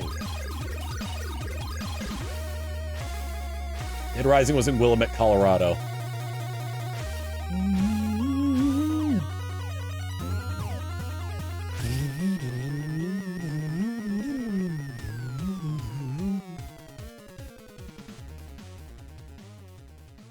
It's like the Mall of America, but in Canada.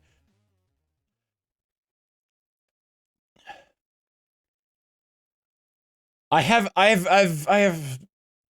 major concerns, Liam.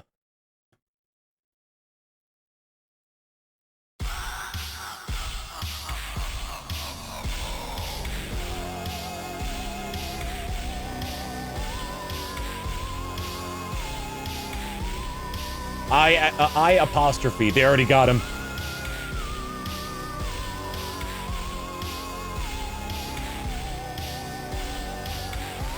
I'll either be Mr. Beast at the end or broke.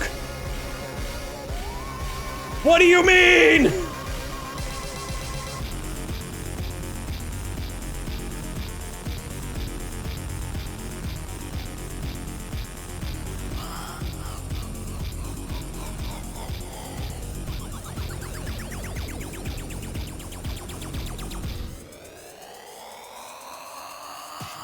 Hey guys, security caught me and I'm currently in jail.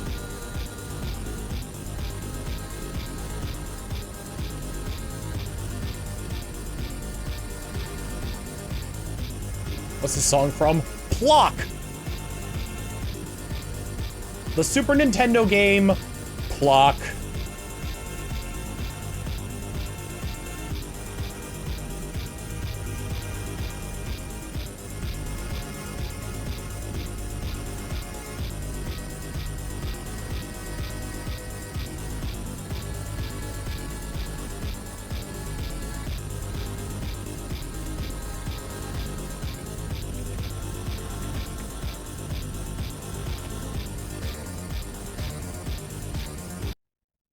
Yeah! Woo! Nope.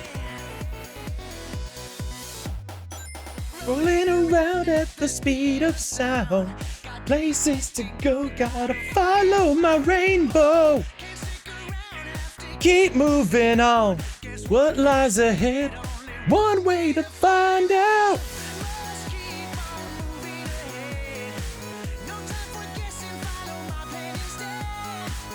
Trusting in what you can't see. Take my lead, I'll set you free. Follow me, set me free.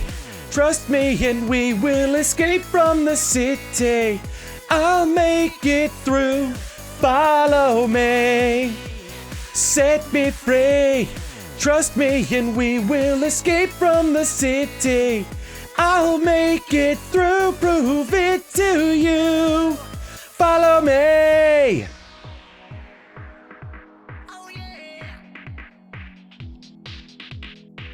Danger is lurking around every turn. Trust your feelings, got to live and learn. I know with some luck that I'll make it through.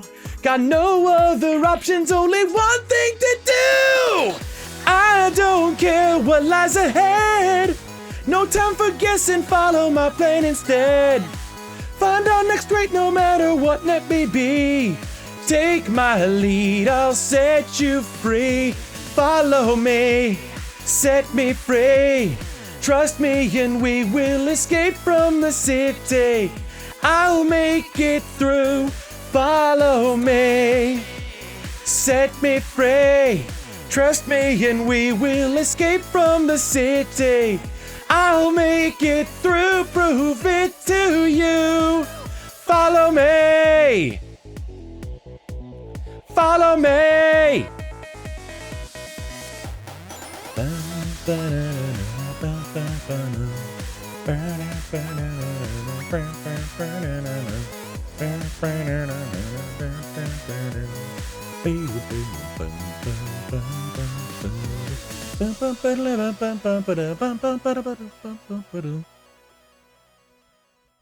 Oh yeah.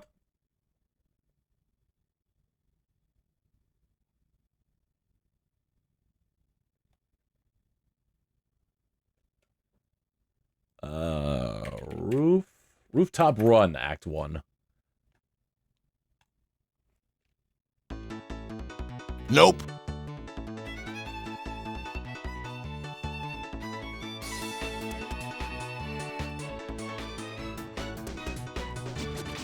See you driving around town with the girl I love, and I'm like, fuck you. I guess the change in my pocket wasn't enough. Fuck you. Fuck her too. Say if I was richer, I'd still be with her. Ain't that some shit? And although there's pains in my chest, I still wish you the best with a fuck you.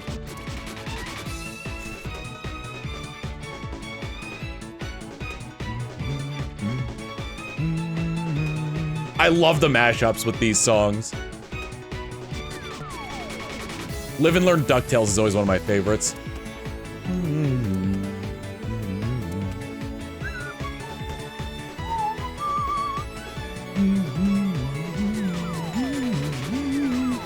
There was this one, there was Ghostbusters Escape from the City. And we hear that next. I'm not sure if I can get away with that because it just mixes it with Fuck You by CeeLo Green. Yeah, Ghostbusters Escape from the City, DuckTales Live and Learn, and of course, the personal favorite of mine in chat, which I'll play at the end of the stream after I'm done recording.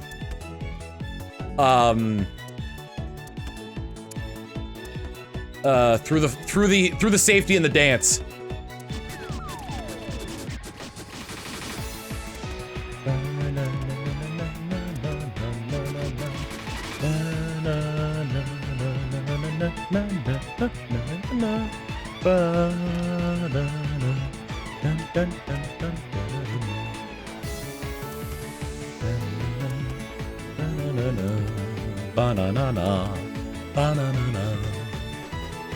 Is that Fire in the Flames with safety dance? Yes.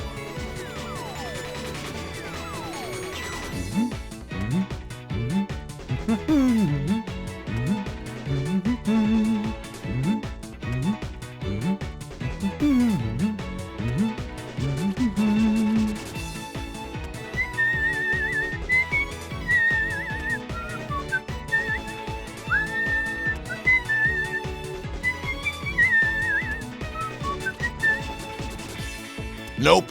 You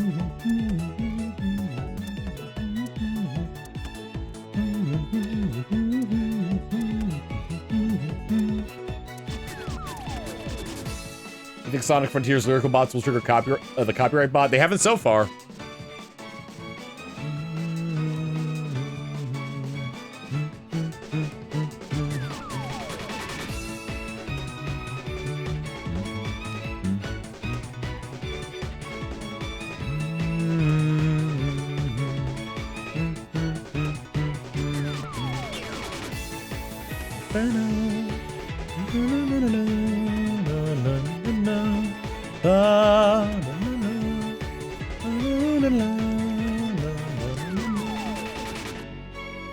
post a YouTube link of what I just mentioned. What did you mention?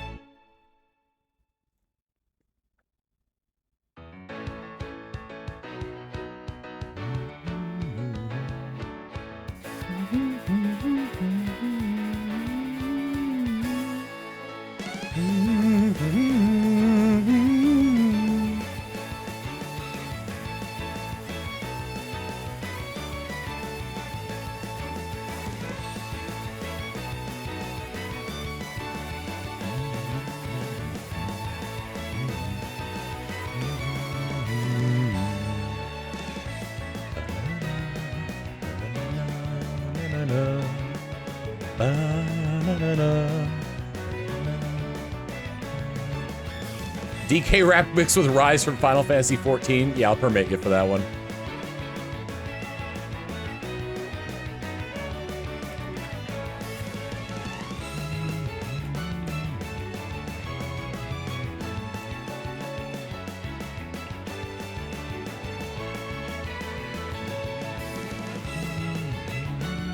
Oh, I timed that really well because if I had hit enter like 1 second later, you would not have been permitted.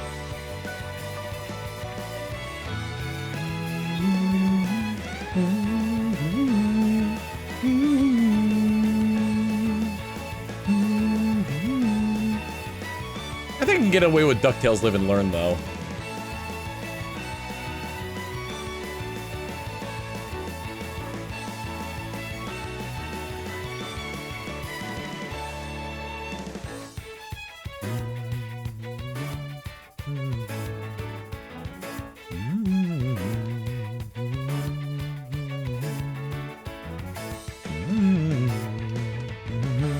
Nope.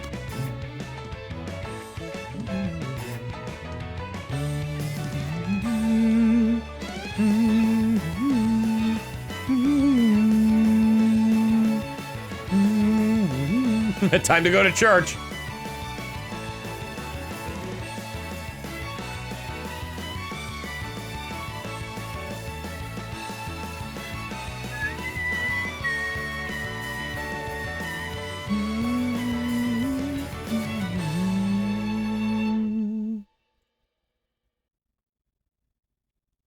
I believe this is it.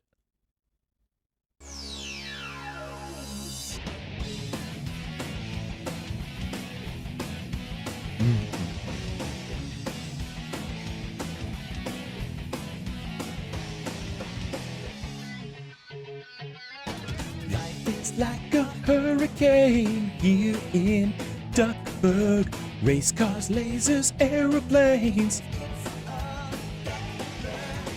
Might solve a mystery or rewrite history.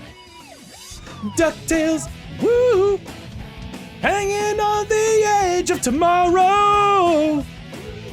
From the words of yesterday. If you beg or if you borrow, you may never find your way.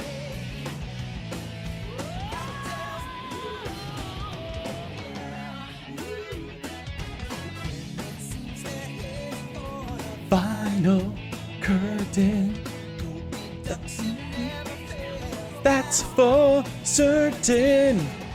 While you can save your sorrow, you've paid in trade.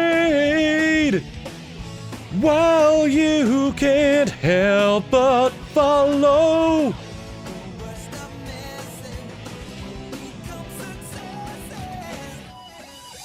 DuckTales, woo! Hanging on the edge of tomorrow. From the words of yesterday.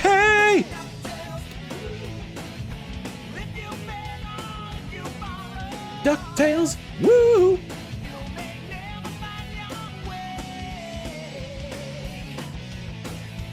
DuckTales.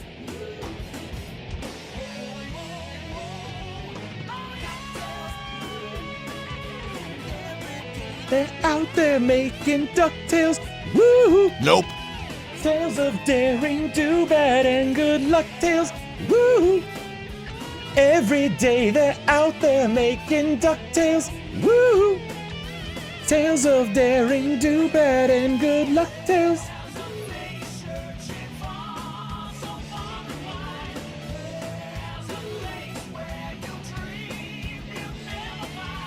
Hold on to what if. DuckTales, woo!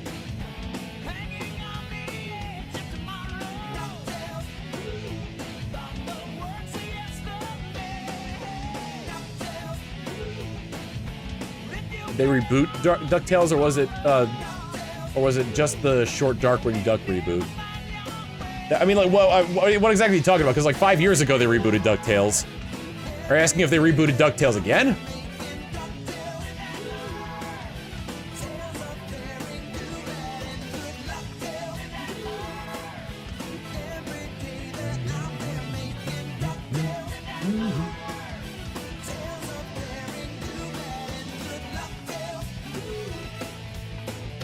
Wasn't the reboot 2017?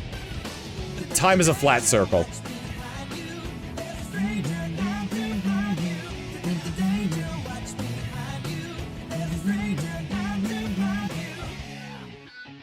I don't think it's the moon theme from the DuckTales NES game.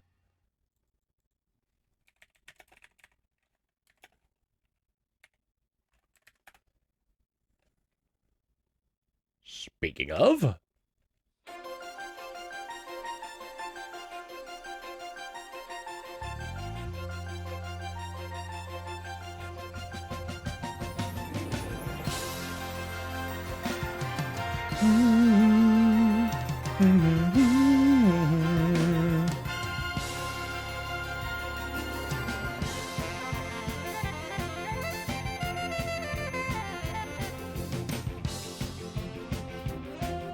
Moon theme will definitely get the VOD muted. What about a cover? Well, dang. I guess we're gonna have to go to Lonely Rolling Star.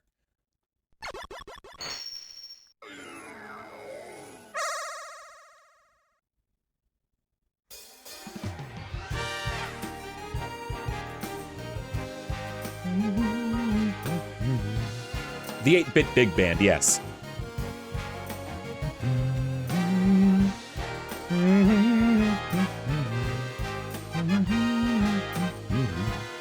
There are raisins in my toes.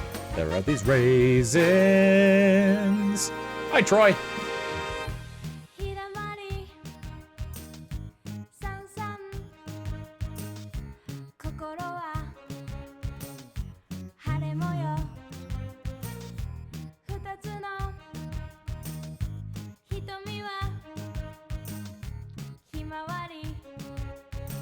Nope.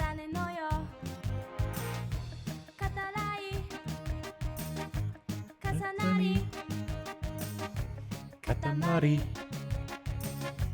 Katamari. Ishoni. Iru koto. Zettai.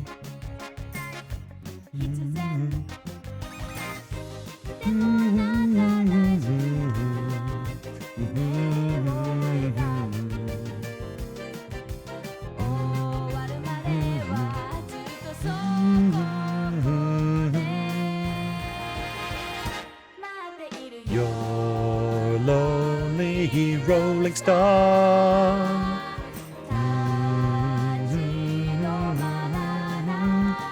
Your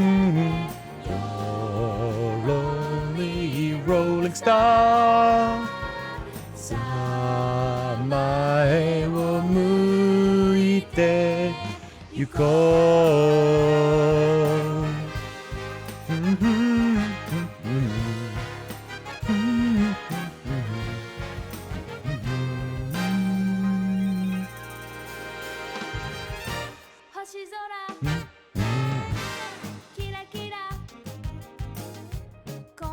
You made me buy cinnamon raisin bread today, Tom. Get that raisin toast.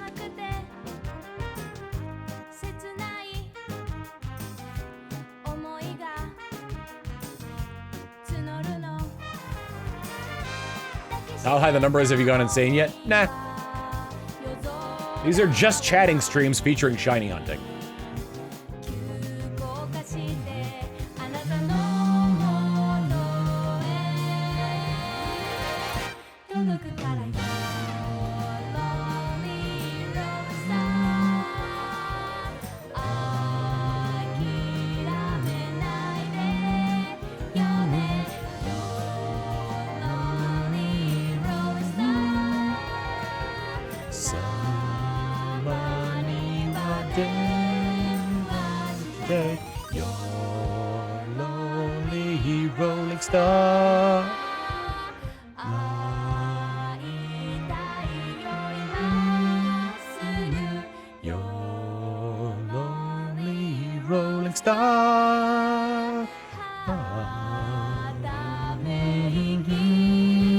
Nope.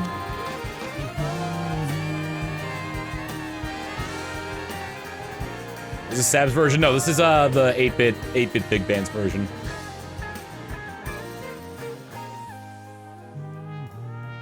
Had cauliflower pepperoni pizza for dinner. I've never had cauliflower crust.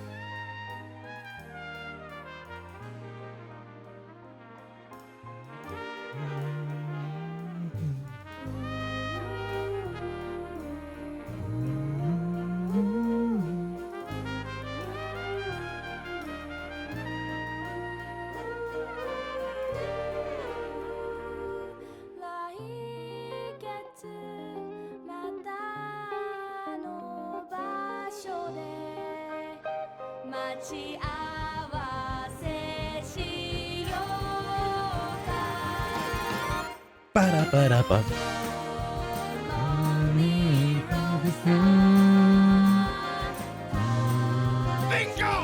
DC Racer 329 with a 55 months of tier 1 saying, good luck on the hunting, Tom. Thank you. I am going to need it.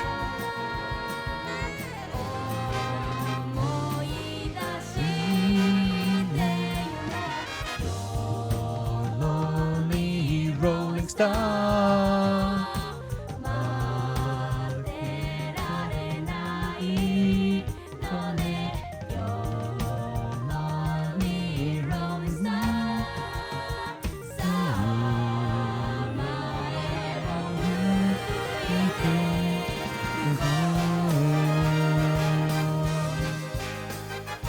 Need to drain people of their luck, yes.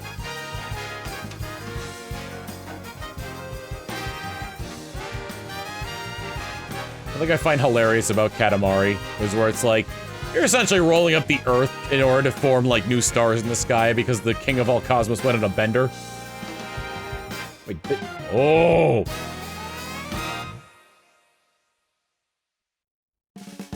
I just wanna go over this real quick first.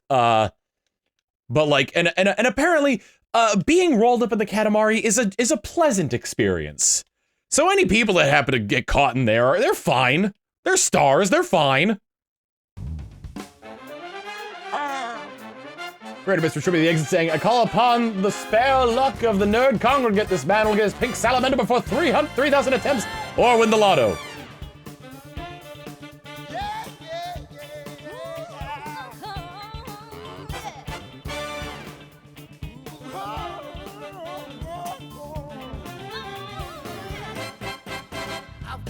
Choice to make, it's easy as can be. I see a lot of faces, but only one from me.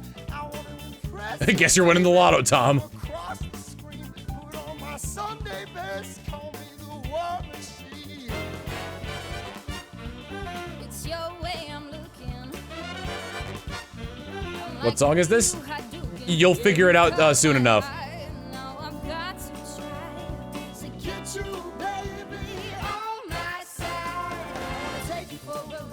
There we go. I'm gonna take you for a ride. Nope.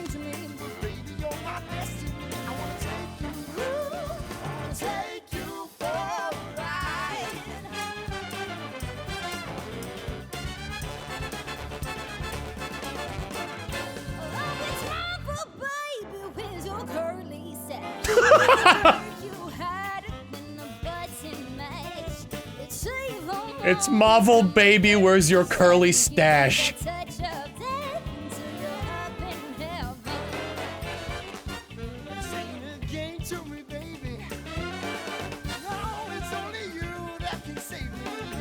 There's a version that doesn't just repeat them. I'm gonna take you for a ride. This is a cover by the 8-Bit Big Band.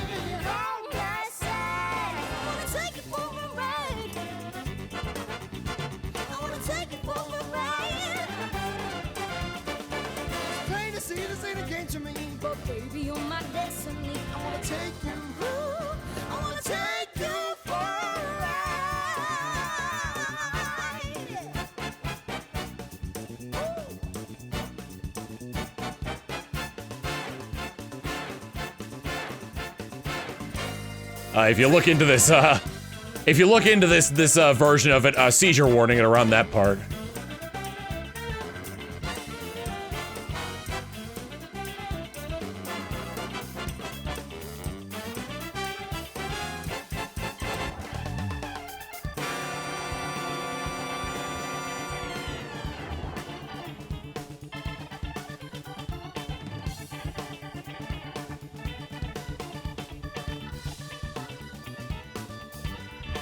Were serve bots originally made for Mega Man Legends? Because they just kind of became like like Capcom's unofficial mascot after they were made, because they just love them.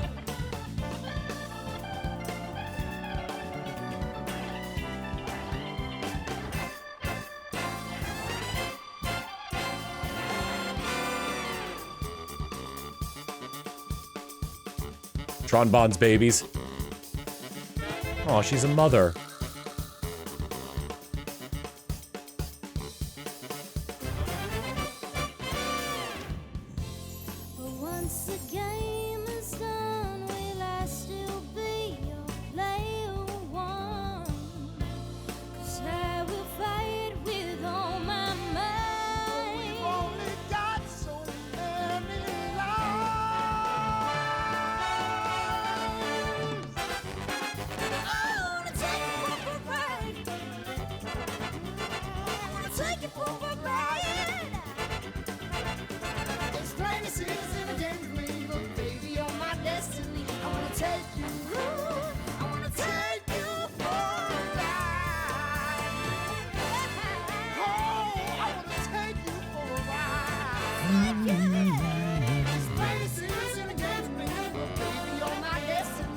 Take you for a ride.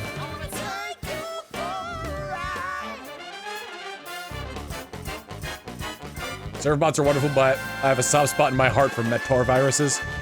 Were those the Mets from Mega Man Battle Network?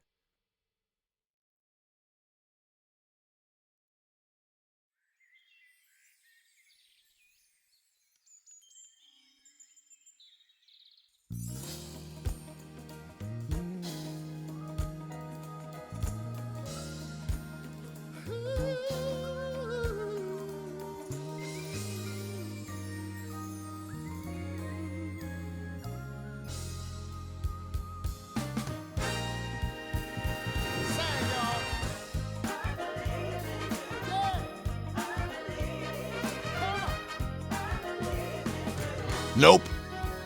I don't believe. Here we go.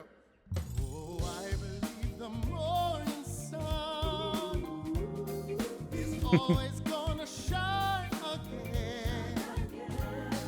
And I Believe a pot of gold waits at every rainbow's end. Oh, I believe in roses kissed with dew. why shouldn't I believe the same in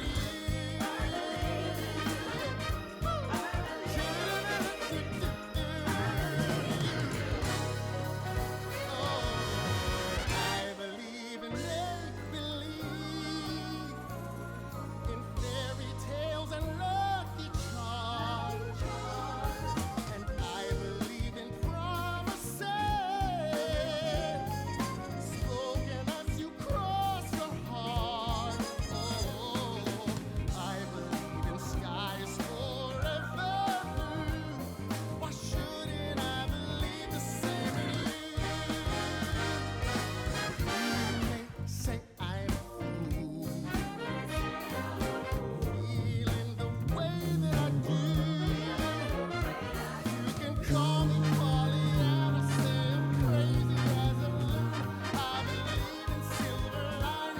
And that's why I believe in you.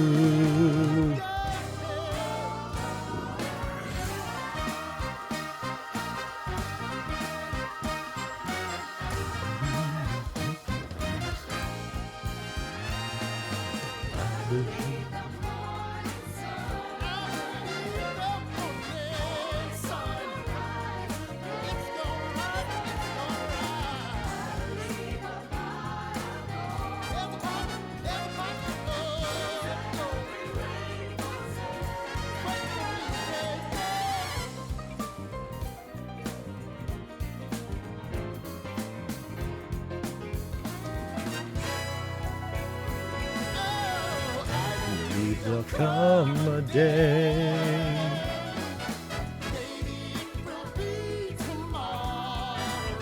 Shout out to Mother 3 for having one of the main party members be a dog.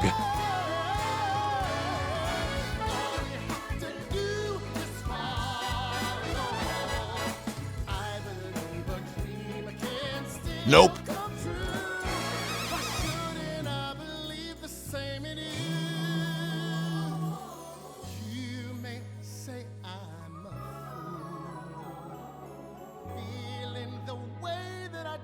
Dogs are people too. They do disguise Boney as a kid to try to get into a club.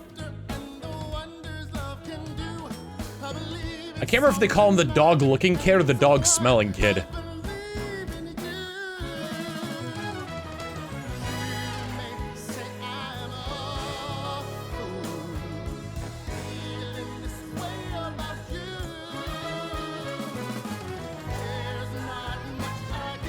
Shout out to Earthbound for giving you a bike right before getting a party member that makes it unusable. We've officially hit 1/3 odds!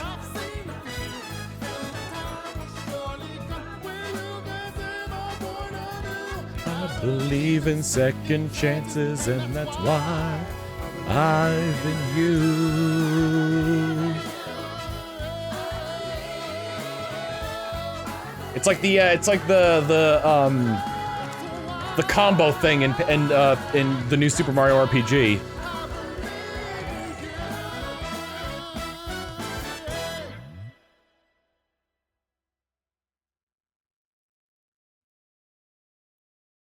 Ooh, let's try this one.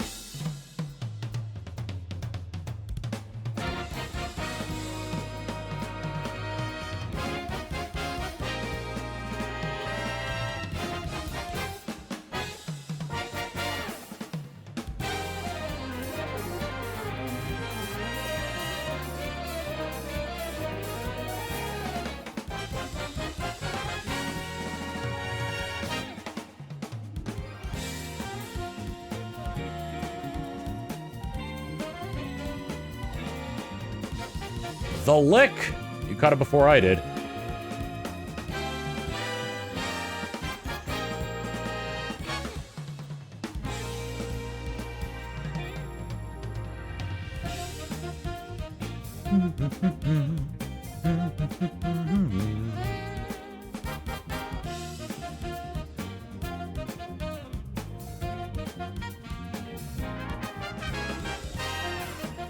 Nope.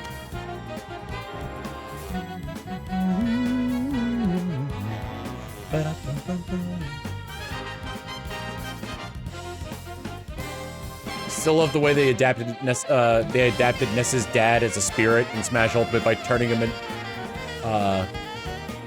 Oh, and it was to turn Snake invisible. Yeah. Hello, it's your dad. My two favorites are Ness's dad and Buzz Buzz. Ness's dad because he's a phone, and Buzz Buzz because he's like 6 pixels at most.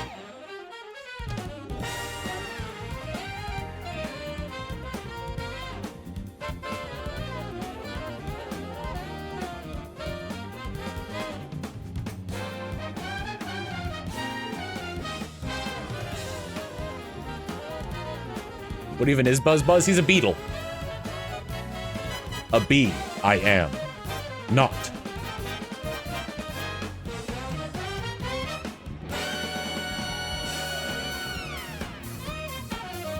My dad's not a phone!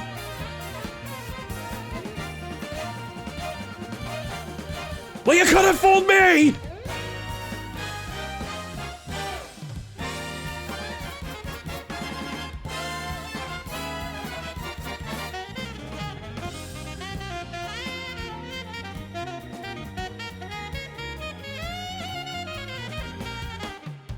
He's a person turned into a beetle from a future where Gygus won. Interesting.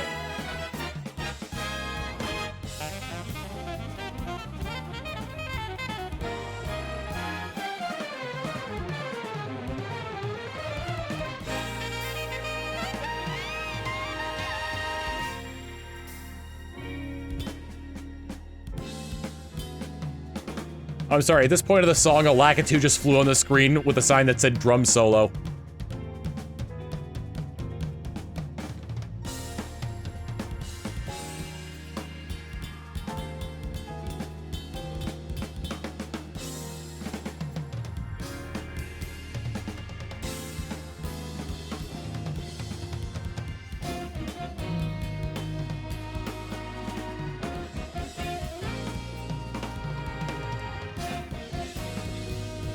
Like how Earthbound handles enemies dropping money because they don't drop money.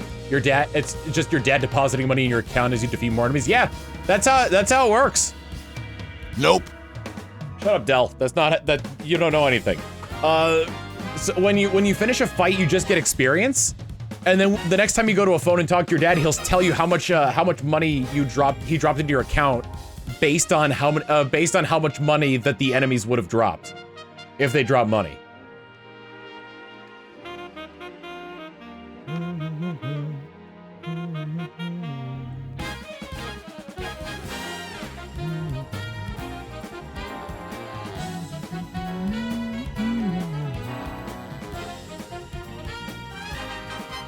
You also lose, like, any on-hand money.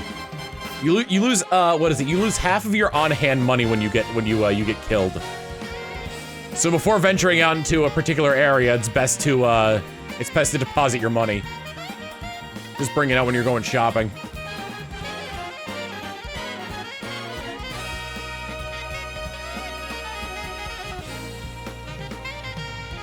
Well, maybe it's like along the lines of, like, you're working hard, and your dad sees that, so he wants to work hard too to provide for you, and he's providing you money. I will say the transition from dollars to yen did not work out very well for Earthbound. Because man, your dad deposits a lot of money into your account.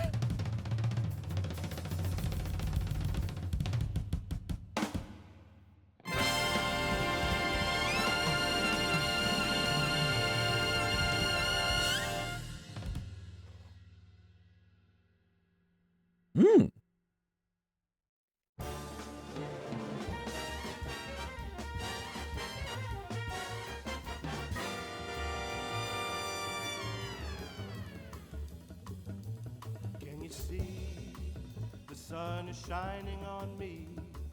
It makes me feel so free, so alive. It makes me want to survive. And the sky, it makes me feel so high. The bad times pass me by. 'Cause today, Your dad in Earthbound is actually part of the Yakuza. Is that true? Or is that a joke? can you feel the sunshine? Does it brighten up your day? Don't you feel that sometimes you just need to run away. reach out for the sunshine and Forget about the rain. Oh, just think about the good times and they Nope. No, I will not think about the good times. So says Dell, the ultimate wet blanket. without you, there's nothing for me to do. Can you feel the sunshine too? Isn't the final line that Kevin Conroy recorded for Batman and the Infinite Crisis movies? No, I have not. Brand new. When you're here, I'd rather see it myself. always here, 'cause everything's so clear. And today is gonna be a brighter day.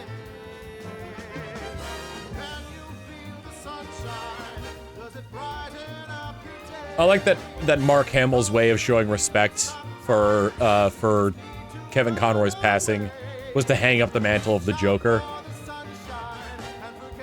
just because of like how long they worked together on those two characters. Citing the animated series itself with the line, "Without Batman, crime has no punchline."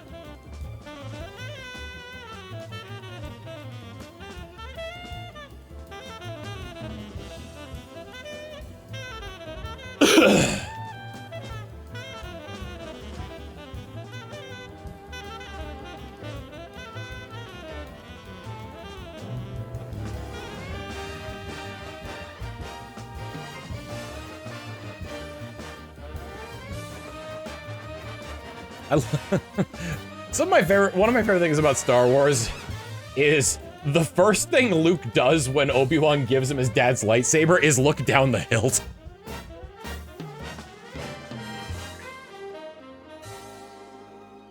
When the sun goes down, I feel like I am waiting for another day when the clouds go away.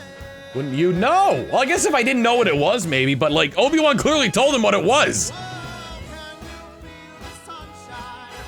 As referenced in Tom's Let's Play. I mean, like, the Let's Play of KOTOR, like, the Let's Play of KOTOR 1, I'm looking down the hilt, and then, for the thumbnail, and then to the Let's Play of KOTOR 2, I've got an eye patch, and, and the lightsaber's going through my hand. I don't know how I would top that if they made a KOTOR 3. Nope.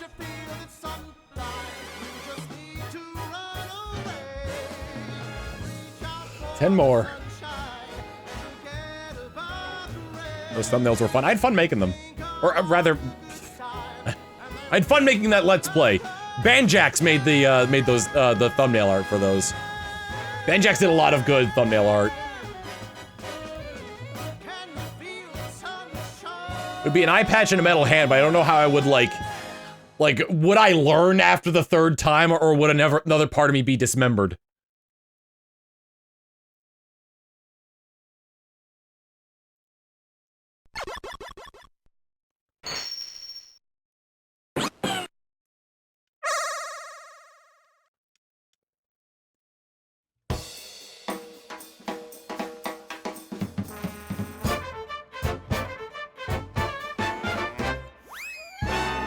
Yoshi's Island, September 1934. Seems a baby has fallen out of the sky into the arms of a waiting Yoshi tribe. Their goal, to return the tiny tot to his brother, and potentially to his parents. Meanwhile, over in the Koopa Keep, Baby Bowser wants a playmate, and out of the sky falls a baby Luigi.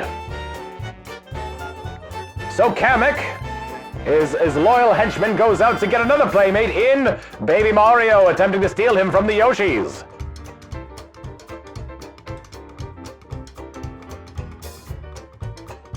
Will Yoshi be able to reunite the baby brothers? Will Baby Bowser have a new playmate?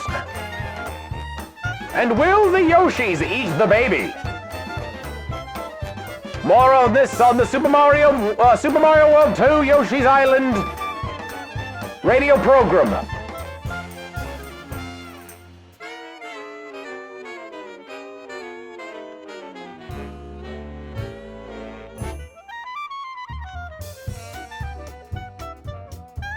Egads and abounds! Dear listener, it appears our Yoshi has found odd power-ups that transform him into a variety of vehicles. Such a thing is unheard of even on Yoshi's Island. What could have been done?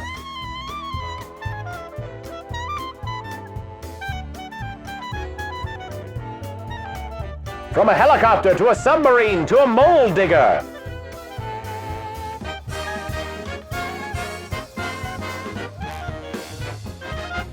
More to come on the Super Mario World 2 Yoshi's Island radio program.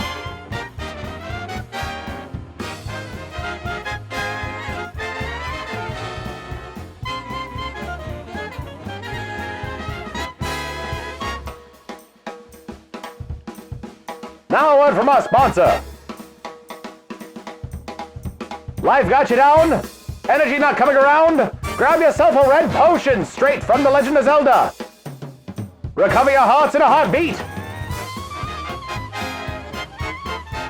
At last, dear listener, our Yoshis and the baby Mario have made it to Koopa's Keep in order to be able to rescue Mario's brother Luigi. The battle goes on and on. Slowly do the Yoshis whittle away at baby Bowser.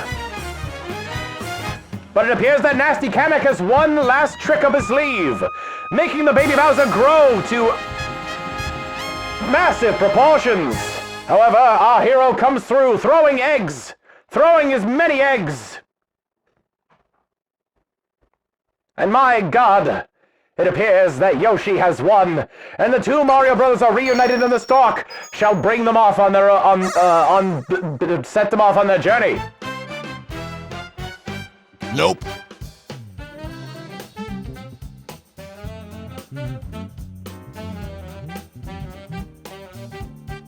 And that was it. That was the program.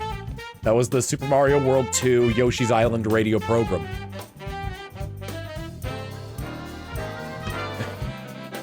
Oh, the humanity! There are eggs flying everywhere, fireballs displacing the ground at Yoshi's very feet.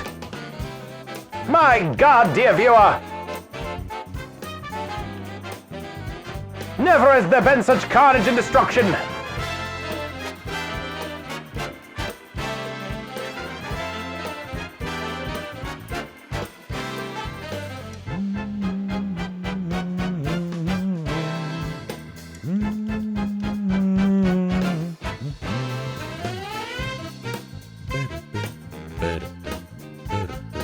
Body wash, body wash, body wash.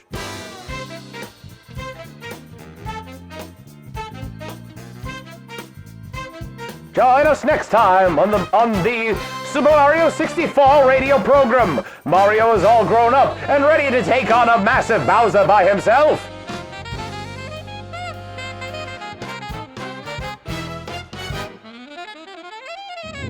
It's time to grab some tail and swing into action.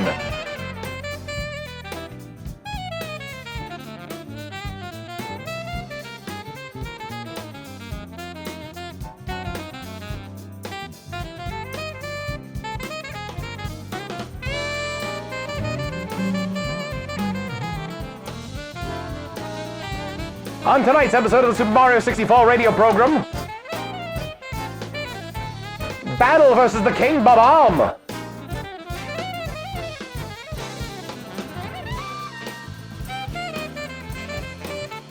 Dear listener, we join Mario in the Bob-omb battlefield. A regular war zone. Not much unlike what our good folks here in the States are doing over in Germany. The treacherous Bob-ombs are outnumbering the Bob-omb buddies. Firing from their safe hold above the top of the mountain. However, Mario ascends the mountain with ease, dodging all other troops and cannon fire in order to make it to the King Bob-omb. Nope. Being a gentleman and a scholar, the King Bob-omb challenges him to single combat. Whoever may throw the other opponent 3 times shall win. Mario consistently outmaneuvers the King Bob-omb, picking him up by his aft end and tossing him down onto the battleground.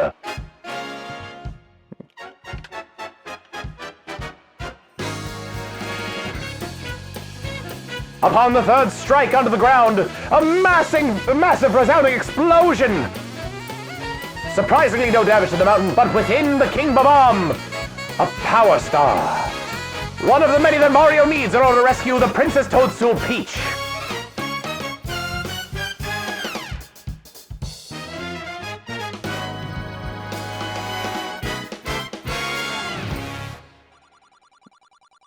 Good job, Mario.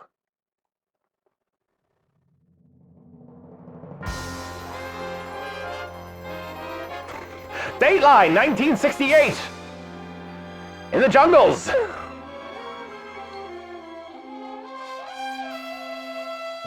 Mercenary Solid Snake.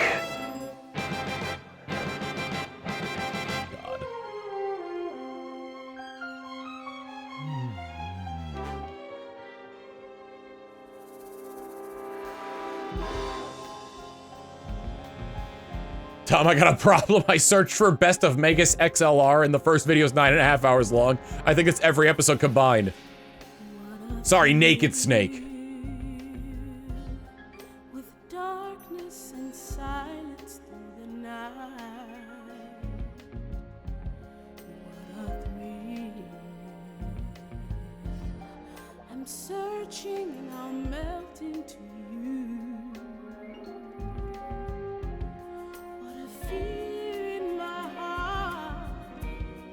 But you're so supreme. I give my life, not for honor, but for you. Sneeder. In my time, there is nobody else.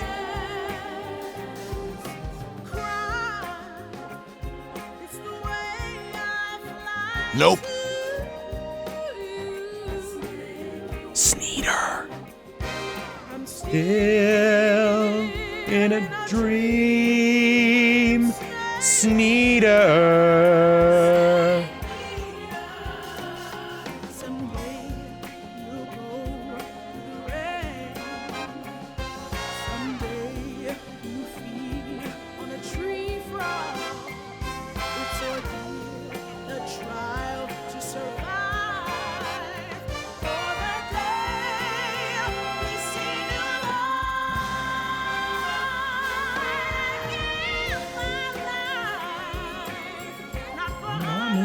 Do you remember when he did this in the fire temple ladder? Yeah. Sneeder.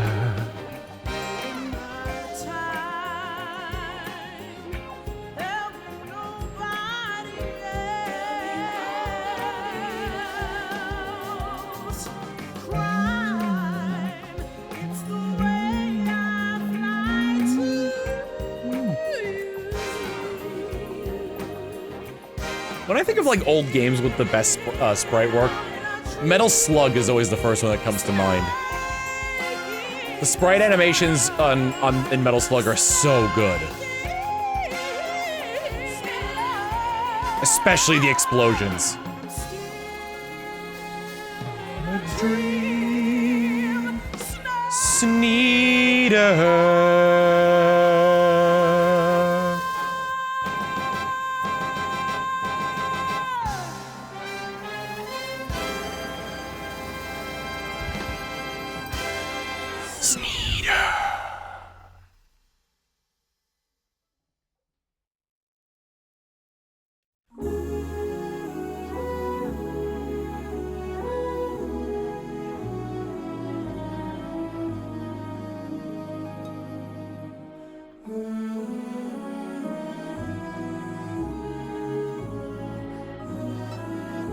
Street Fighter Third Strike is incredible looking for the time. That's true. It looks rotoscoped. I think of like what's her name? The capoeira lady.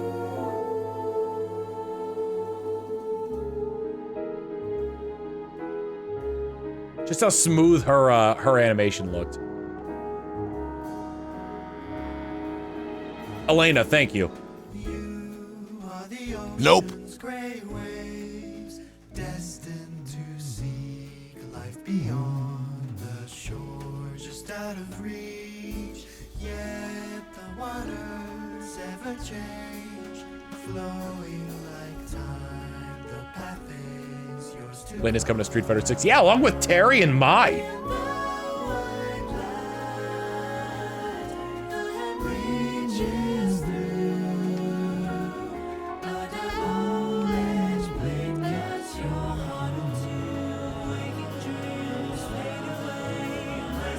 Is it just me, or do Ryu and Ken seem to be the only Street Fighter characters that age?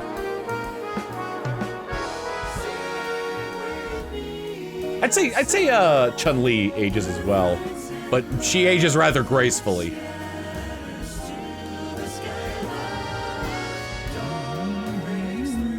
Ken looks divorced. Guile too? I could see that. What about Cammy?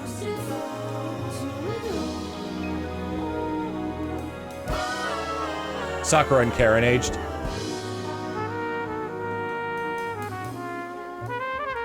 Oh, Dalsim definitely aged. Cammy's in her 40s.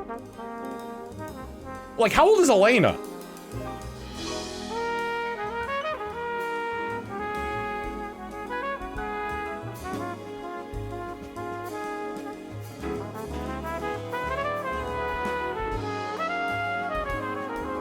Twenty-something? How old was she in Third Strike?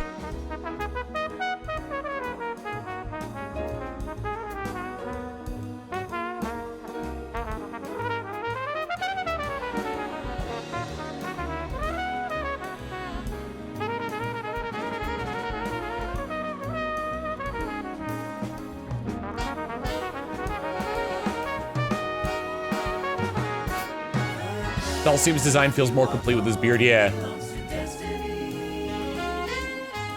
Street Fighter has a weird timeline. I'd imagine.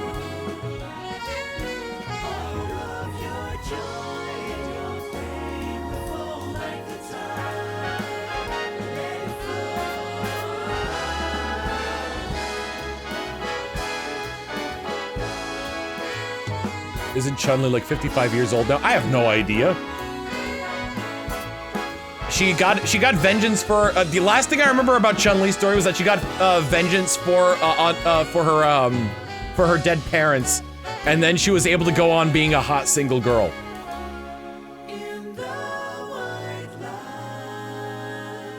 3 is second in the chronology?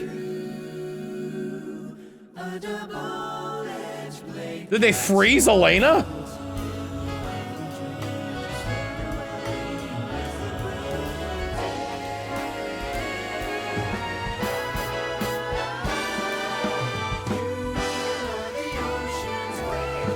Nope.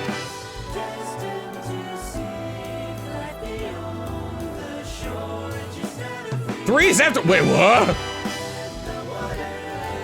1 alpha, 2, 4, 5, 3, and 6. Good lord.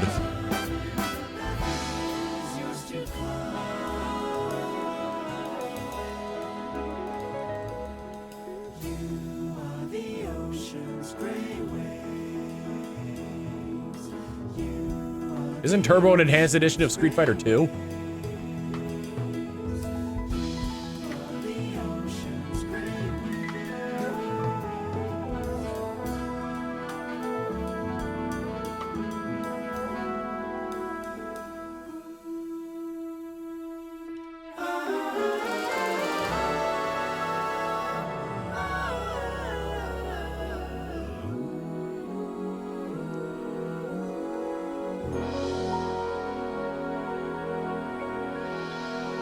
Ooh, I know.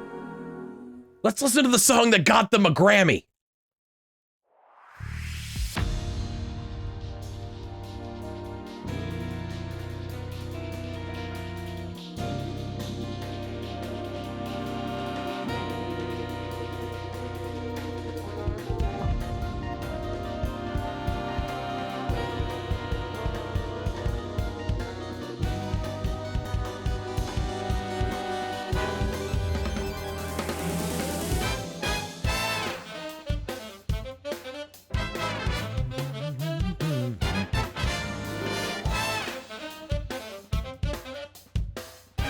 I'd like to remind everybody that this song won the 8-Bit Big Band a Grammy.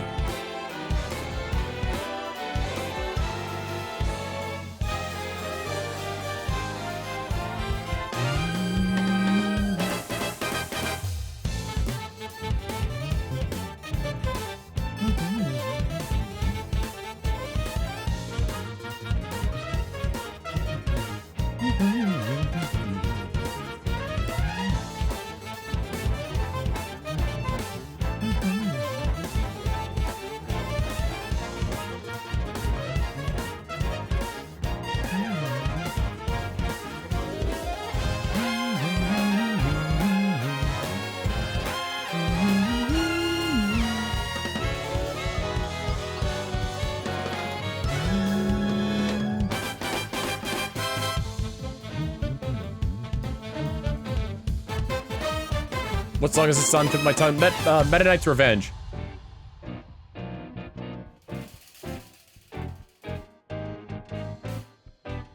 Unleash Heavy Crab.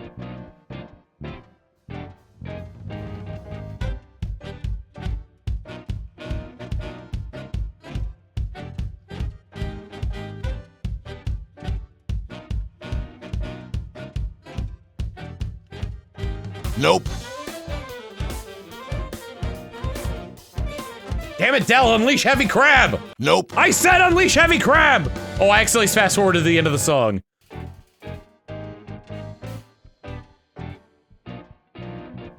Fighting game lore is stupid. Look how many King of Fighters games there are.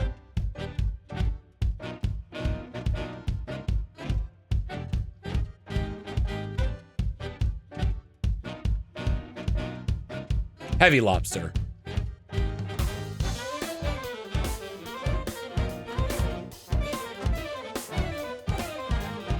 Do not delve into Guilty Gear lore, good lord.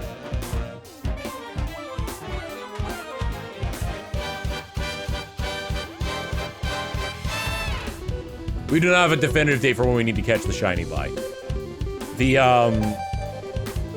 It seems like that Poke Transfer and Pokemon Bank are on the same servers as the Switch Pokemon, like as like Pokemon Home. So it seems like they're gonna be online for a while, and you know, until they need the server space.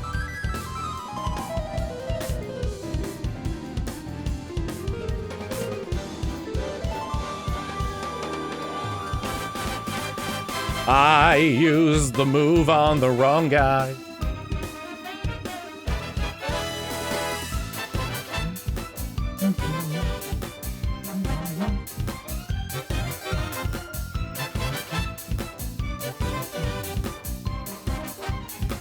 Old girl riding on dolphins is cute, right? She's actually a superhuman that survived the destruction of Japan. Isn't she also like in her 30s?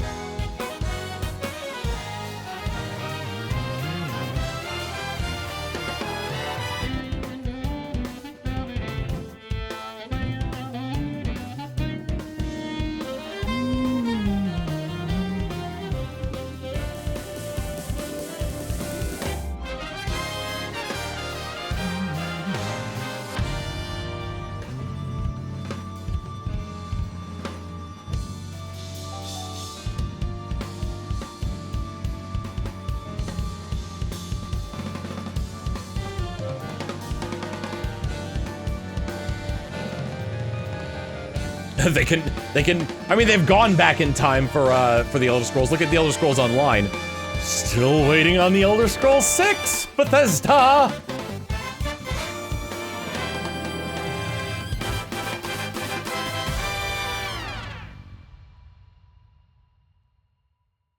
I believe the morning sun.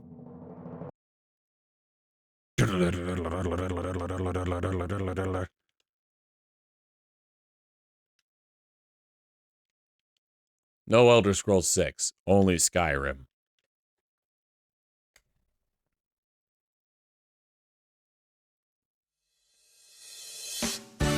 Yu-Gi-Oh!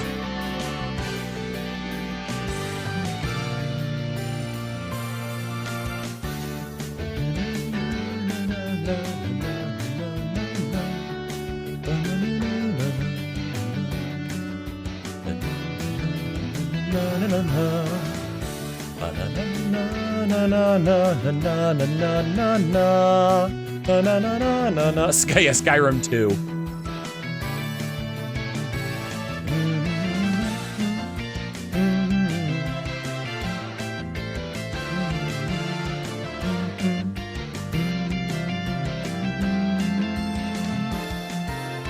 Playing with fire here. Golduck woke up! Golduck, you psychic. Oh, no.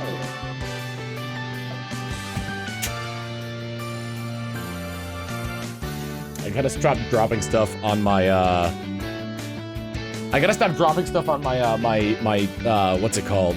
My chair mat? Because it's tempered glass. Theoretically, it should be fine, but, you know, the wrong thing hits it and suddenly, ksh. It's hard, gives me a nice rolling surface, so. I had a bamboo one before, but I couldn't move on it very well. I had a plastic one before that, but, like, it wasn't very, like, thick or hard, so, like, my wheels just dug into it, and I couldn't move around on that either. It created a default spot.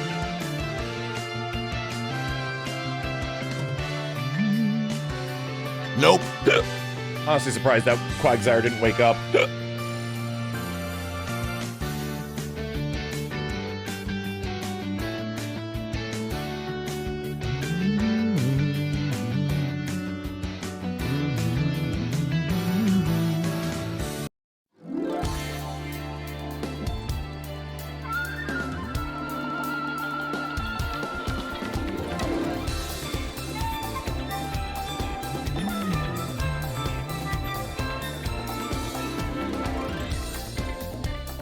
Ah!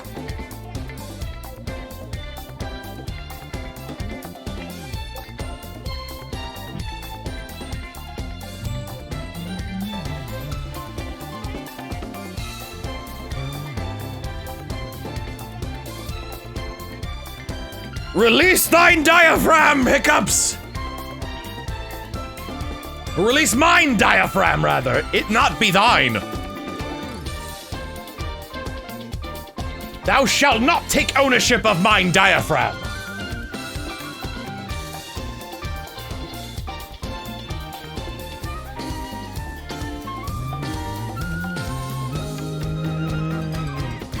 There we go, yelling at it seemed to have worked. I've taken control back of my diaphragm.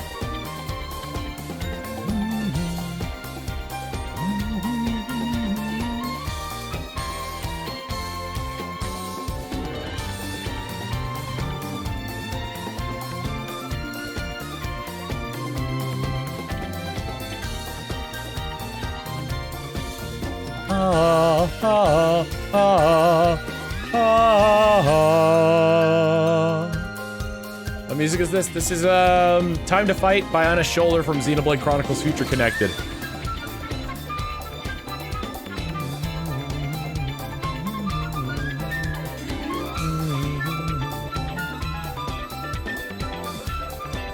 How come no VTuber tonight? Was Truck-kun busy?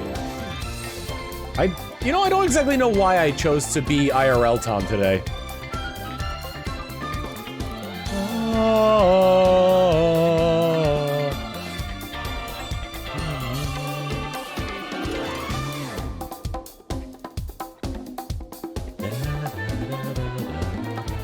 Nope.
I think every time I go to fight Diavol, his nose bleeds more and more.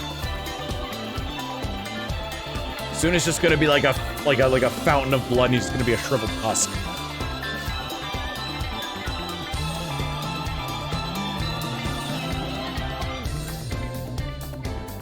I have the strangest sense of Dijon mustard right now.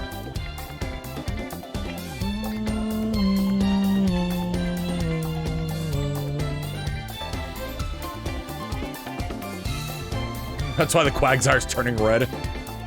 Covered by the blood of his trainer.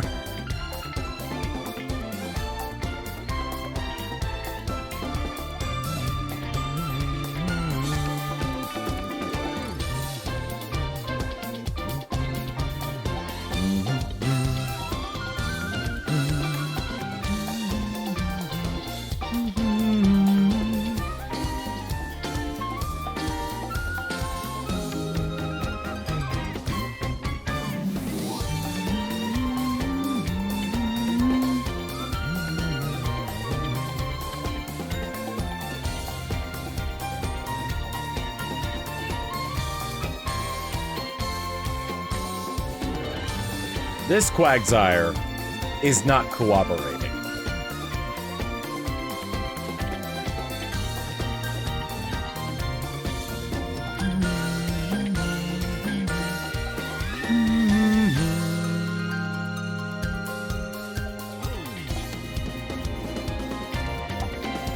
Yes, if it's fighting harder, that means it must have something to hide.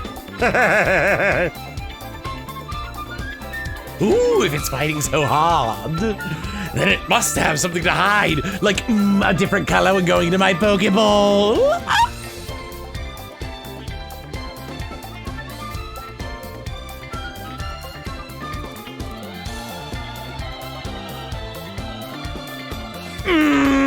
Nope. I figured.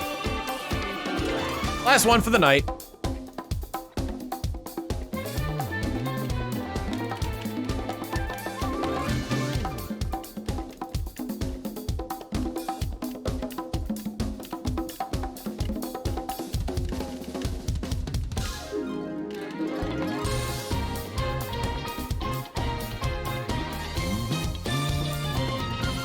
Here's a scary thought, Tom. You pretty much do the exact same route flawlessly. You might be hitting the exact same non-shiny frame over and over again.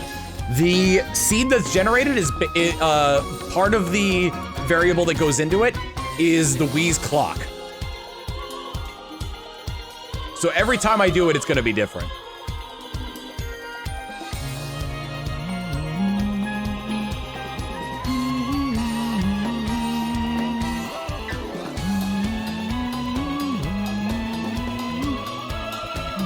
I can tell you, I could even prove that it's different every time.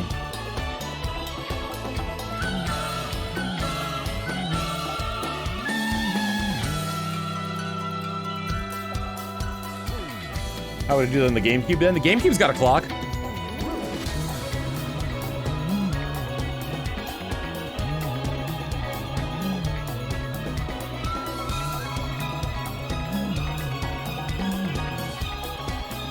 It does, yeah.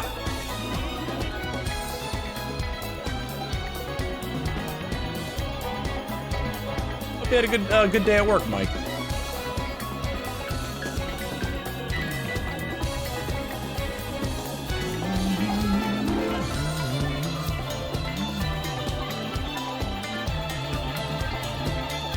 The GameCube's like base menu had 4 options. Play the game on the disc, change the settings, look at the memory card, look at what was in your memory card, and the clock.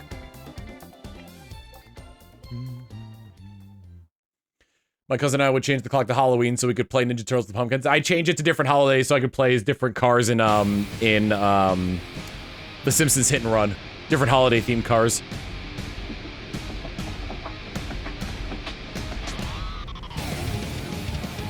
Not Hit and Run, Road Rage.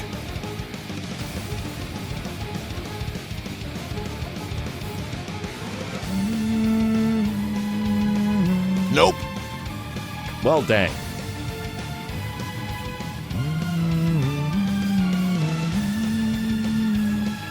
I'm not the VTuber this time, so fortunately, I'm not giving myself blue ball. I'm giving myself arguably something worse.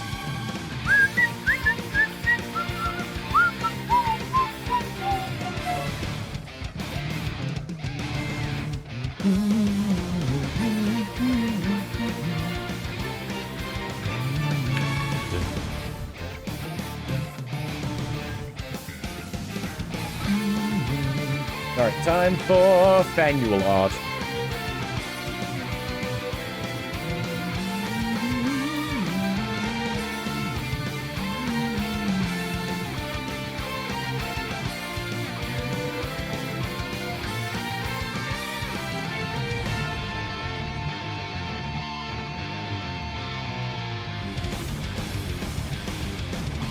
All right, starting off. Where are we? There we are. Starting off with Bubblegum Cal drawing nymph versions of a bunch of my original characters. Including Autumn, the TF-Zero, Shroomhilda, Rindo Tachyon, Titiana, Mamilla, and Lady Charity. Although Titiana and Mamilla are more or less original characters to Bubblegum Cal, for he was the one who came up with he was the one who came up with the characters for the natural ones. Steel Bouncer adding Quagson and Mataquag to the collection here. There's Kason Quagsire and there's Matara Quagsire right down there. Oh wait, I'm in the way of Kason Quag. There she is.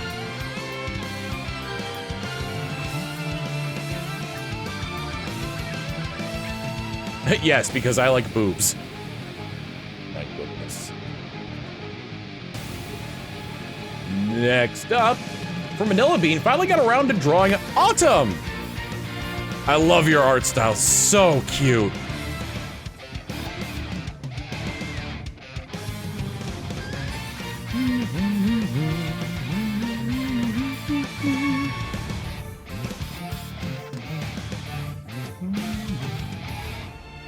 And finally, from Dr. Skipper, Lord Donator drawing I did back in May when TC Kala was running. I just realized I never actually posted it. P.S. I will give him all my lamps.